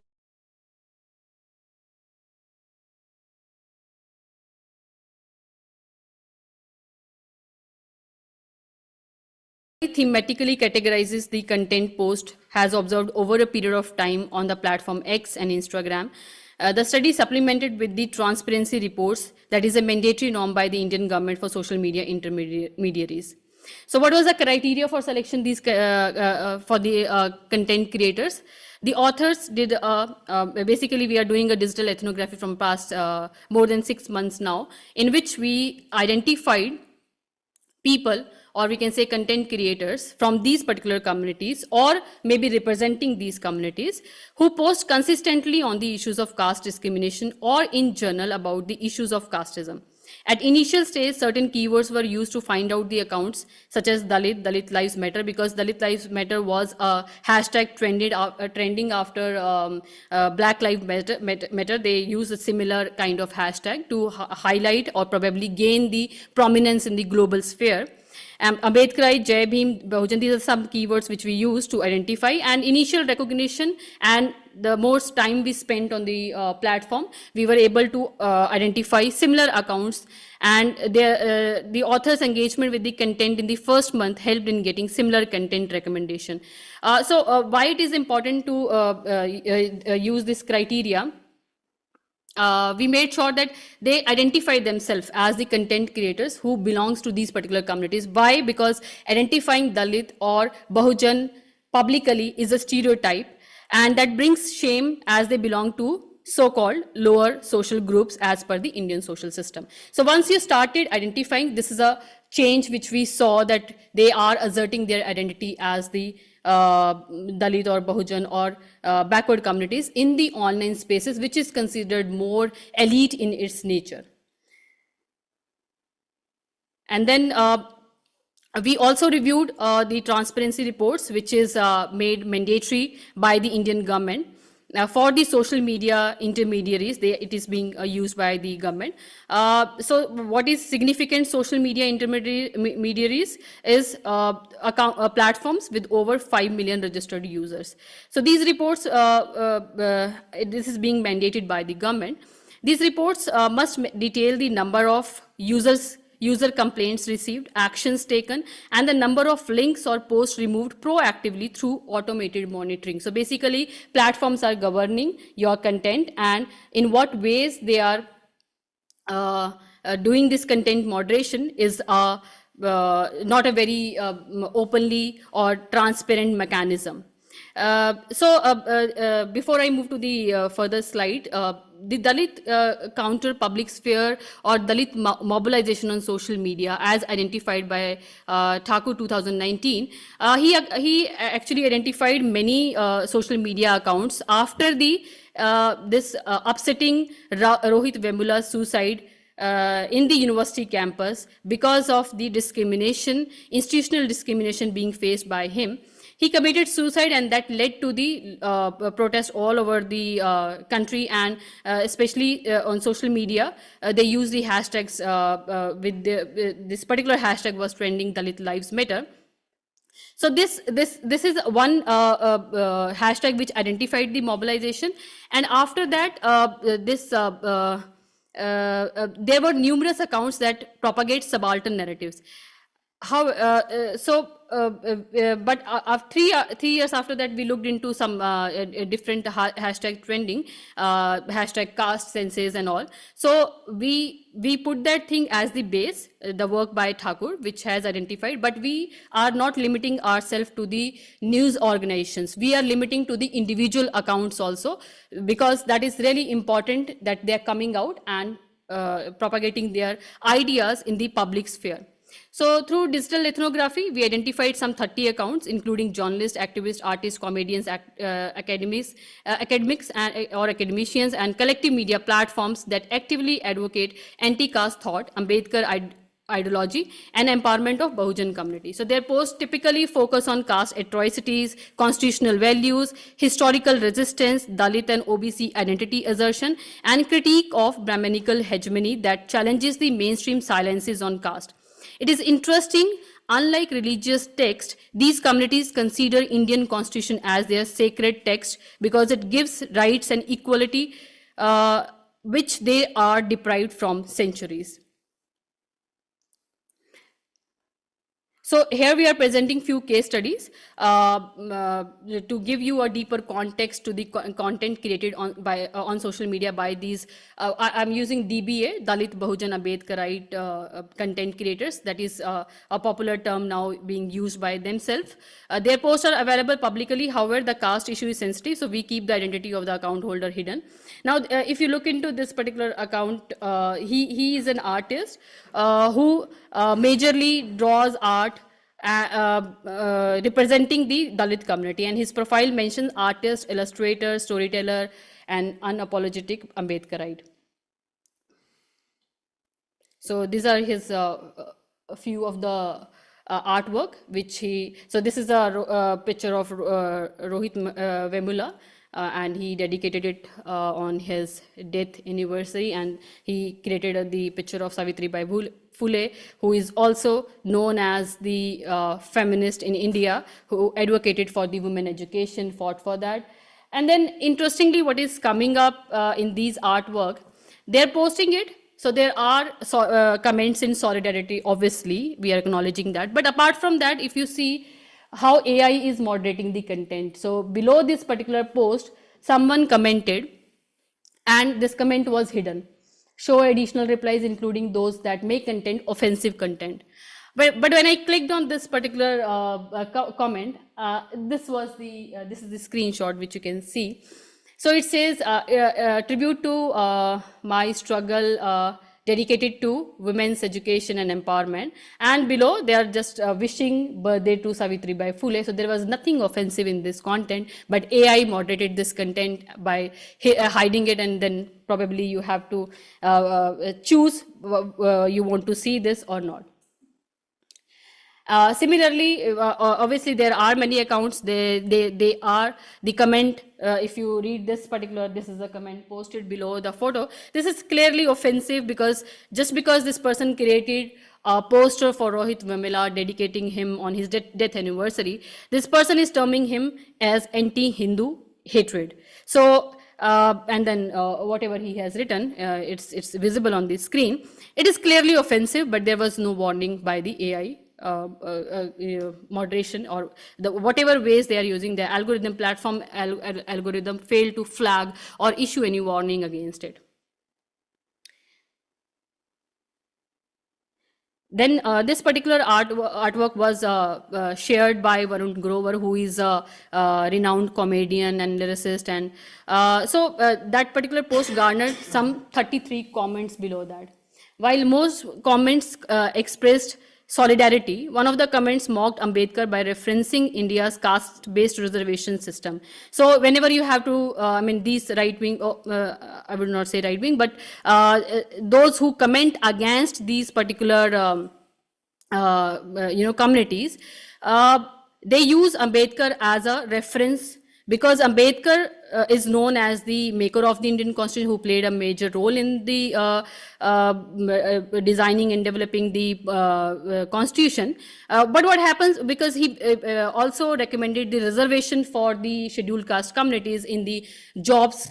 So they used Ambedkar as a sign to abuse this caste-based reservation system rather than talking the how to improve the policy or something. They use Ambedkar photo to put it in public and shame him, basically, why he introduced this reservation system. There should be merit and all.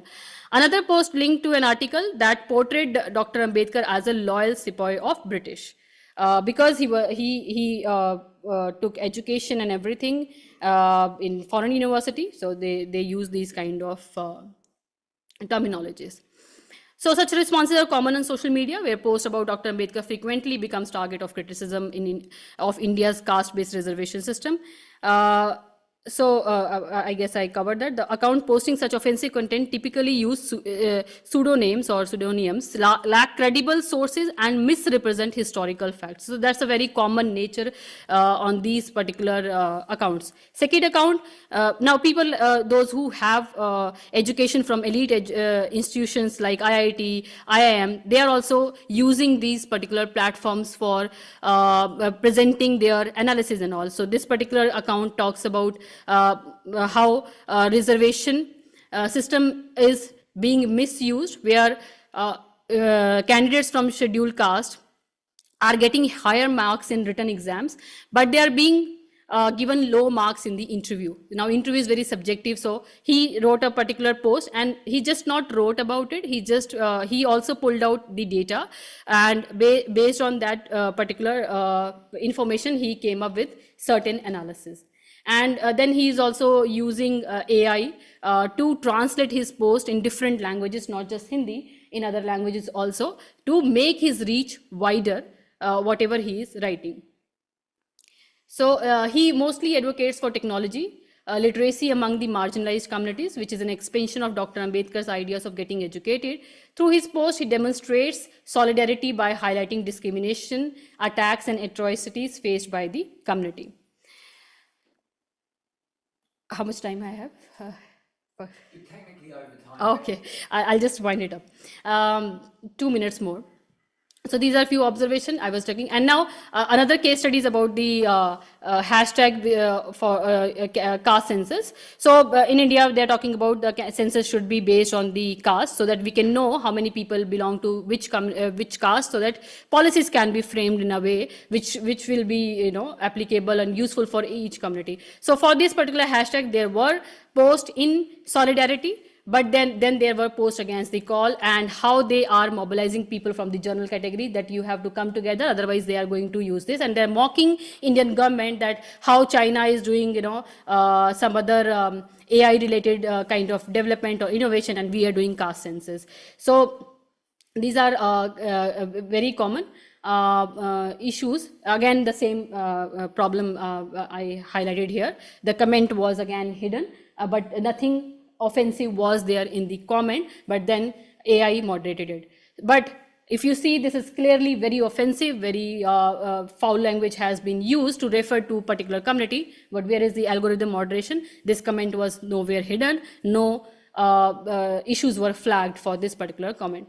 So there are few problems which we identified, that there are self-styled critiques, and they claim they know everything about the reservation and meritocracy, and they use certain words to refer to the community in social media platform.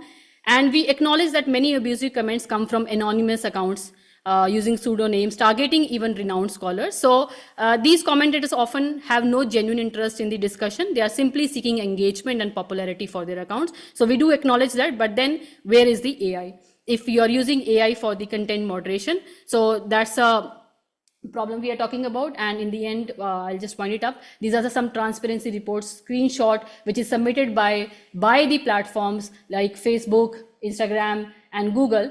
So if you can see the categories, you will know there is no mention of any caste-based discrimination, which on the basis of which they are moderating the content, or probably you can also flag the content, but there is no category which they have introduced under which you can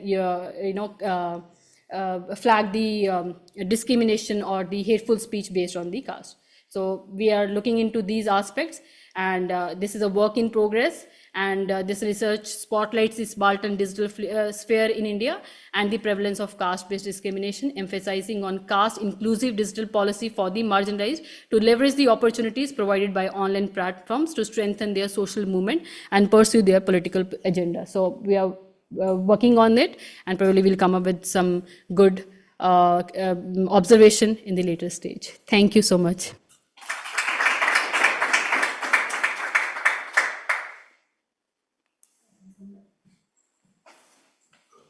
Kapai, thank you. So we've got a little bit of time that we can do questions for the panel, and I'll just try and get the tech to work.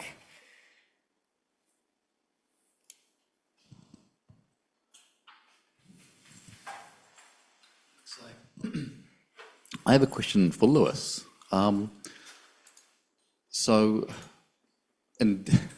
Indexical truth of photographic images has been under attack for 30 years now, right? And now we've got AI videos. You can generate AI videos of all kinds of things, as we know. How is body cam footage still remaining the idea of being a true and accurate and therefore powerful record in an era when, I mean, you can fake lots of things with AI, but I'm pretty sure you could fake body cam footage really well. So yeah, how are they responding? How are these companies responding to this existential threat?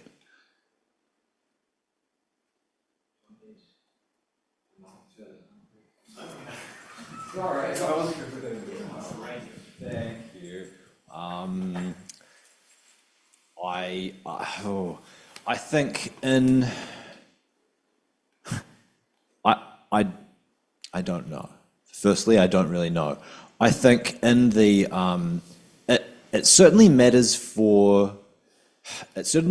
in the governance of footage. Because how I got into this project was kind of stumbling upon it on YouTube, and there's so much. So I think it matters for that at this stage. It could matter a lot more depending on how that kind of works its way into like the kind of chain of justice, I suppose. But I don't really know.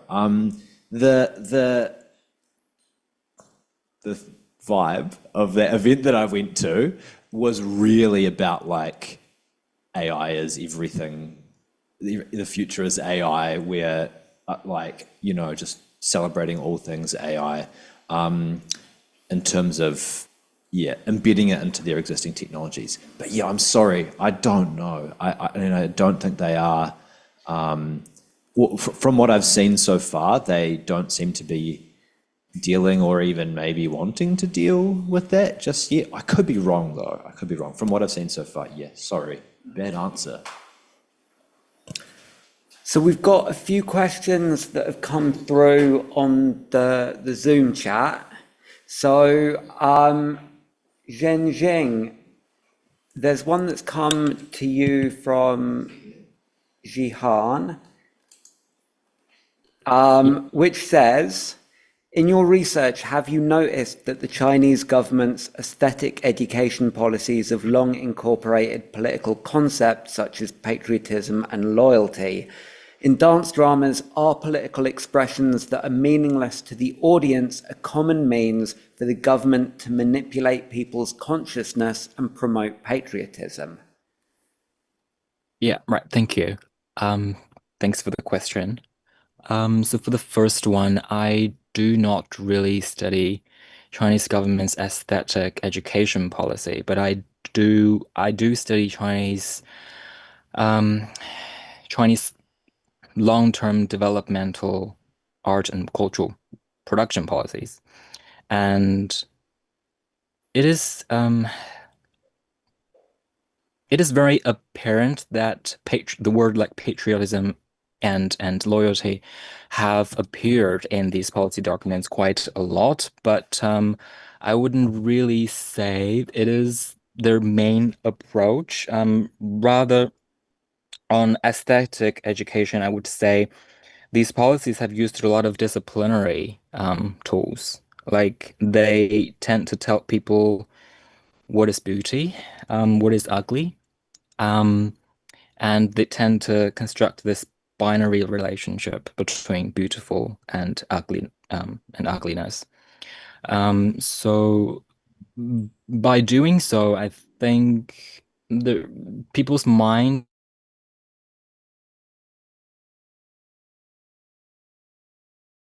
it's very interesting that when you're looking at, for example, the Singer show that is recently pretty popular in China at the moment, whenever these singers perform like a slightly not very normalized performance, they would get criticism. So I think that is one of the outcomes of how people's mind have been programmed to such a binary shape. So yeah, and for the second one, I wouldn't say that meaninglessness is a common means for dance dramas, but political discretion is. Because I believe meaninglessness is a rather narrow concept, but when we talk about political discretion, it includes all the ways that the state or the government might have employed to slightly sideline their political aims. And this strategy is not only existing in dance dramas. Just imagine how much time we spend on popular culture, on entertainment, on beautiful visual enjoyment, or even on traditional cultures, which is pretty popular at the moment in China, I believe, in different theatrical performances, even in TV, films, everything. So nostalgia, romance, that's all the ways that can be framed as politically meaningless or politically discrete. So yeah, it is a quite common approach in China, and not only existing in dance dramas, but in pretty much all the art and cultural productions in recent years, compared with the early Republican, when everything that we see can be quite ideological and revolutionary, very didactic. Kapai, thank you. Lewis, there's a question on Zoom for you from AC, who might be Ali, which says, one issue I've encountered is where where victims of police overreach have been refused release of BWC footage, or police have claimed it didn't exist on the basis that it's voluntary in Aotearoa, so it wasn't used in the given instance. What's your opinion of BWCs as protection for the public against abuses of police power?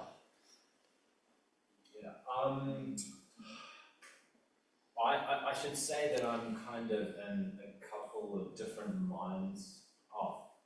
With the mic on. Ah. Yeah.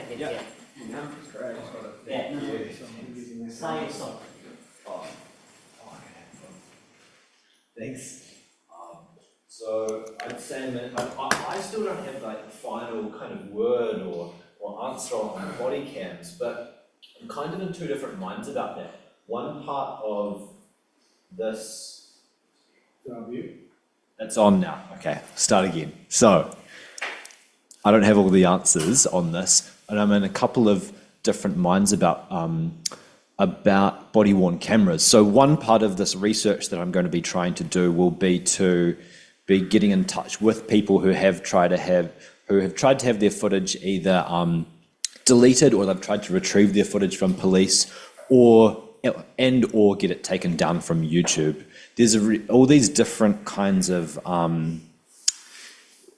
strange kinds of areas with body cam footage where it straddles all these different spaces between kind of public accountability, but it's also kind of very vulnerable kind of moments for people.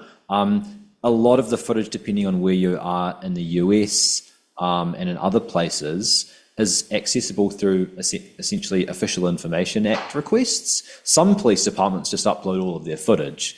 It's governed in all these kind of different ways. And I think that's certainly what AC, what you're kind of getting at, I think that's a real hope for it, that body-worn cameras can protect the public against abuse of police power. Again, they're not protective technologies in the moment. They do not protect you in that kind of, in the moment of kind of police violence. There's maybe scope to think about it in terms of producing an archive over time of instances of police violence that I think might be able to be leveraged strategically to challenge police power. But I'm a bit skeptical of that happening as well. So look, it has been used to do that for sure, and to kind of bring to light, cases of abuse of police power, but it doesn't always get taken up in that way. Sorry, bit of a roundabout answer.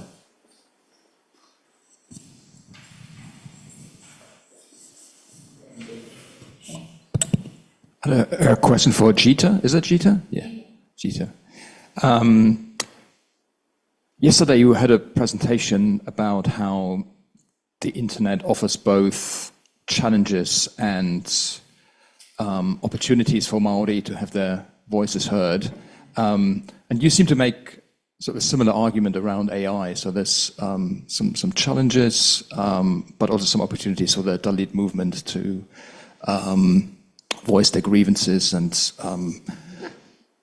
create an identity online. And because you analyzed Instagram, I was wondering, have you observed any instances of activists using text-to-image AI generators to create positive images of Dalit? Because in a way, generative AI has democratized image production, right? It's now so easy to create your own images without necessarily having a lot of training. So I was wondering whether you've observed any instances of activists using text-to-image generators.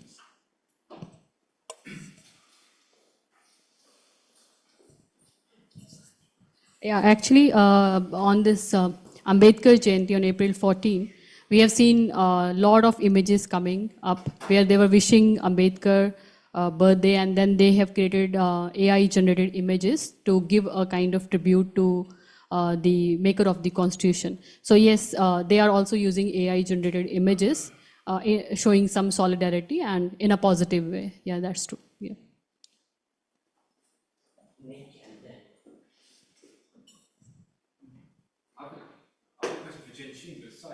Was it Ian? Okay. Forever. Just a homogenised mass. Zhenxing, I thought you did a great job of showing the way in which the, potentially meaningless kind of fisherman's routine is anchored within the text of the Eternal Radio Waves as a whole. I was just wondering, in terms of that kind of online response or the audience response to particularly homing in on that, on the fisherman's dance, is there any sign of like how they perceive the rest of the Eternal Radio Waves, though?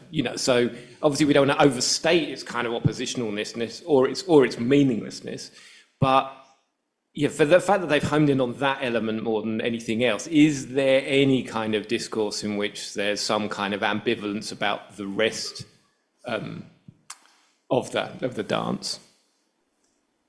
Thank you. And sorry, I think I was just cut off. I'm not sure where I was when I was cut off.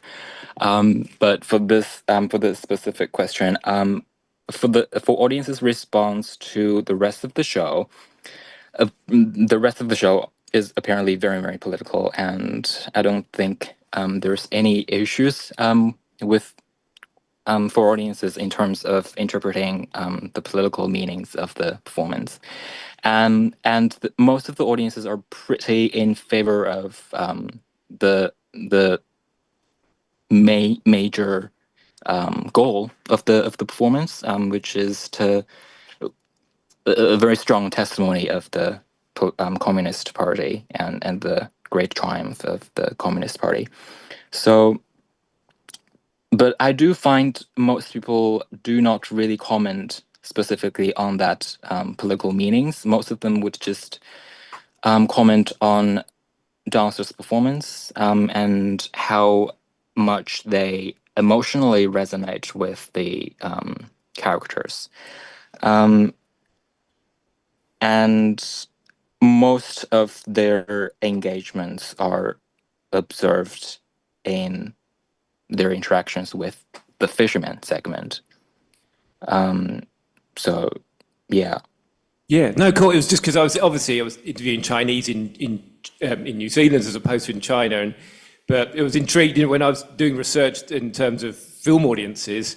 Like people watching Wolf Warrior 2, that they had ambivalence about the politics, but embraced the action. Their pleasures in the form of it, pleasures in fight sequences, etc., action choreography, and despite being ambivalent about the politics, and of course they're in a space where they can articulate that, and which might be easier than the social media posts that you're looking at. I suppose I was intrigued whether there was any evidence of that in what you'd found. But cheers. Thanks very much. All right, thank you. Following on from that, kia ora, my name's Timo Pereki. Zhenxing, is it? Sorry, I don't have my eyesight isn't as great without my glasses. I like what you've put together, but what I can see from the presentation is there's also another flip side of the coin that theory can apply to within the Chinese context, and that's with, say, the Falun Gong and Xinjiang, because what you're describing through your presentation could flip side apply on the exact same opposite side to this religious movement.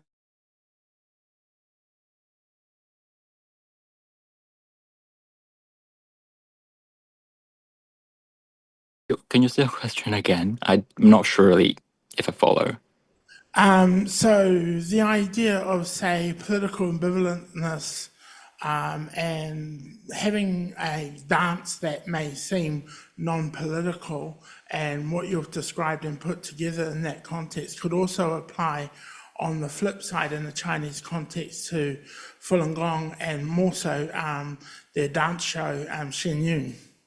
Oh, that's the one. Okay. Yeah, so it applies both sides. They're basically the same coin, but one would be one type of political ambivalentness, and the other one would be the opposite, but still the same type of political ambivalentness. I know of the other one, and I am legally prevented from talking about it, I think, because that is illegal in China. But the only thing I can say is that the Xinjiang one is highly propagandistic. I'm not sure if I can say much about it because it is very, very delicate issue. But yeah, it's very propagandistic, and I'm trying to prevent myself from even looking at it because it'll get me into trouble. I've known people as a child in my life who've been arrested associated with that. So yeah. Looking at time, it's 5:30. Thank you everyone for bearing with us for half an hour longer than the day was originally scheduled to run. And thank you also to Lewis, Geeta, and to Zhenxing for wonderful presentations. And we hope to see everyone back here tomorrow at 9 o'clock in the morning. And I think probably the thing to do now is maybe go to somewhere in town for some kai and refreshments. Thank you, everyone. Awesome. And then also, for those that wanted to get food from upstairs. There is still plenty of lunch that is packed up. If you didn't want to join us for Kaya and wanted to go to your room and relax, you're welcome to take the packed up food upstairs. Thank you so much.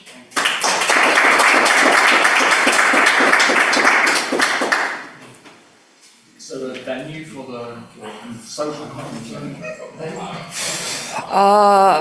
If you're asking me, I would say Brew Union because it's the place in town that has the best beer, but I don't know if that's the criteria that we're using. If you're happy with good beer, that's your one option as far as I'm concerned.